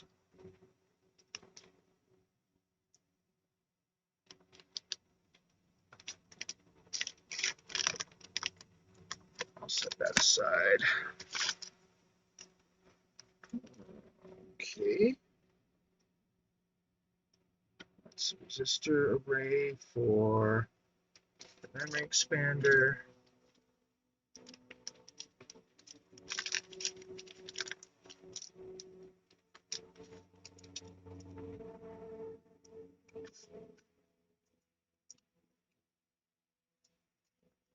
We got here. Okay.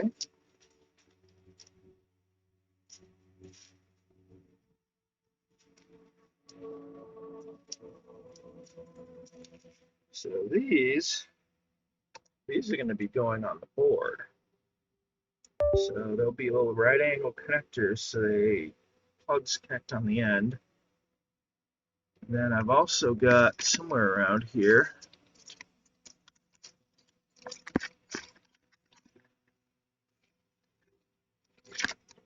sockets that will plug into them, and I can solder little add-ons to the end of those sockets. So that's all for the memory expansion board.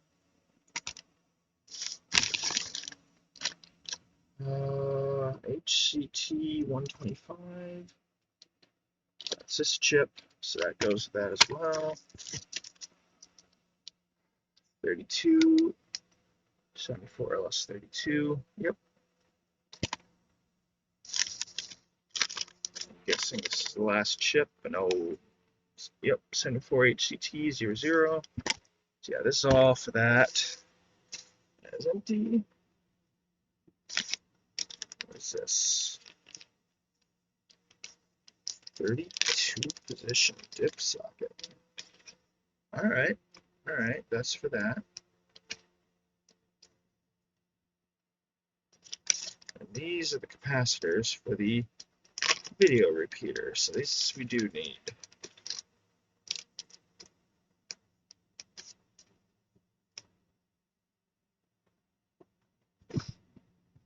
All right. So I thought maybe I bought a socket for this one, but apparently I did not.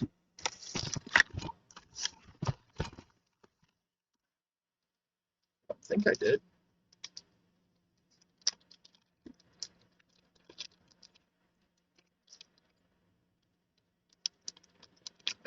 I do need this.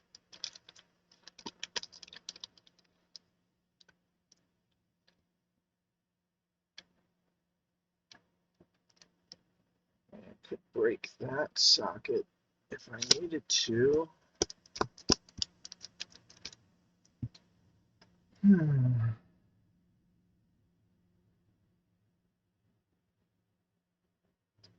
so these chips are all, oh wow, they're just sitting there by pressure alone.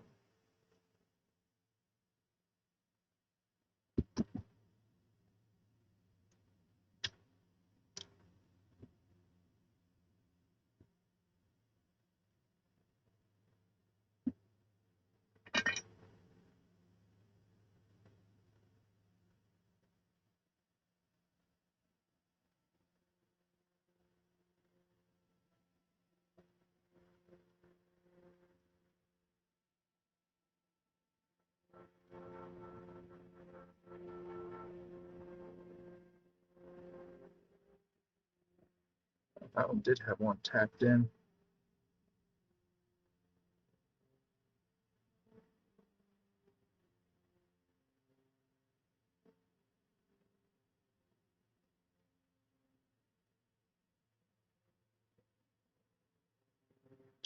All right, so I'll apply pressure there.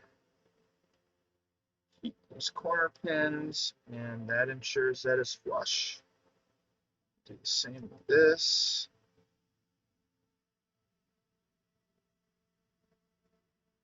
Same with these. When you do this, if there's any gap between the chip and the board, you'll feel the chip move into place once the solder melts. So these are all ready for solder.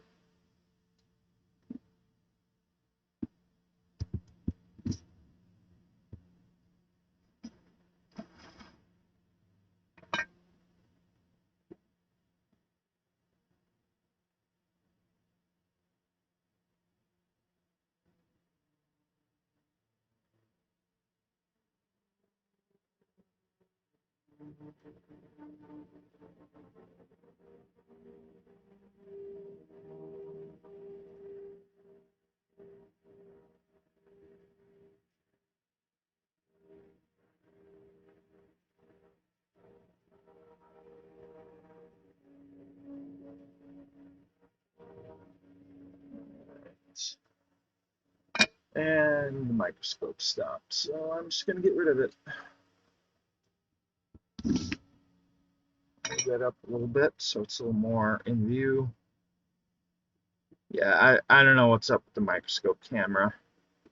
It likes to freeze up. I have to kind of deactivate and reactivate it.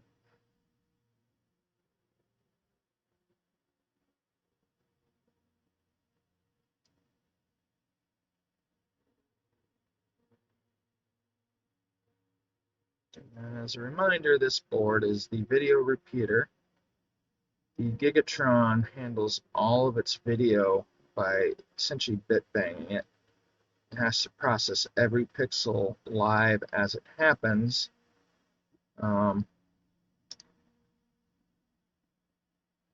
This means that if you run all 4 scan lines, it's got to essentially render the same pixels 4 times, and it makes the computer run about quarters fast.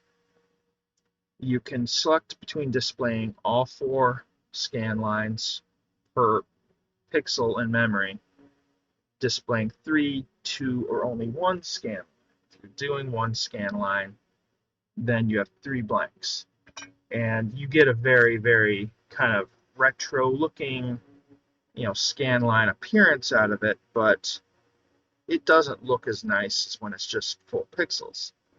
So this board, it'll store the 1 scan line in memory, and then you let the Gigatron just not render scan lines 2, 3, and 4, but then this board will repeat scan line 1 over scan lines 2, 3, and 4 to fill them out without putting the burden on the processing capability of the Gigatron.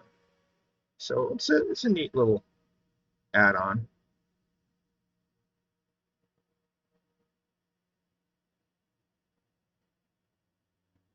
and it uses something called a first in, first out memory chip for that. Basically, the first bit that's stored is the first bit that gets read out when reading. So you can kind of feed it with a stream of bits, and then when you read out, you're going to get those bits in the same order. So it simplifies,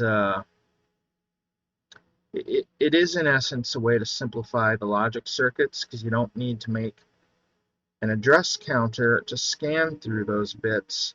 It's all kind of built right into the chip. It is a kind of unique style chip that's used for very specific applications. This would be one of those applications. Now, the question is, do I want to socket the memory chip?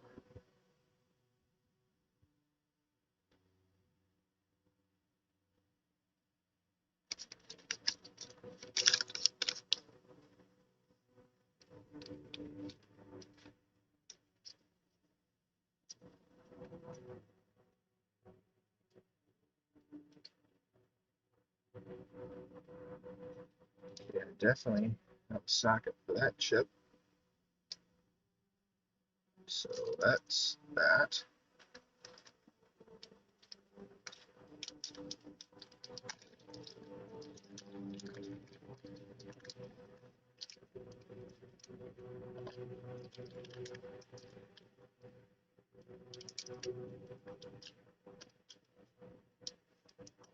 All right.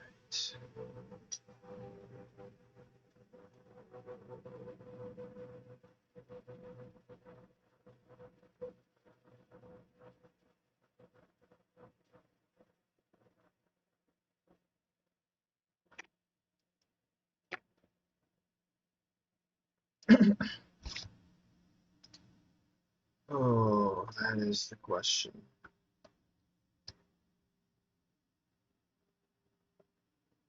I could technically break the middle dividers of this wide socket to make a narrow socket for this chip.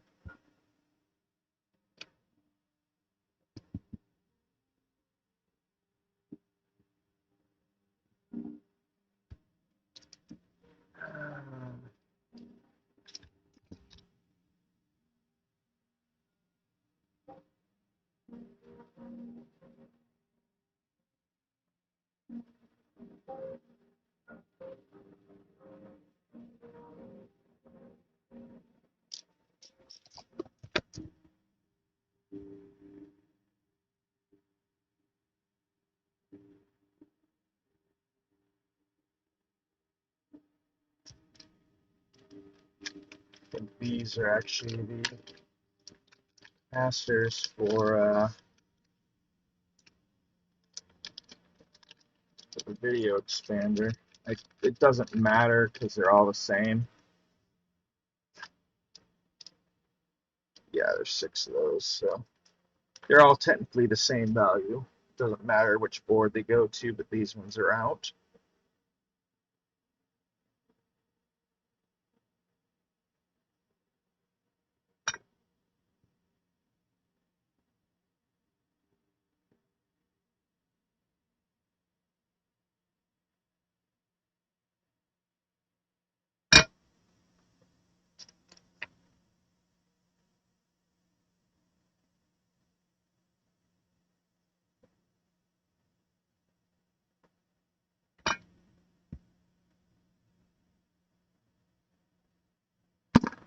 Oh.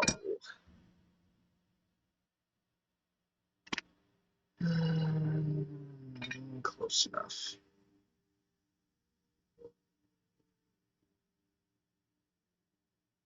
Of course it fell.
Okay.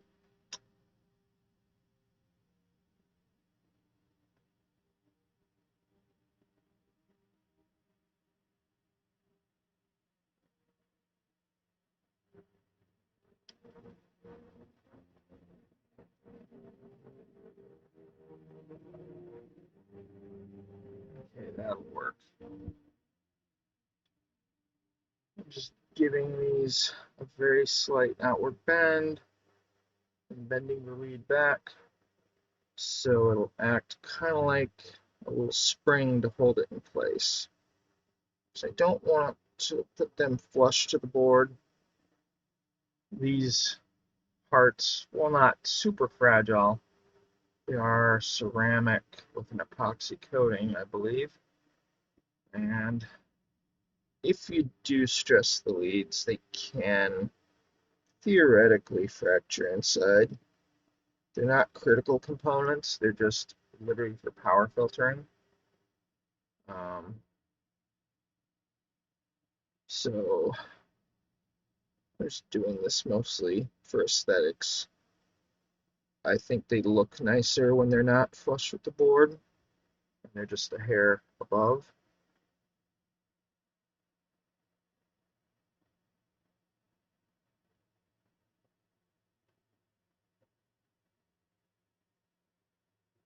Now I'll solder those. That just leaves the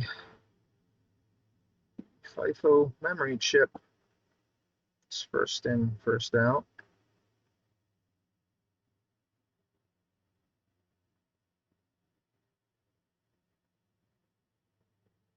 These add-on boards are not terribly complex.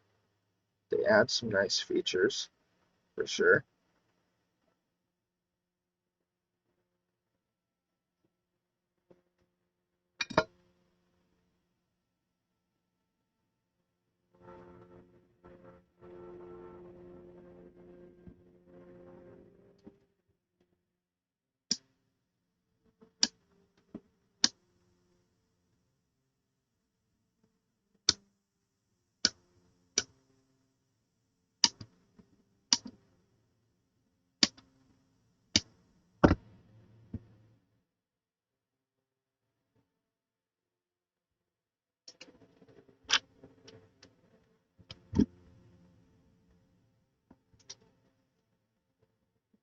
So now we're technically ready for the RAM chip that goes into this.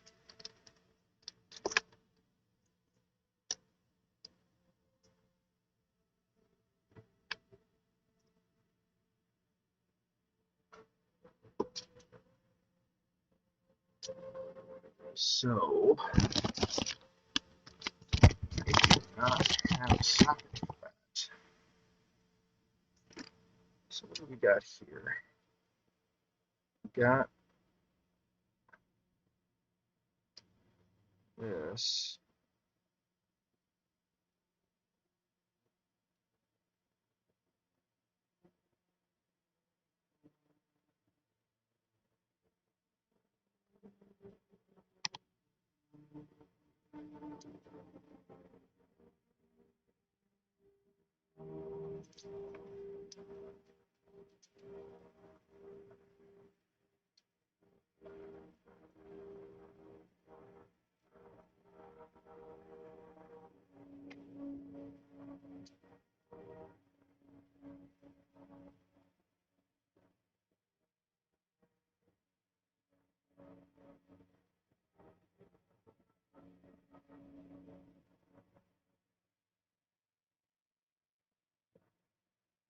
That is going to be an awkward solder. This.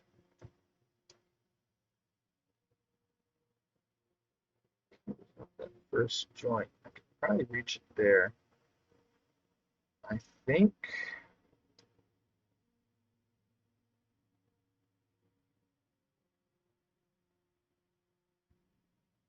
What's this cover up?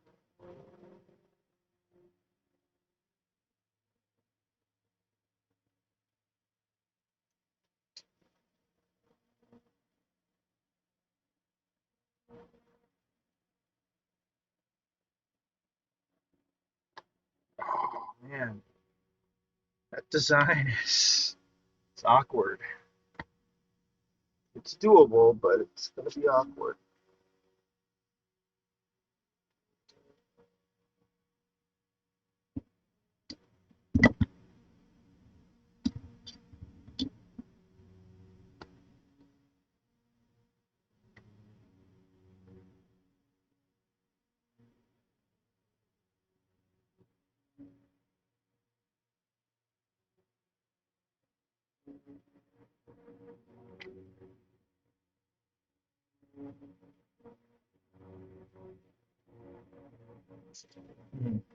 All right.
Alright, so I'm just kind of making a socket here. I'm putting in a little notch here.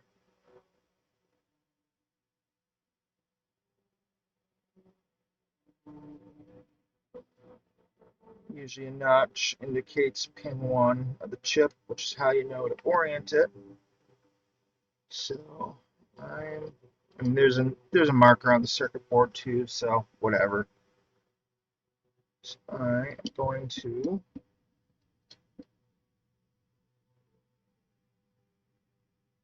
insert, I got bent a little bit, insert each side of it onto the chip.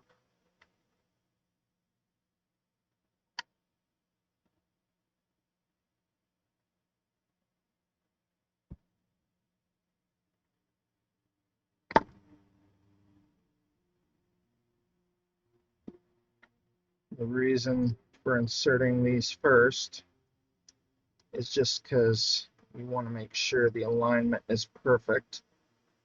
So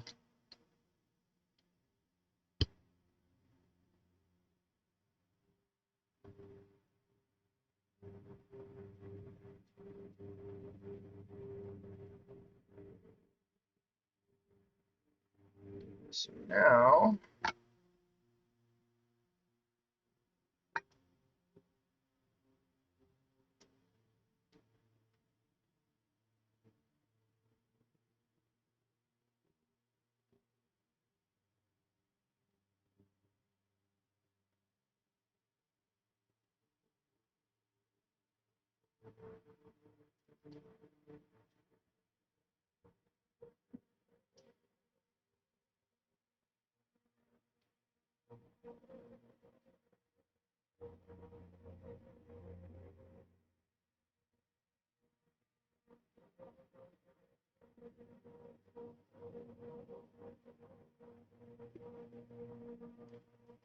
Alright, so now I remove the chip. There's one issue you sometimes have with chips and sockets is if you solder them while the chip is in the socket, sometimes it can make the leads stick. You don't want that.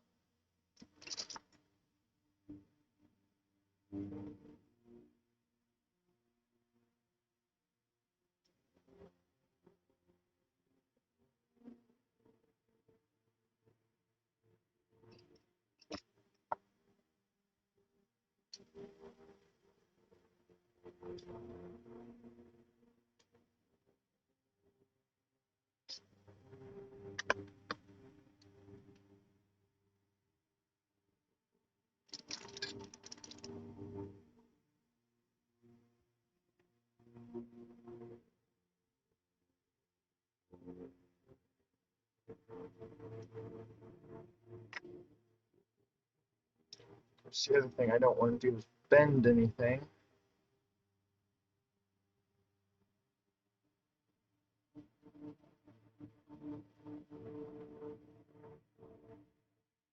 The capacitor is just tall enough to be kind of in the way.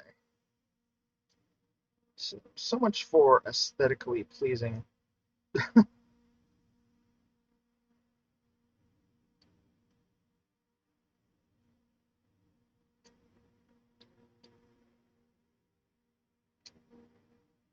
Alright, here we go. Chips out, no leads bent. Perfect. So, finish soldering that socket.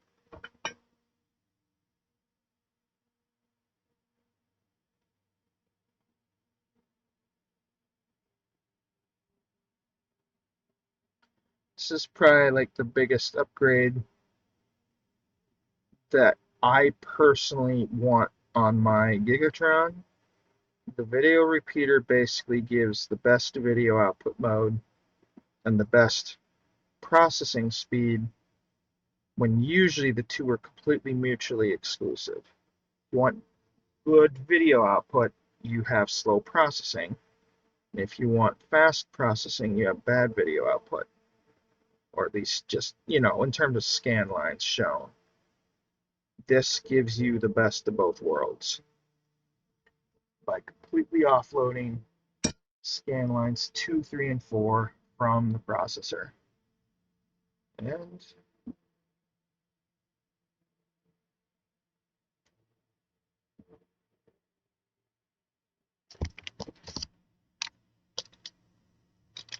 somewhere there is, here it is.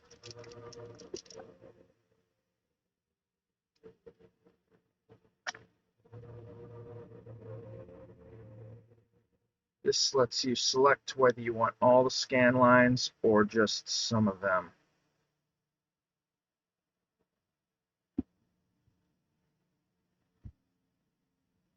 So sometimes you do want the scan line look, and this will let you have that without having to remove the whole board.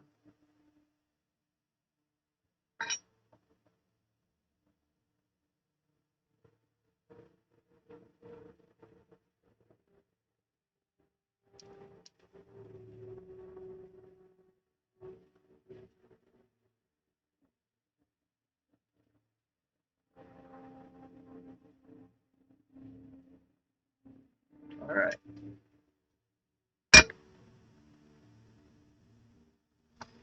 So somewhere,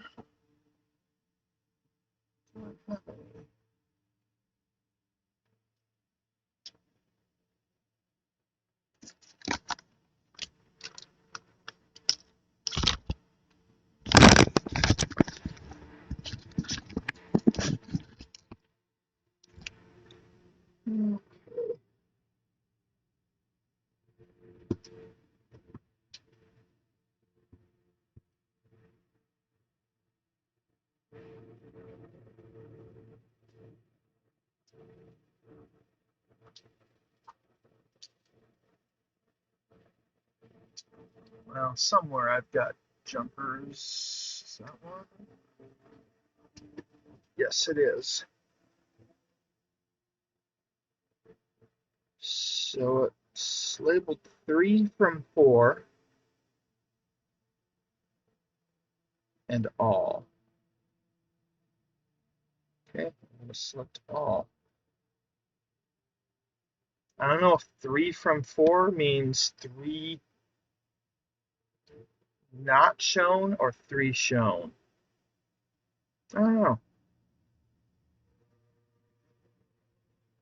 So I'm going to put the FIFO RAM in. All right, that is in. Now I'm going to put this 74F377 into this socket.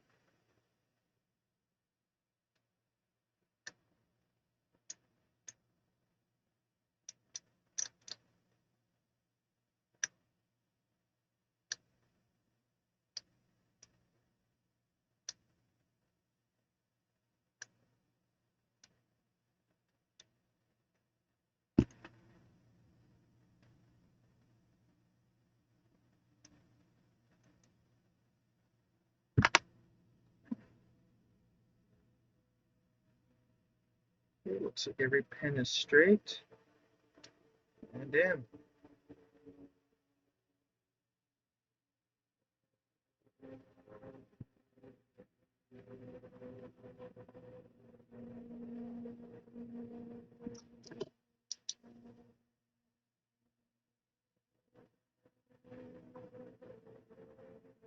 All the chip orientations are correct. So then this is a completed module. So this is the output register. This is the first in, first out RAM. Then this is just some logic circuitry. And what it's doing is when it writes scanline 1 into this chip is going to read it and remember it. See, this chip is only outputting a single byte at a time.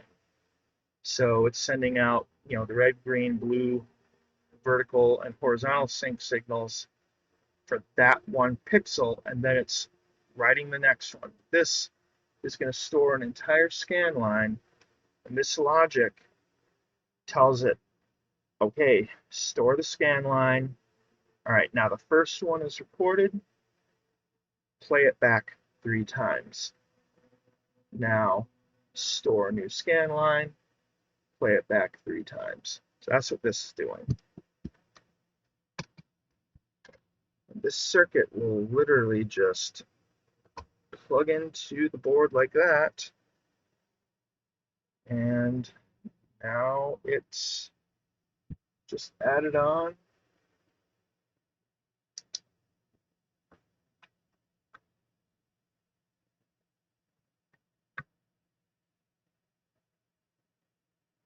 So it's just, it tacks on, replaces that chip goes there, and this extra logic offloads all that work from the motherboard so it can run at its fastest speed.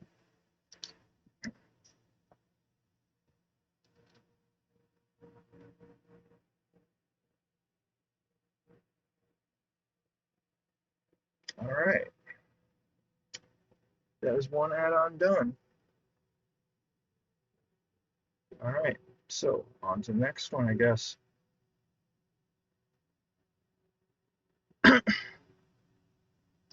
Oh, ow. Stabbed myself with some pins.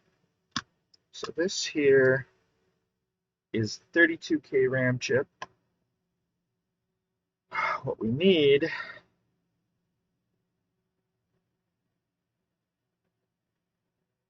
is to insert, whoa, we need to insert this. Oh wow, that does not line up at all. Oh my goodness. Really? That's interesting. Insert this else here. This is definitely cool by now, so I can put this down.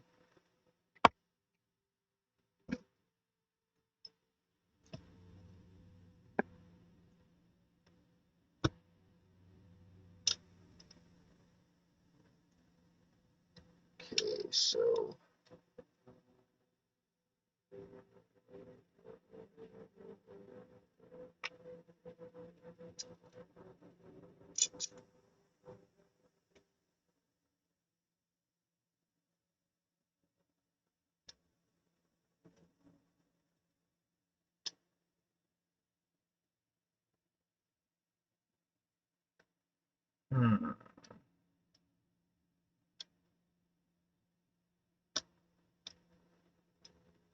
wow, that doesn't eject it at all. Okay, no, it does. It does.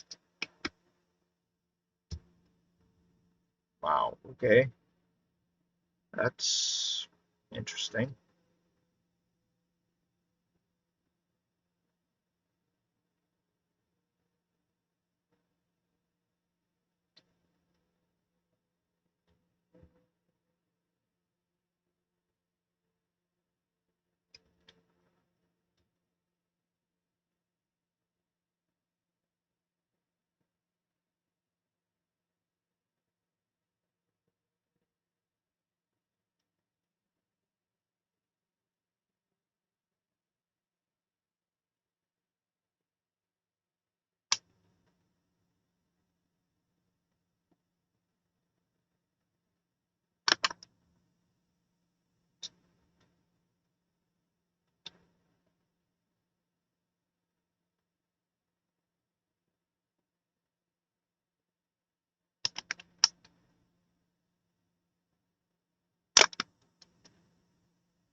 Okay, so quiet here. Mostly because I'm trying to figure out how to handle this. I would like this. I would like these latches to actually latch onto this if I can make it work. But this was not designed for these kind of sockets. So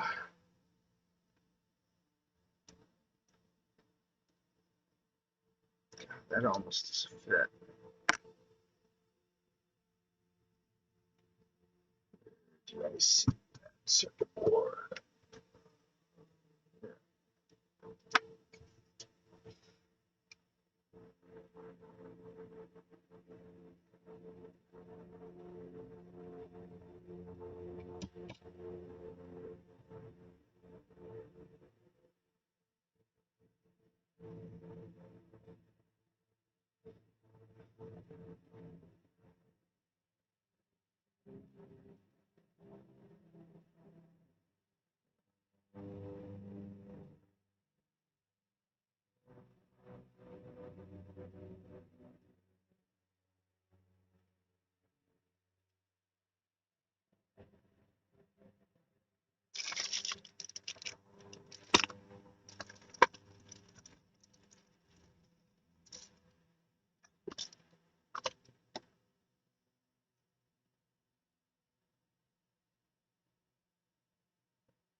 It's not ideal.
do kind of want to raise this board up a bit, so I'm considering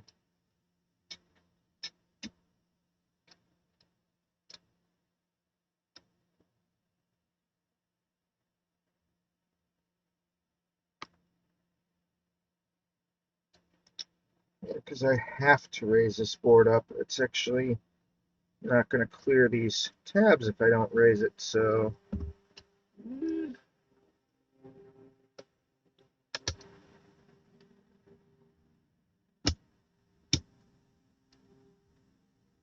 these tabs kind of, they were neat when it was a chip being mounted, but they're kind of biting me right now as far as just convenience goes. What is this chip?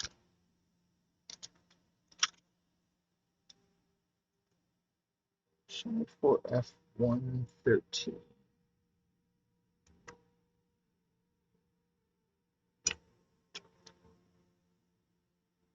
Okay, so that chip was used on the video expander. Another case of buying one chip was next to impossible. Buying a whole tube of them was doable. It's kind of annoying, but you get chips out of it, so cool.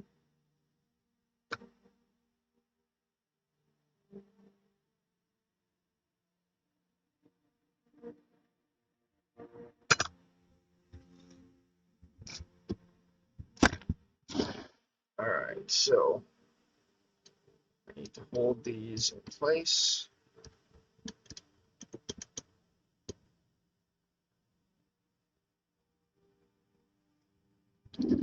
So I am literally just going to surface solder each one of these to next. Hopefully. Okay, that does work.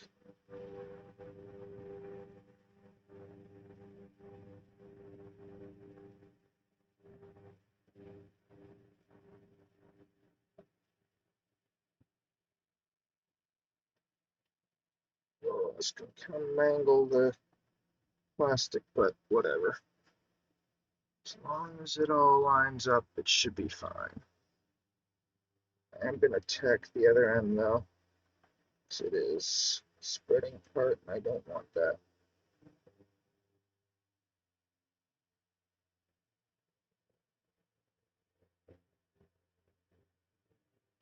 Okay, that looks good. My biggest concern is melting the plastic enough to where the pins start migrating, so they won't line up with stuff. That's not ideal.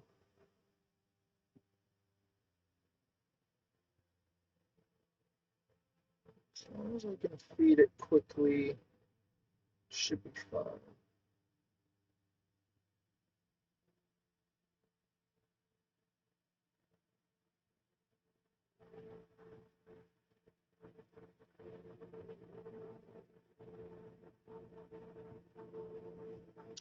So I've intentionally not plugged these together. There's a gap between them, and that's by design. Did end up crooked. Oh well. It's close enough. So now I will solder the other side. Let me see if I can get the microscope back up.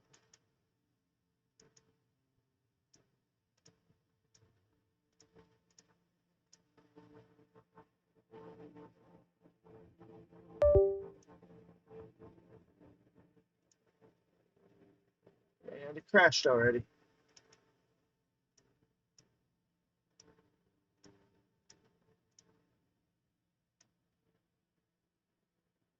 All right, I'll take it.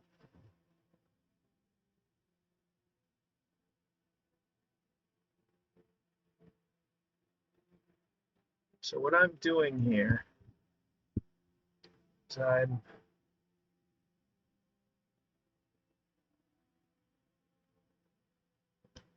I'm soldering these two together because I need extra height. That little lever action kind of chip socket thing.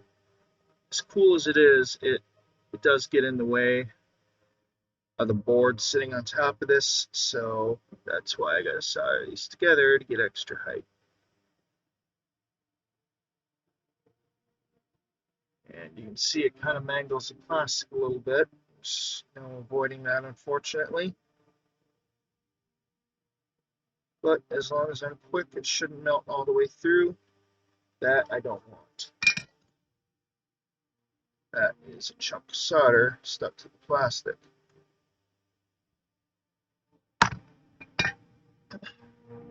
That's a potential short circuit. We don't want that.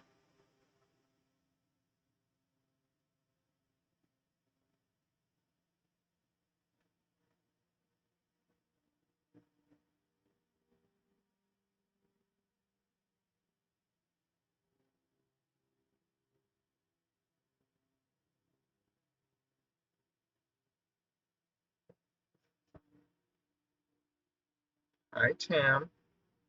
I am soldering. You can't be here. He wants the solder. You cannot have that either, buddy.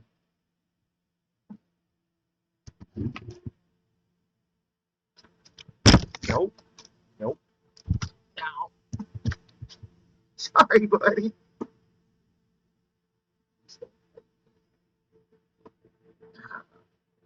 I have escaped your bite.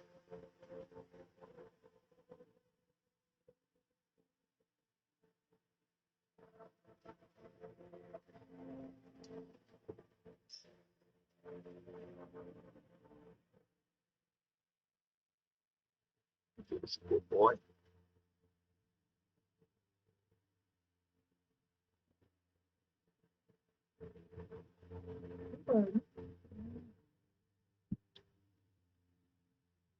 Good boy. Wait, you can't go where I'm soldering, but sorry.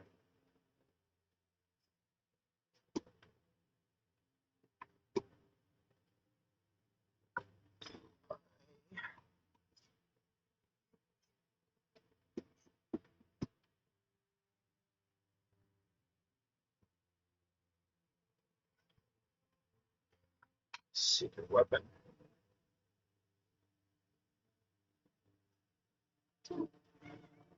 Oh, yeah. Go get your ball.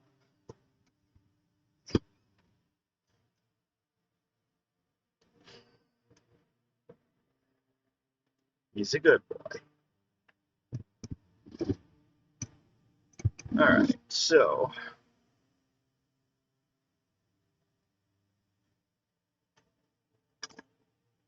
let's do just a little surface cleanup.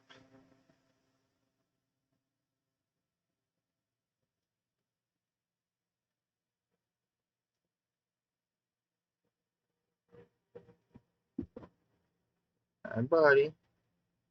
As long as you stay on the back of the chair, it's okay.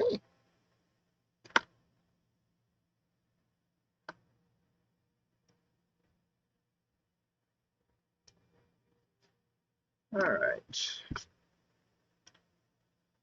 Satisfied with that piece.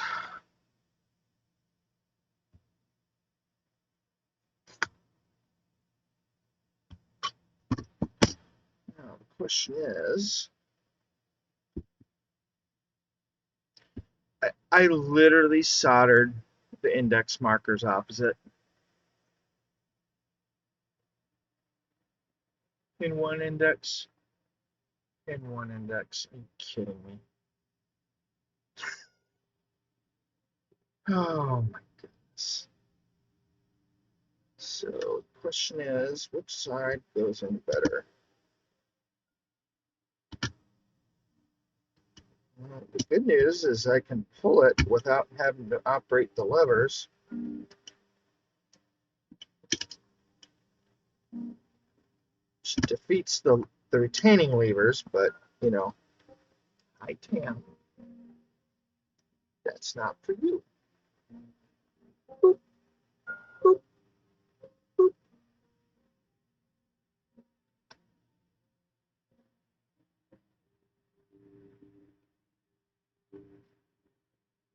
I am dealing with a Uberus Maximus.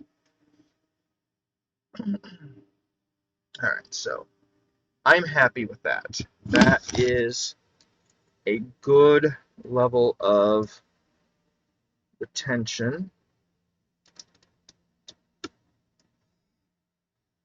It does sit higher. That will clear. I'm alright with that. I'm annoyed that I got the indexing backwards, but should not matter. Shouldn't matter. So those pins are much longer. So I will be able to get to those much more easily. From the bottom side, I am going to solder this part first. I'm pretty sure that's the correct orientation, but I want to be sure. So that can sit there.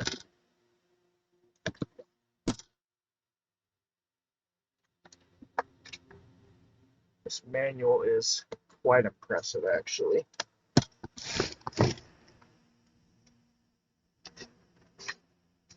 Okay.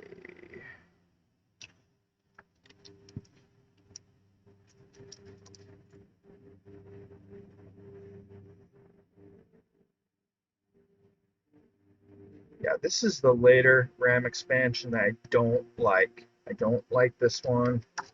It's not that it's bad or works more poorly. It's just it relies on programmable logic arrays, and I don't. I'd rather deal with. So I don't want to deal with GAL chips. It's gate array logic. They're programmable chips, and all these two chips do is replace a bunch of TTL logic, which is kind of my feelings. That's the whole point of this.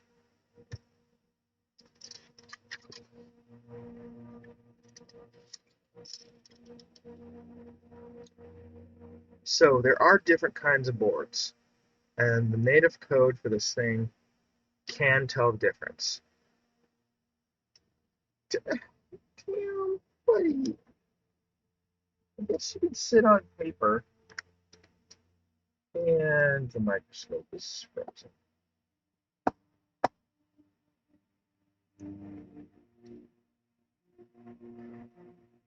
You're a goober.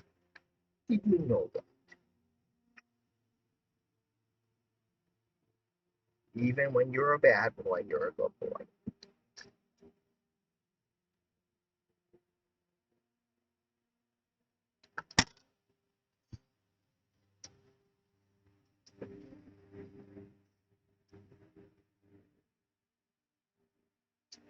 You know, buddy, I'm gonna have to go to bed soon here, so I gotta finish up.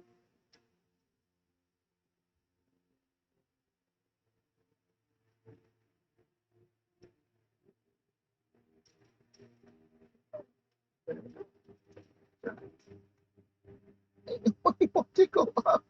You gotta go down. Uber. So,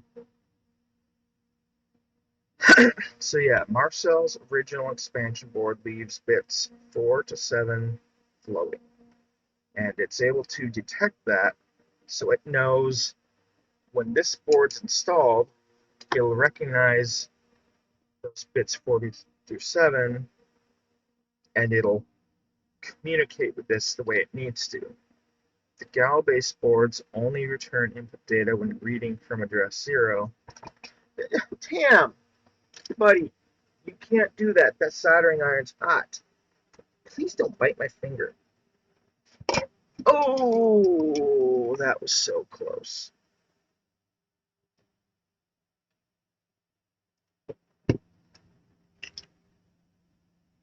Not a drop spilled.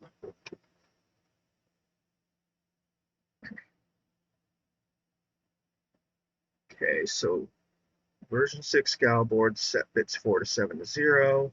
Version 7 gal boards connect bits 6 and 7 to the banking bits. So it can tell which ones are connected, which is fine. I wish I had the schematic for the traditional. Okay, here's the video repeater.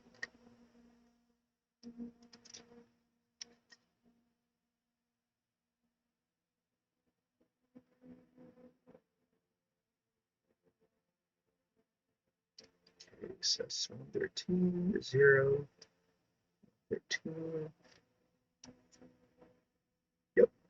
So that is the same design. It's just they redid this design so it doesn't interfere. What are you doing, buddy? Leave it.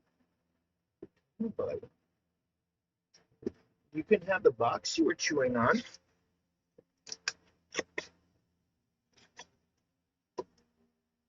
There you go, buddy. You can have that. Okay.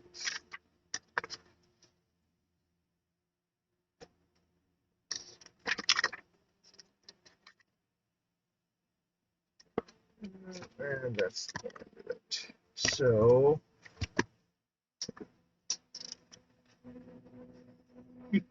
he is chewing the cardboard. I knew he would like that.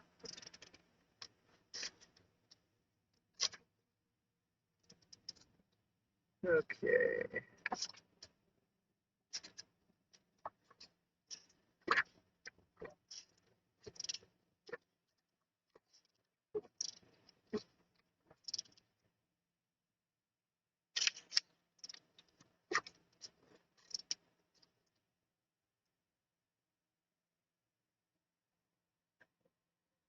It does look like pin 1 is on that side. Yeah, that looks the same too. So yeah, I'm pretty confident about that.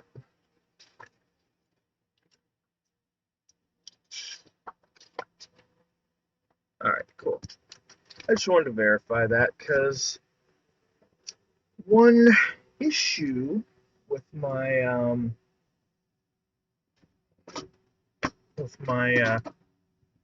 fancy schmancy lever action retaining socket thing is it covers up pin 1's marker. So, oops. Alright, I'm happy with that. Don't need that anymore. We'll use this pin 1 marker. And that's annoying. I'm annoyed that that ended up that way, so can I snip it?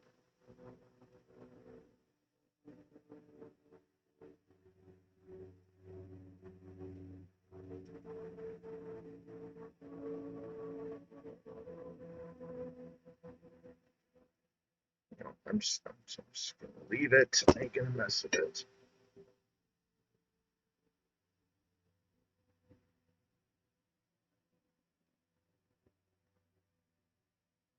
Just weld the plastic where I deformed it. Call her good.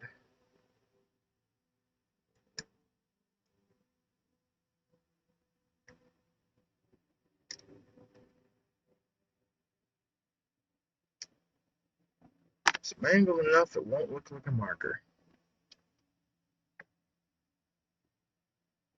Alright, so I want to start first by setting the main board aside, and I want to solder this.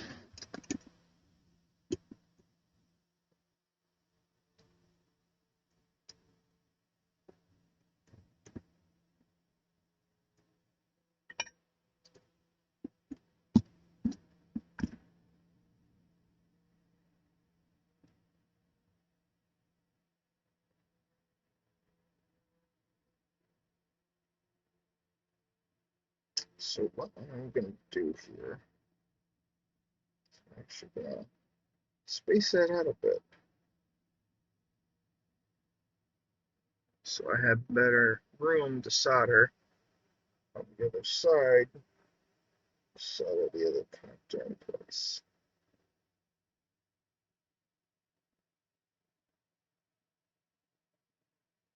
All right.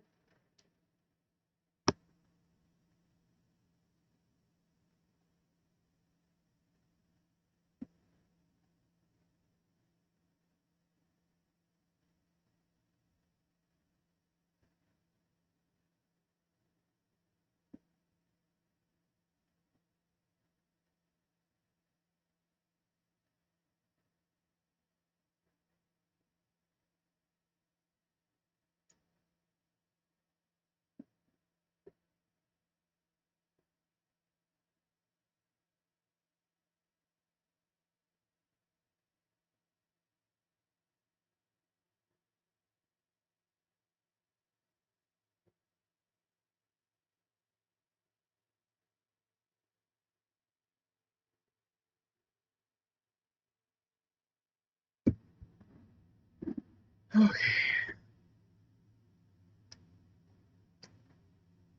So the microscope is connected to an HDMI output here.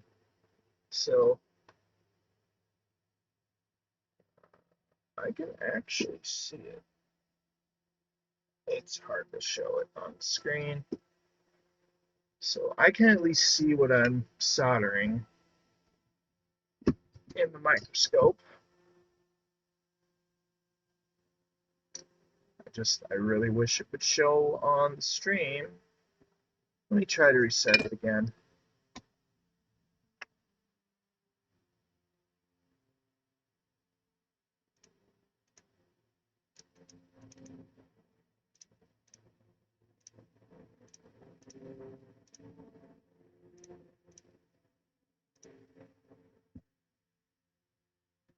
So far, so good.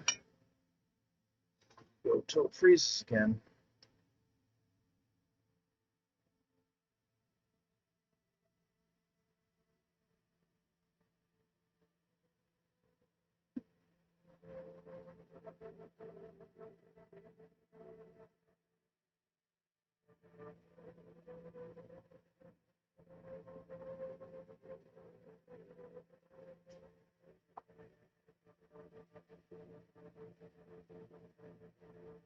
So I'm intentionally soldering these kind of almost as low profile to the board as possible, so that I actually have a gap on the other side, because I've got to solder this connector on this side of the board, which means I got to do the soldering potentially from the other side.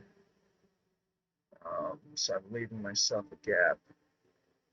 Although there are pins sticking out a small amount, so I may be able to do soldering on this side of the board too. I'm just giving myself my best chances.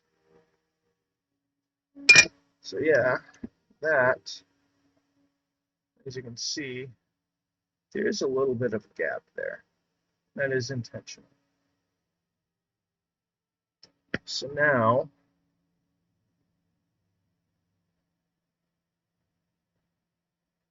this piece goes in like that. See how it's offset there? That row is underneath. So, yeah. The goal here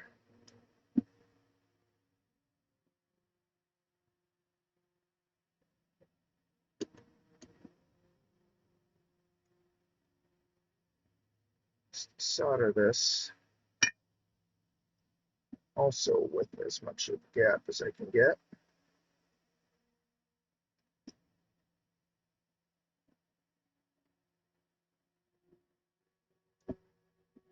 Okay.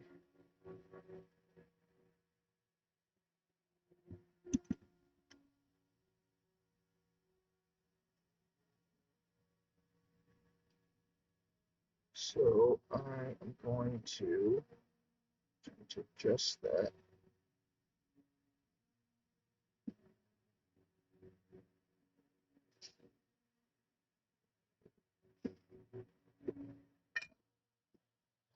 How does this look?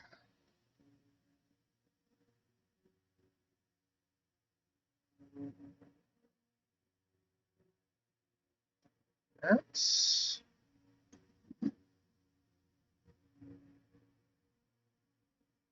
not bad. I think that'll do the trick. So I'm gonna solder at least this other one here.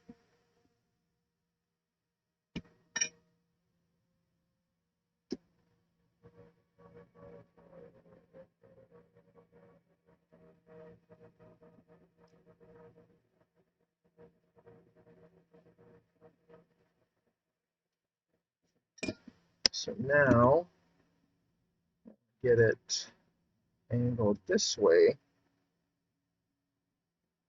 That's about right.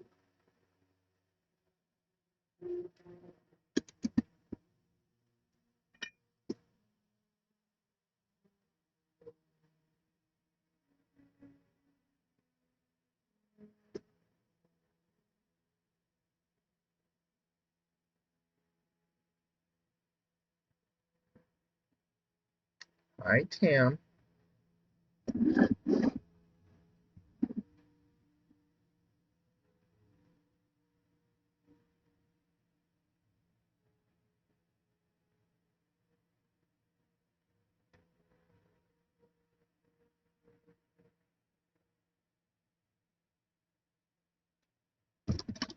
Tam, I'm soldering. This is hot. You cannot.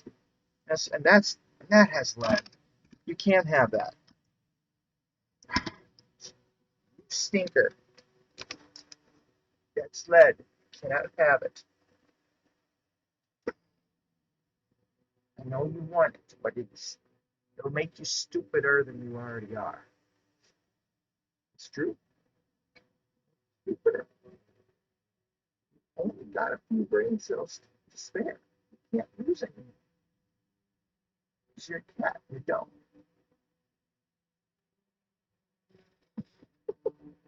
Ow. Ow. Nope. We are not biting.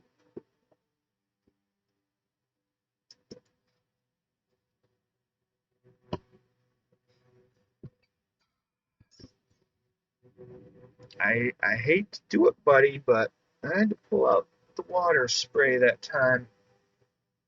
He really wants up here, and I am soldering. I am using leaded solder, and I can't have him messing with that.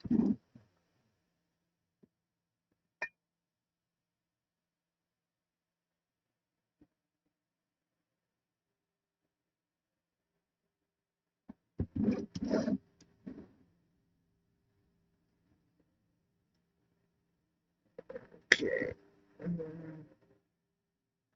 Really?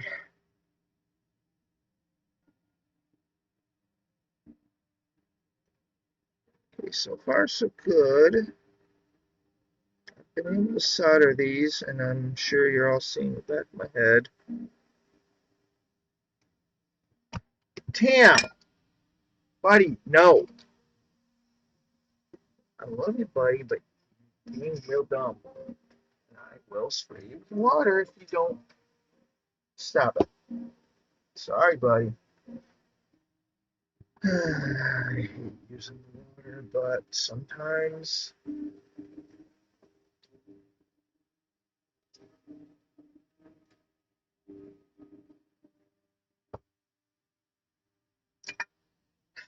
I am realizing I am never hearing the end of it tonight. He is going to be a pain all night long because he didn't get to do the thing he wanted to do right before bedtime. Oh, Lord, help me.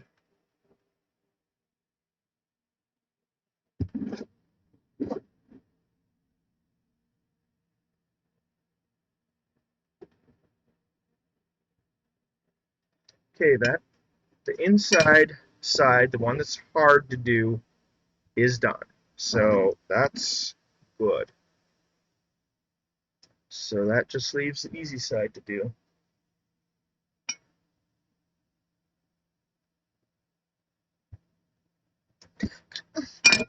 Damn, buddy, you can't have the solder. It's cute, but you can't have it. It's bad for you. You are soaking wet. You really want it that badly. Damn, buddy, you can't have it. Sorry, buddy, but you can't have it.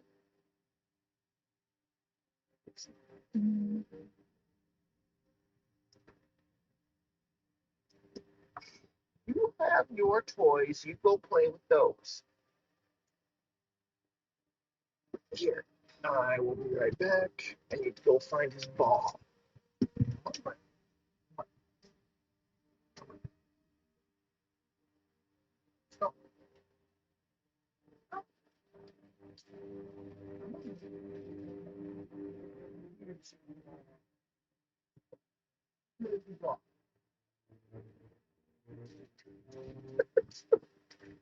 Stinker. Okay. You know, the worst part about all of this is I'm probably not going to get around to running this thing tonight. I have to work tomorrow, and what do I want to know? That's right, no fingerprint till I reprogram it.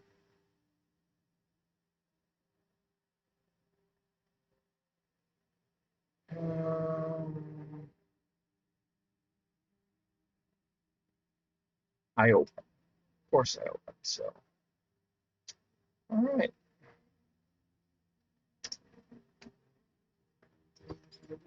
I have to be at work in 8 hours.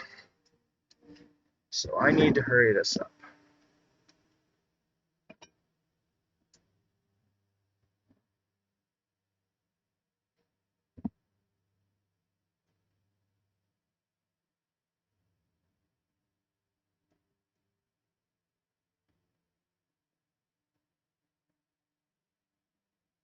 I will say this, I am glad to finally get around to having these done. They've been sitting for far too long. Basically, work got real busy, and they just sat and sat and sat. I honestly don't remember what month it was that I built the Gigatron. It might have been all the way back in March. Excuse me. Alright, so this is looking good.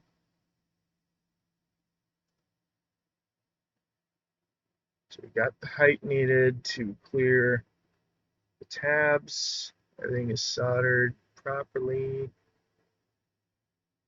Yeah, I'm happy with that.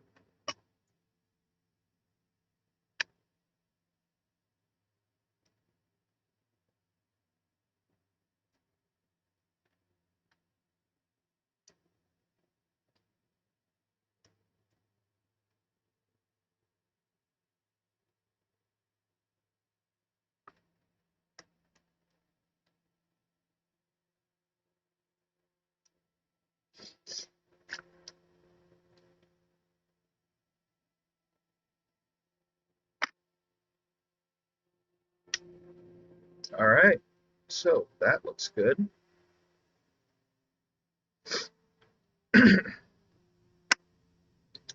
So we have 74 LS 273. That's this one.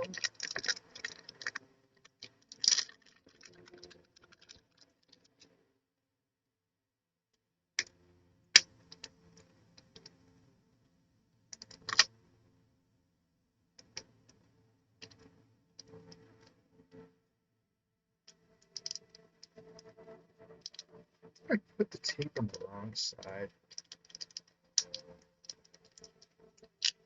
I literally taped it back shut. I'm going to try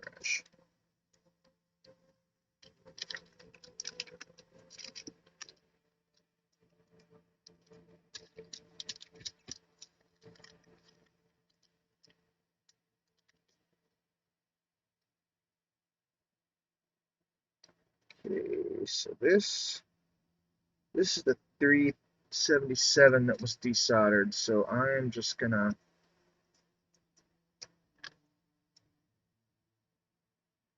steal some foam and put somewhere, anywhere. This is the 32K RAM, which I do not need anymore. So I'm just going to store that out of the way there too.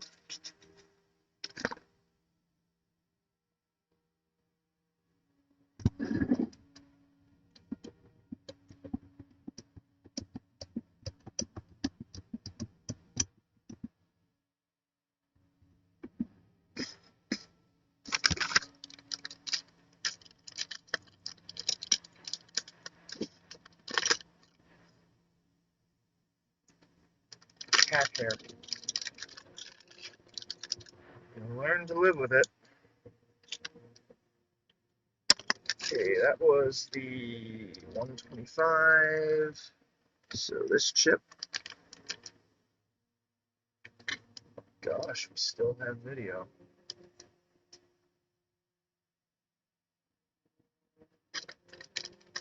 Shocked.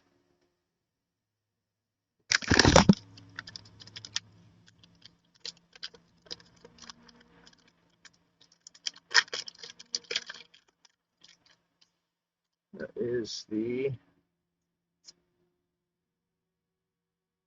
74. That was 32. So anyone not familiar with it, 74 is a very, very long-running series of logic chips. 74 series would be the consumer versions. The 54 series is the military spec version. The number after the letters is what the actual part is in the series. So I think this 32, let's say, I forget what it is.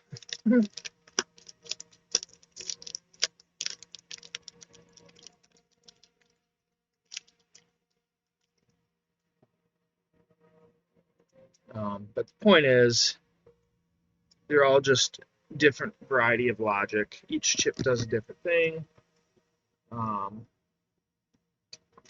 And the part numbers have been the same since like the late 60s. It's been around that long. The LS,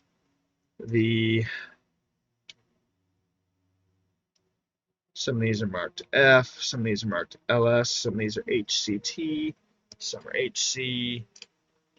What all those different letters mean is just variations of, the parts with different things like speed and voltage ratings. So an LS is low power, the HCT, that's high speed CMOS.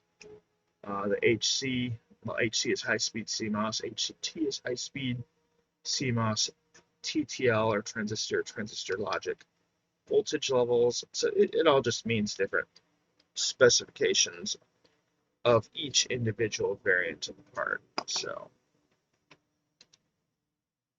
it's all it all means something. Okay, now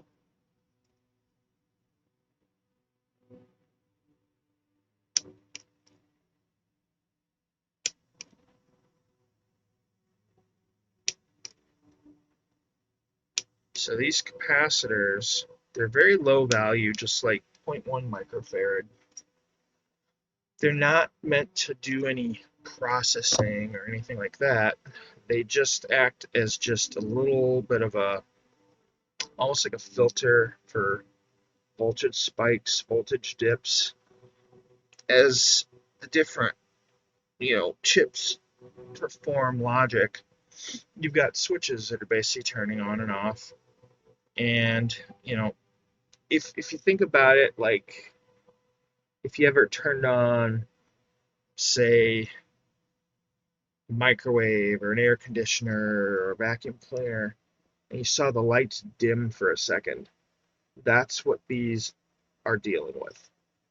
They're basically there to absorb or supply extra, just a brief little bit of power for those little power dips that happen when you turn a bunch of digital switches on or off. Most circuits will function without these, or like if one or two or a dozen go bad in a large circuit, usually there's enough spread out to handle anything like that. If you do build a circuit with none of these, then you might experience, the occasional random crash when a lot of, stuff gets switched on or off. In theory, if it's low enough speed, circuits, you may not need these at all. With high speed stuff, you need a lot of these, and they really do matter. If you look at the bottom of, like, say, a modern motherboard, um, you'll see little tiny brown rectangular parts just all over the backside of, like, say, a microprocessor. That's basically the same as these. They handle power spikes, power dips, as different things are switching. They handle making sure that the power supply is smooth and uniform when everything else is busy switching on and off at, wild intervals. So let's get these capacitors soldered.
This snipper is really sharp.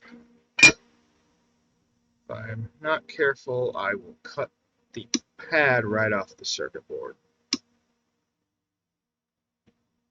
This was a $120, I'm not even joking, flush cut. So they're made by Weller now.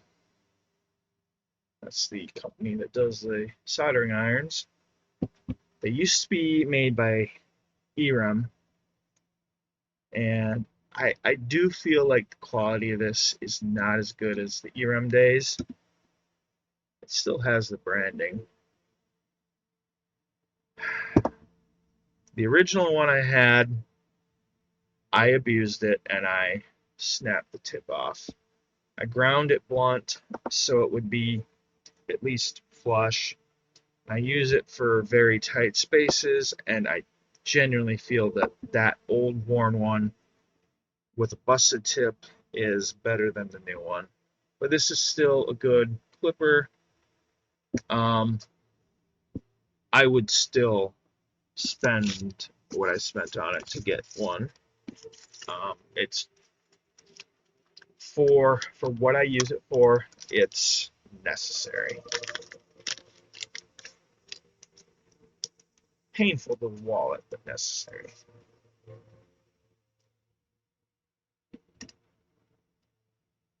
All right. Alright, so this here is a resistor pack.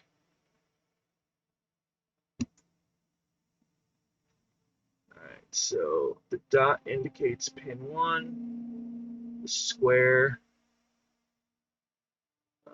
hole also indicates pin 1, so get this.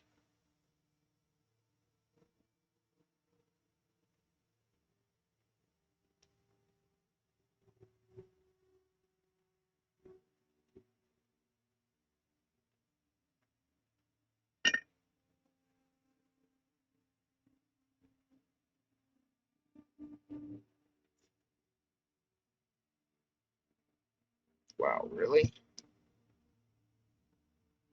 I somehow accidentally soldered it in the middle.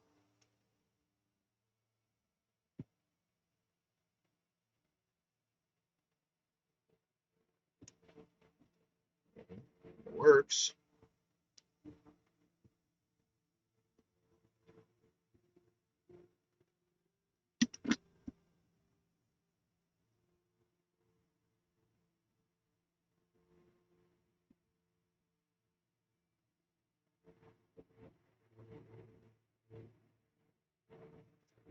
Alright, that is mounted. So now it's the chips. Okay, so 125 goes there.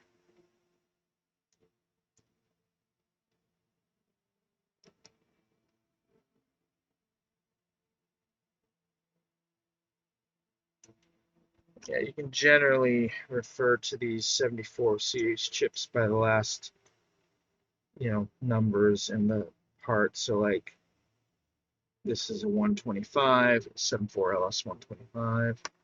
This is a 32, 74LS 32. It's generally recognized when you name them that way.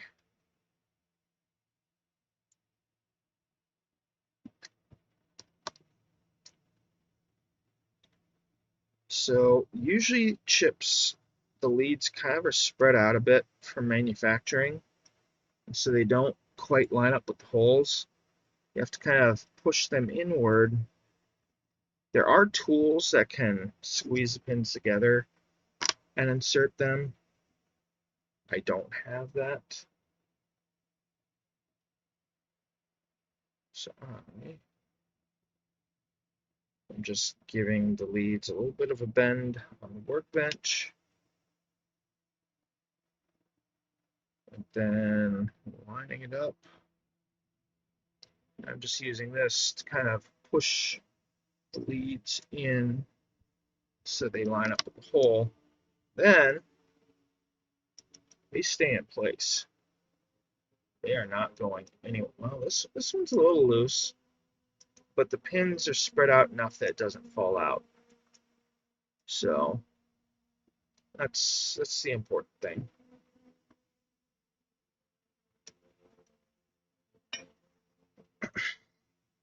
So like this one, if I solder the corners, then I push up on it, it's going to snap into place when I heat those corner leads, and it's going to then be retained flush with the board. And that's why I do that. So the chip's legs being spread out a bit does help with retention, but it doesn't mean it's always going to sit flush with the board, so you do still need to check that with every, part. So that is good. That one's good. That one's good. So there is one more thing before I solder things.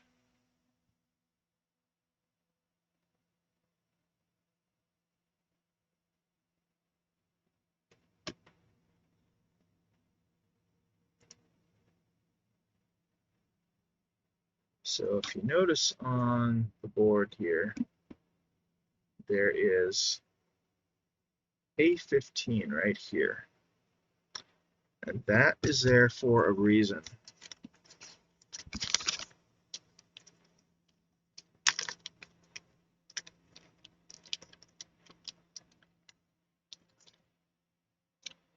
In order for the memory to be able to work, we need an extra address pin. And we're going to get that by soldering this little pin header into that address 15. That is going to give us one whole extra bit of address capability. That might not sound like much, but when you have address 0 through 14, that's 15 bits. That is like 30, it's like, that's 32K of data, 32 kilobits. And that's what the RAM is, so that's all you need is address 0 to 14 to get 32K. But in order to get more, you need this pin. This will double that, 64K natively. And then there's actually logic on this board that does bank switching that will then allow you to swap out high and low memory. And there's a whole way it works, but that's the gist of it.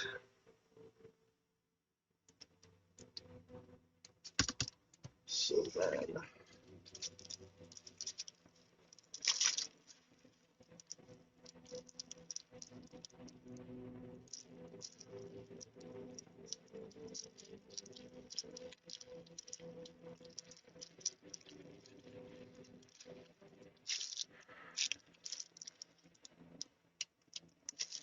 this is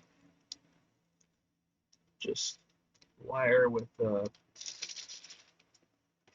pin header socket on the end. And so ultimately this board will have a little pin that plugs in. Come on. Really?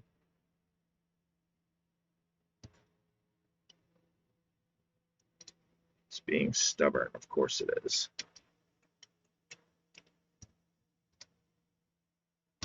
There we go. And I didn't even have it on camera. And the microscope's frozen anyway, so it doesn't matter. I'm just gonna hide that again. That's getting frustrating. But yeah, so you can see this wire plugs into that A15 pin header.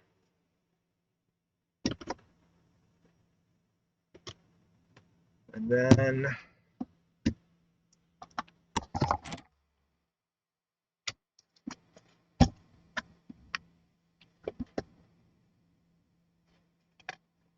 okay.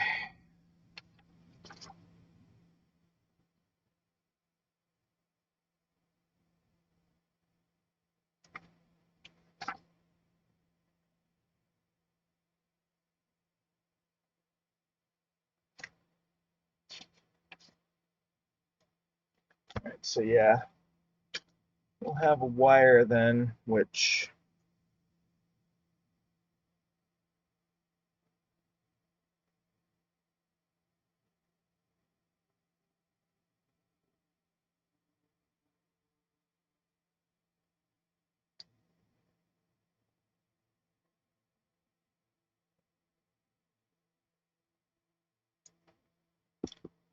I need to look that up. There are two connectors here, and I don't know which one I need to use.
All right, so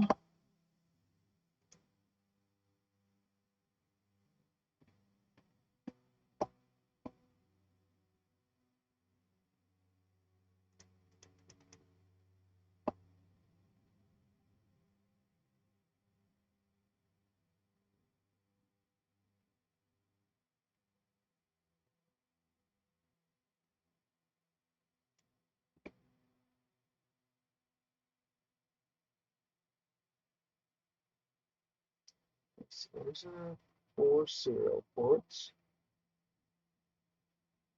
Oh, interesting. That's clock. Does this one require another?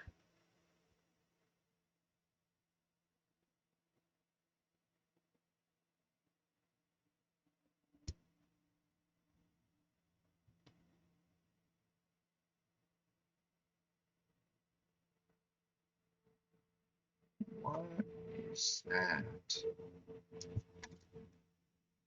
Okay, so J3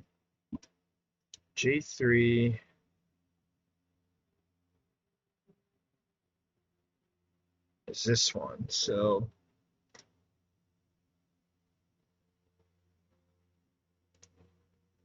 all right, so this one down here is the pin for this here. So that's straightforward enough. What is this? S clock.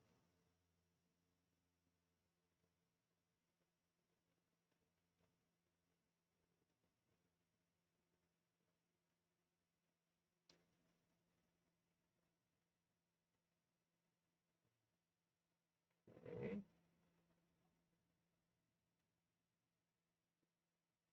S clock.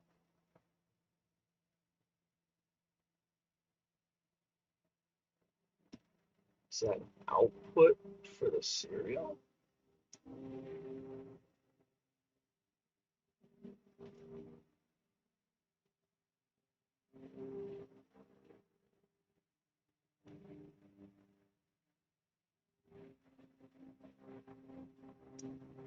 So this one is 0, 1, 2, 3, S clock.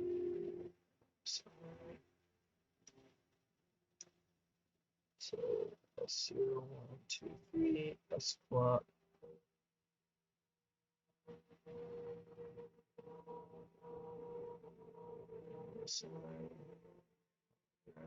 All right. So I think this S clock is like just a header that gives access to the clock for the serial port. So I don't think this is important. I think I can just put a header on it and leave it at that. Good. I'm glad that wasn't some extra signal I needed to track down on the board. All right, cool. So, and what I was looking at here is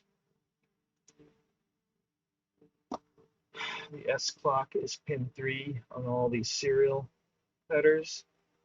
S clock is also brought out to this J4 header by itself. Well, all of those signals is 0, 1, 2, 3, but 3 serial lines, S clock and MOSI is all shared between. So that does appear to be, yeah. Yep. And then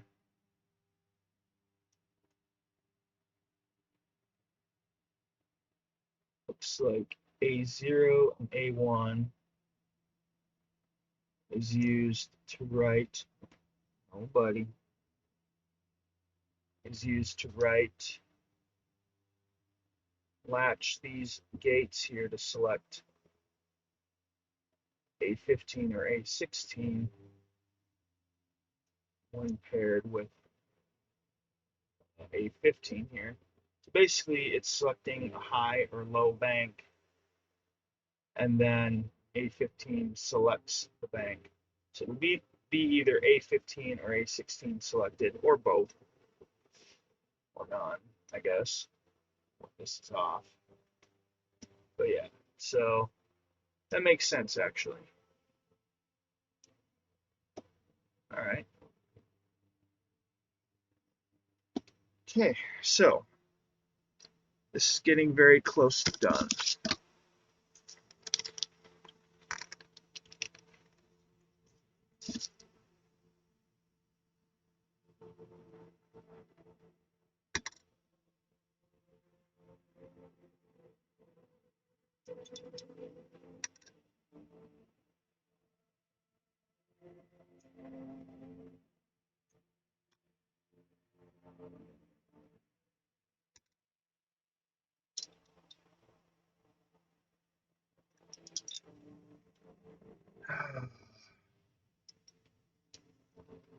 I don't want these that long.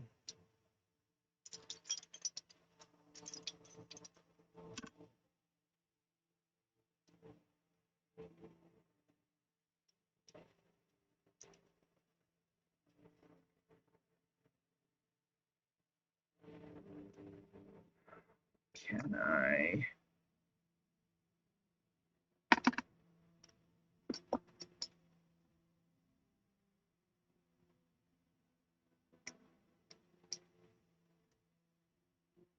All right.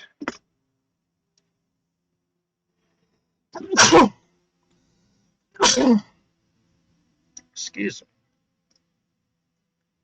It's reached there. So I'm gonna cut it like.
Oh my goodness.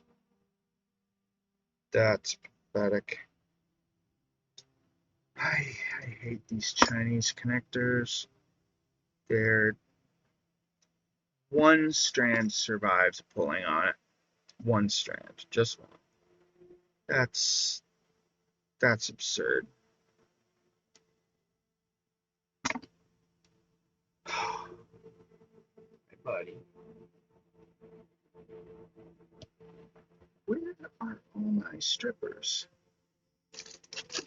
Where are all my strippers at?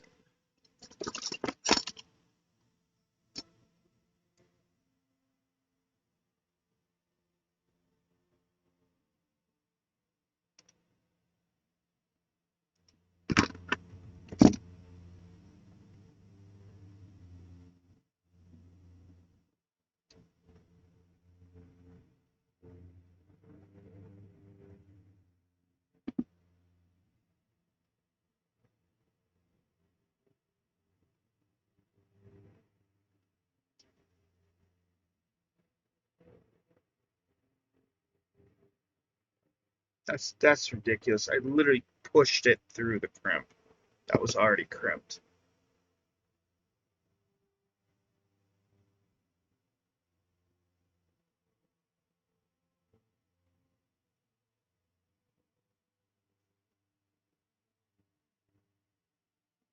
Don't really know that I trust this all that much, but I guess it's gotta do till I can get some better ones.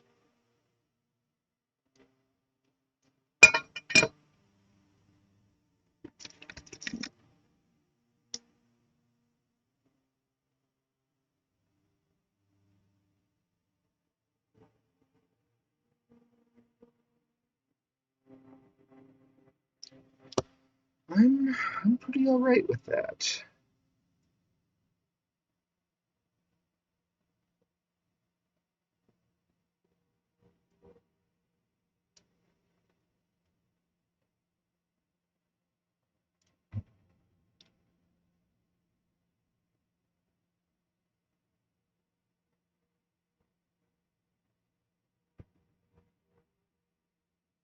Alright, I'm good with that.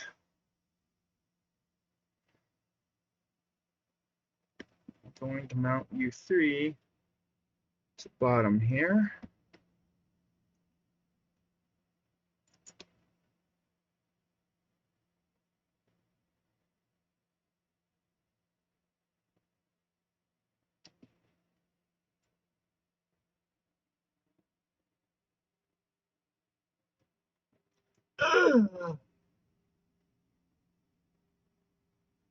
Hi, buddy. You are a pain in the butt.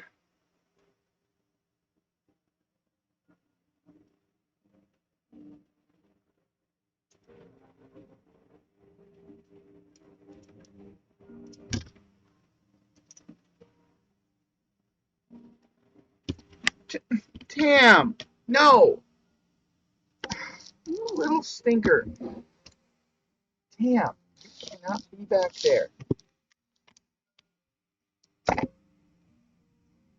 Tam, out. Out.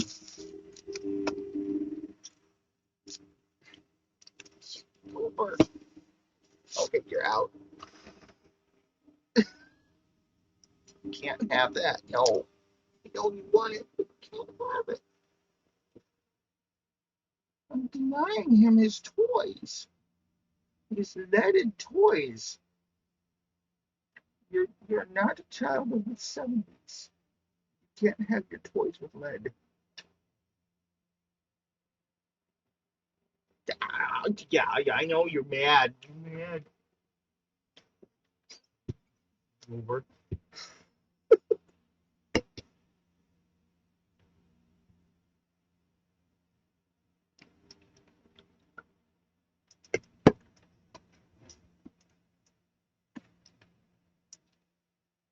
He managed to jump up here right in the moment when I finally had that thing aligned too. Because of course he did.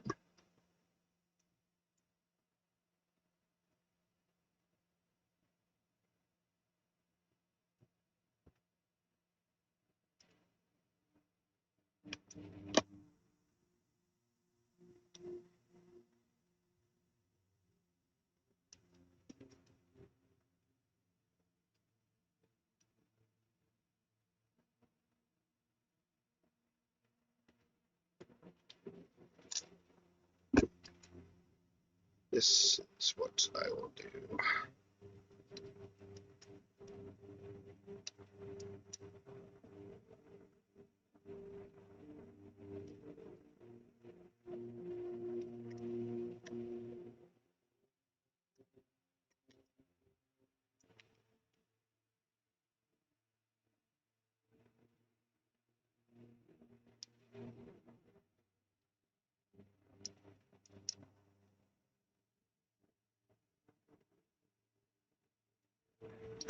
Damn!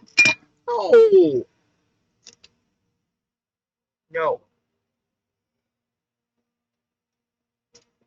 Everybody cannot have that.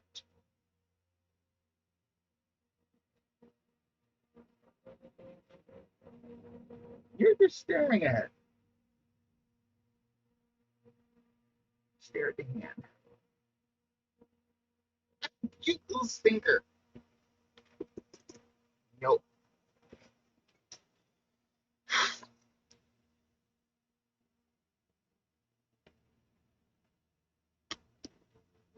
Alright, so the important thing is that is mounted.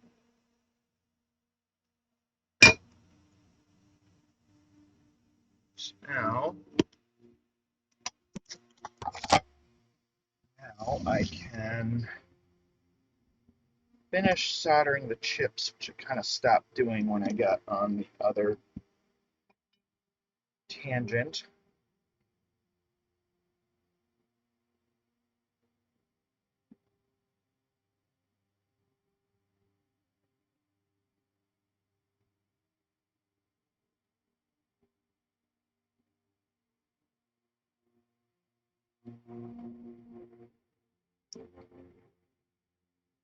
You know, when I finally go to bed, I know my living room. I know over by the AC, it's way cooler. I have a feeling it's going to be nice going into a cooler part of the house than my workshop. Tam, no, no, no.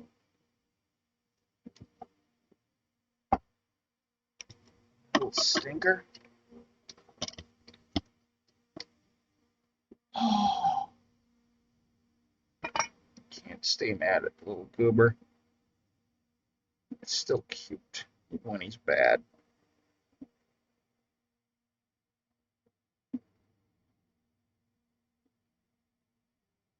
I'm just really glad this stuff isn't like super static sensitive. Most modern chips are built fairly resiliently. It's not a zero issue, you know, like it can still happen, but for the most part, most modern chips are pretty static resilient. Enough that, like, I'm fine with just using my ESD mat and nothing more, even with a goober around.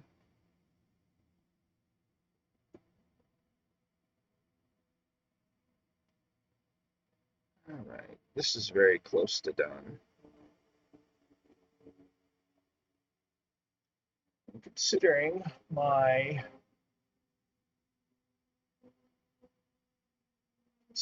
microscope keeps acting up, I am very tempted to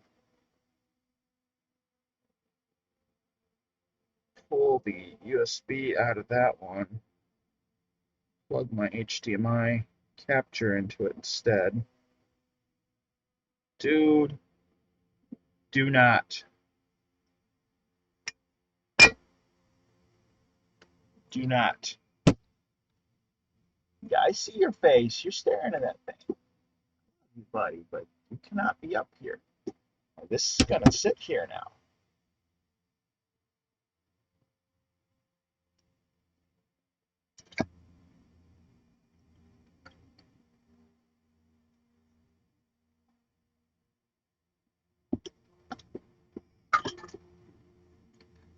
I have dribbled.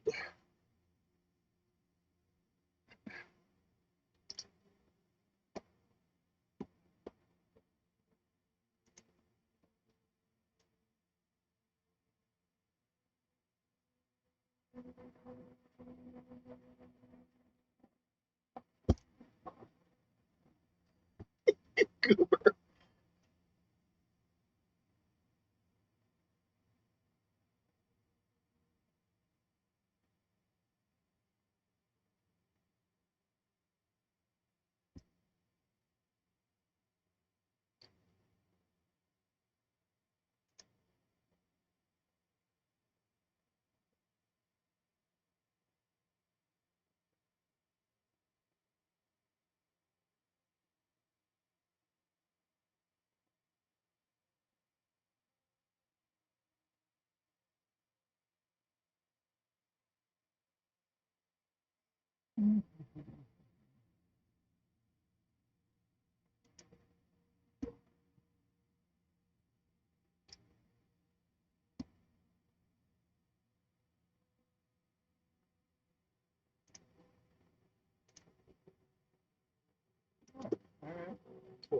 Cool. As long as he stays up there, should be fine.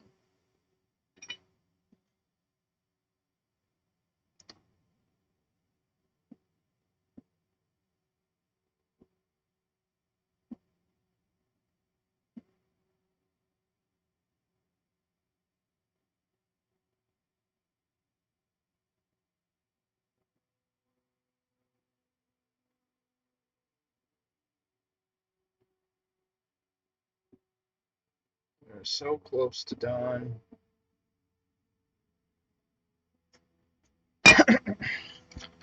So we got the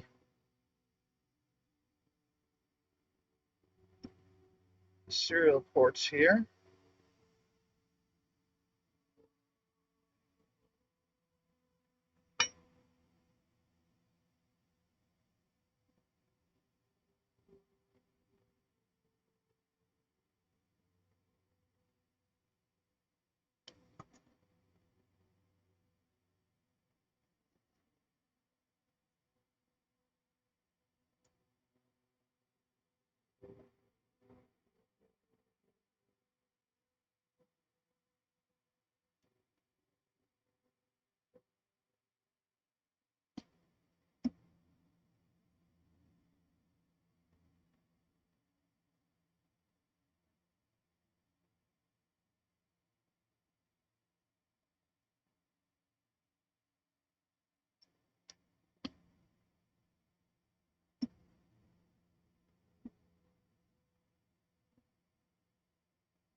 Alright, so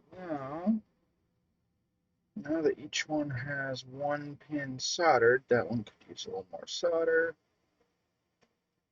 I can fine-tune position.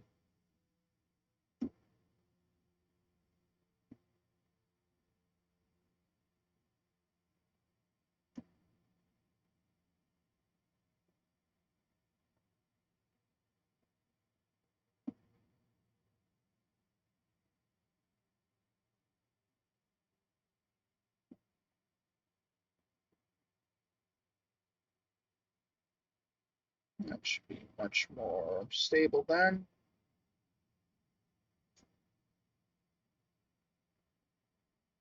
So again, fine-tune position.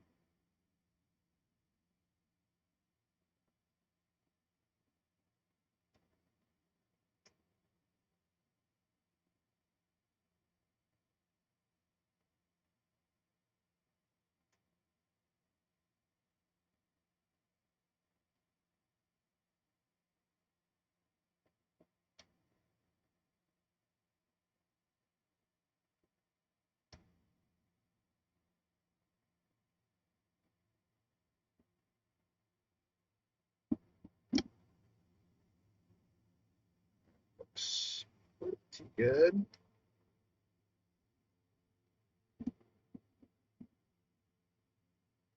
I think that could be a little bit tighter. Yeah, that looks good.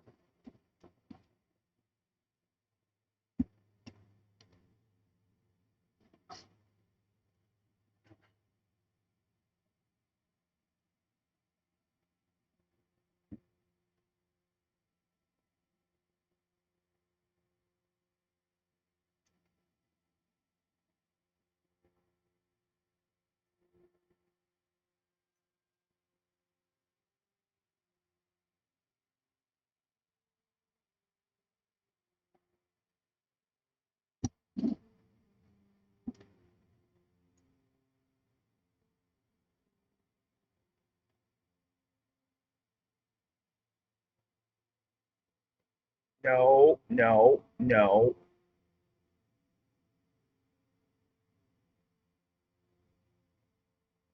No.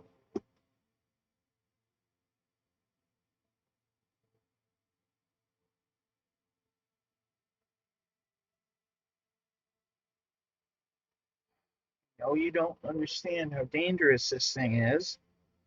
I don't want you to find out.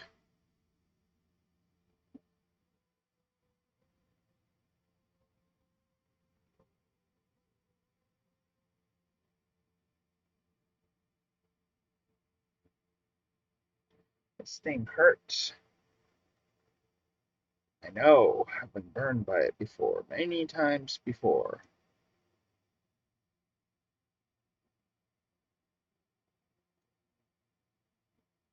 Right, that board is pretty much done. It's empty.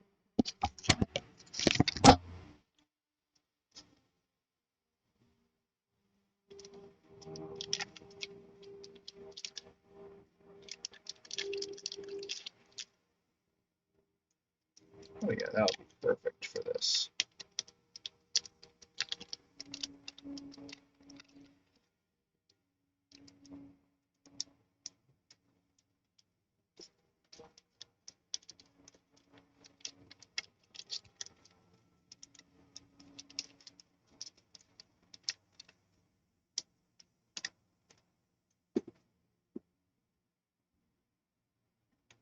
This is just a little pin header.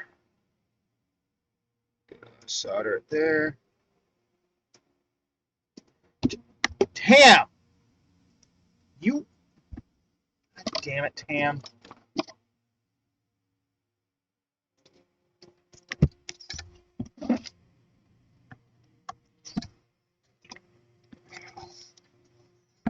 Oh, naughty. Naughty.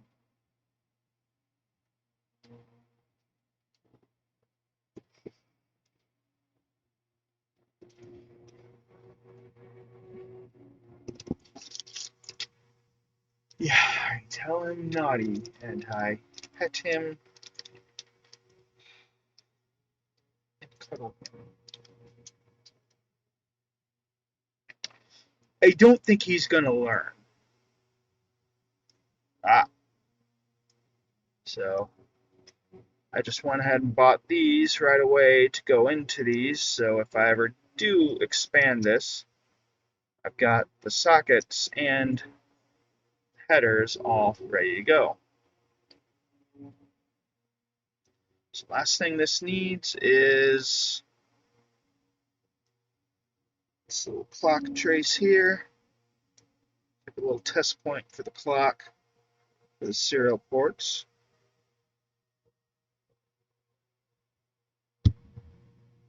Oh.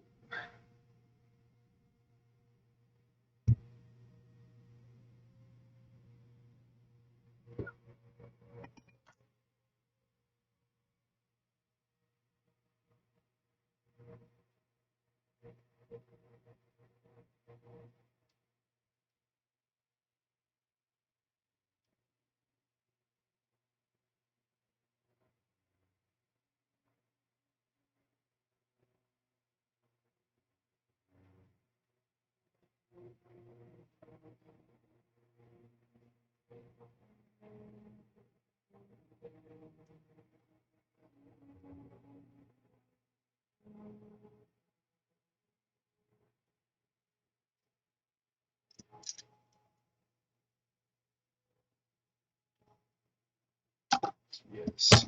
Yeah. Heck, really? Unbelievable. It's cuddling my feet. You're very cute. Yes, you are. Of course I. Oh, you know what? Take that being bent over these being bent. Oh my goodness, that could have been bad. All right.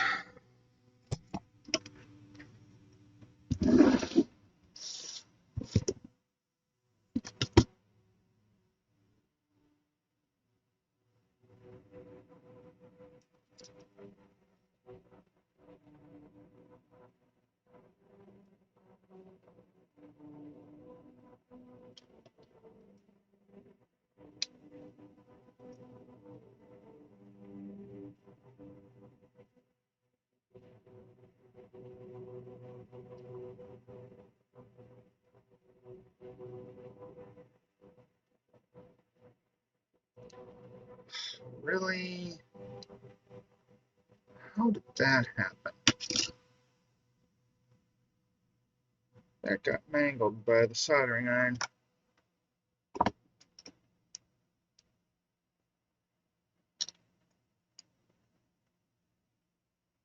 I will just grab a new one. Yeah, I got these back in, I want to say, 2015 or 16. Intention being to use them with the Kerbal Space Program project, and they are such low quality. Like, I'm using them here, and I'm still considering I may replace this with something better later on. I want to find something that's a reliable, good quality, product, not this copper plated aluminum wire, and because ultimately that's what this all is. It's the lowest possible, quality material.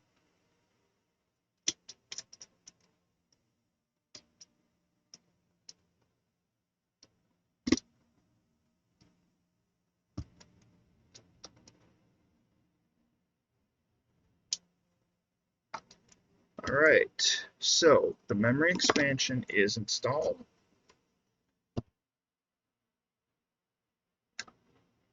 The address 15 is installed. Video repeater is installed.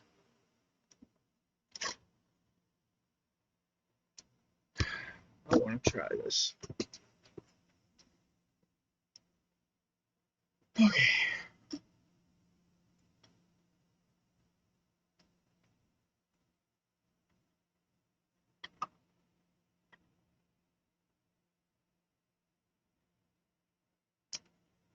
Take signal from the microscope. I'm going to put it to my capture card.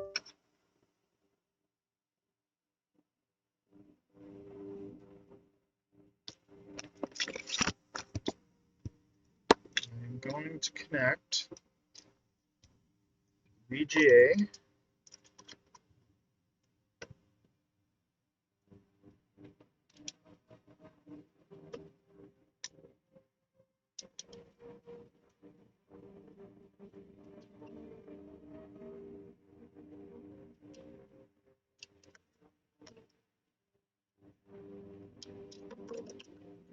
Plug the audio in.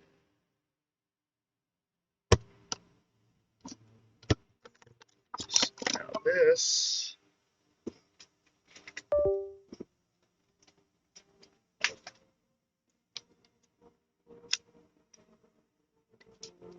okay.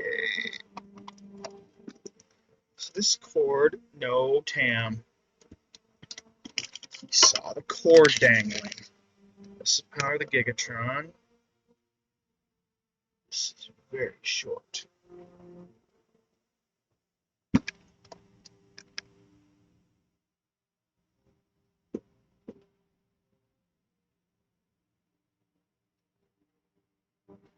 So this, no TAM, buddy, no.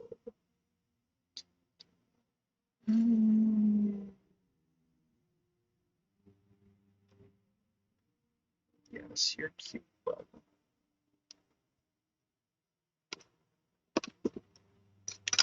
I do want the Pluggy McPlugface reloaded. That is what it's called. That. Get rid of this.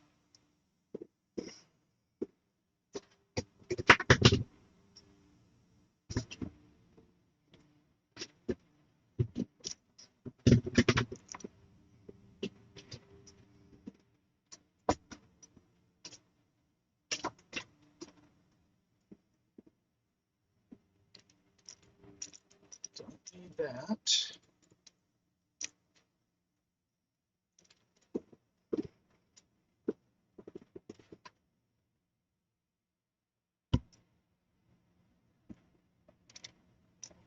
Done soldering tonight, so I'm turning my fan off. And I'm also getting it out of here, which hopefully should give me enough room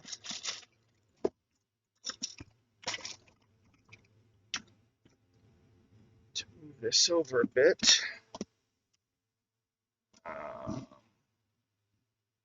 Not too far.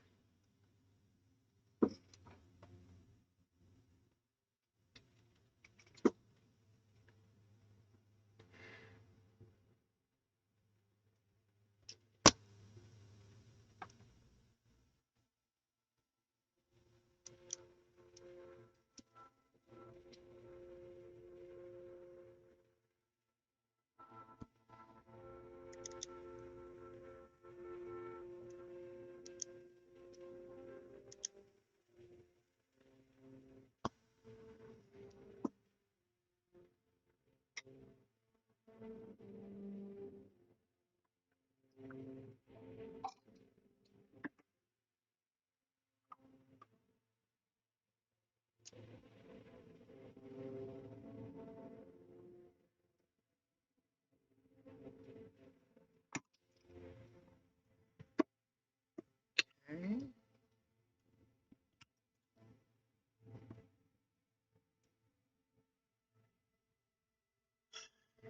Where did I send that to? There.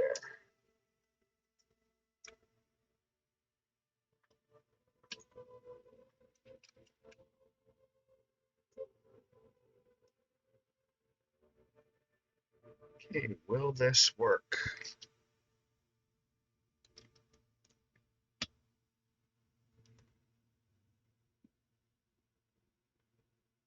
Okay, what source do I need?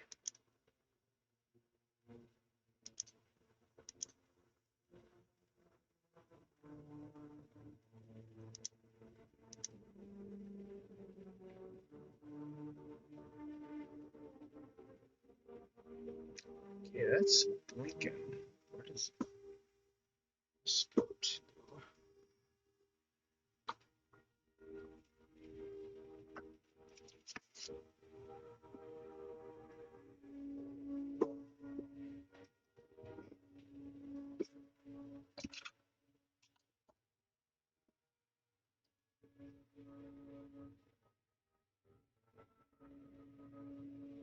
Okay. Alright, so there's definitely that device. So what am I missing?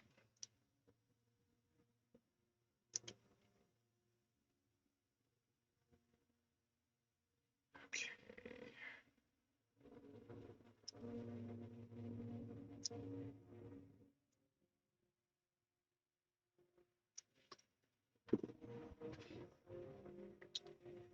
Alright, something's not right.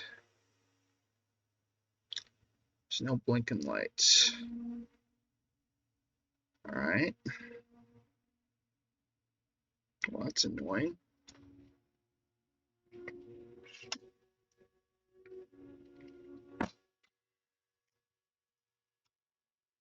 Did I do something wrong?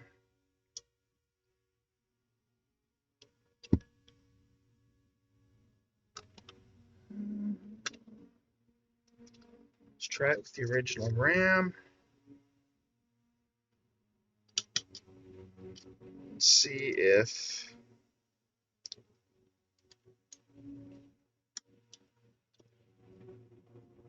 it's the memory expansion.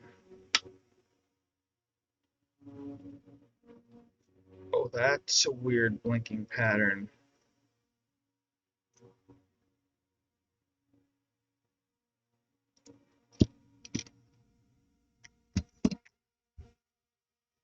Okay.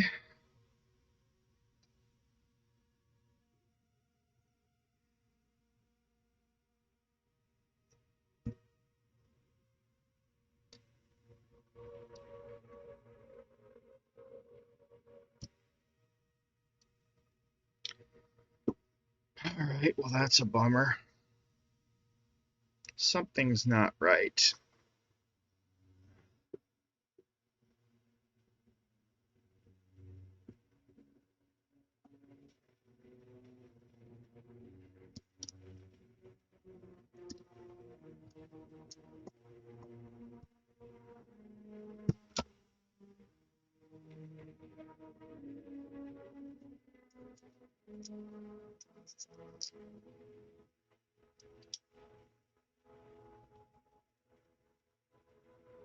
Okay, we're back to stock.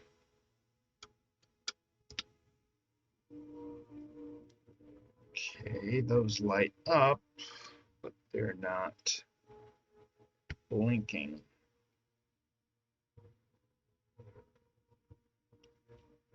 What the heck's going on? Tam, you better not have blown something out. Oh my gosh. Alright, well, this is disappointing.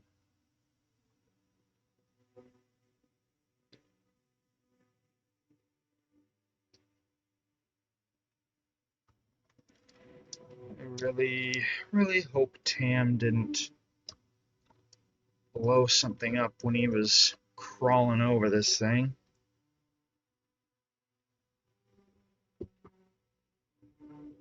Oh, boy.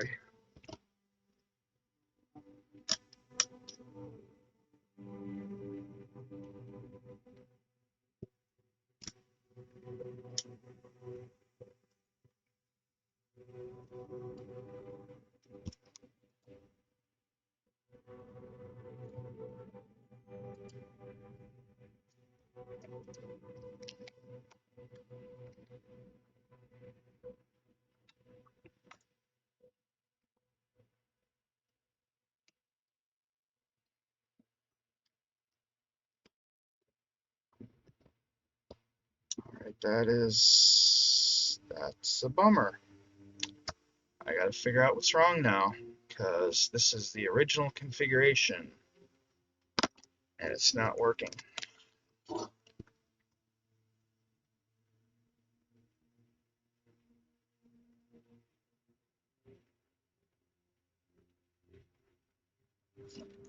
Alright, well, frustrating as that is,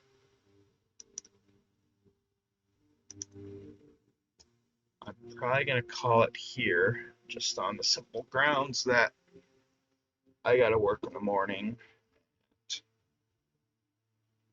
I do not have time to troubleshoot this, so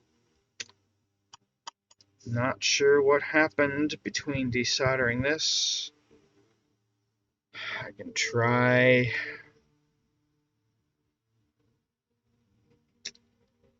Yeah, I don't know. That's a bummer. Well, like I said, I need to call it. So I'm going to call it a night.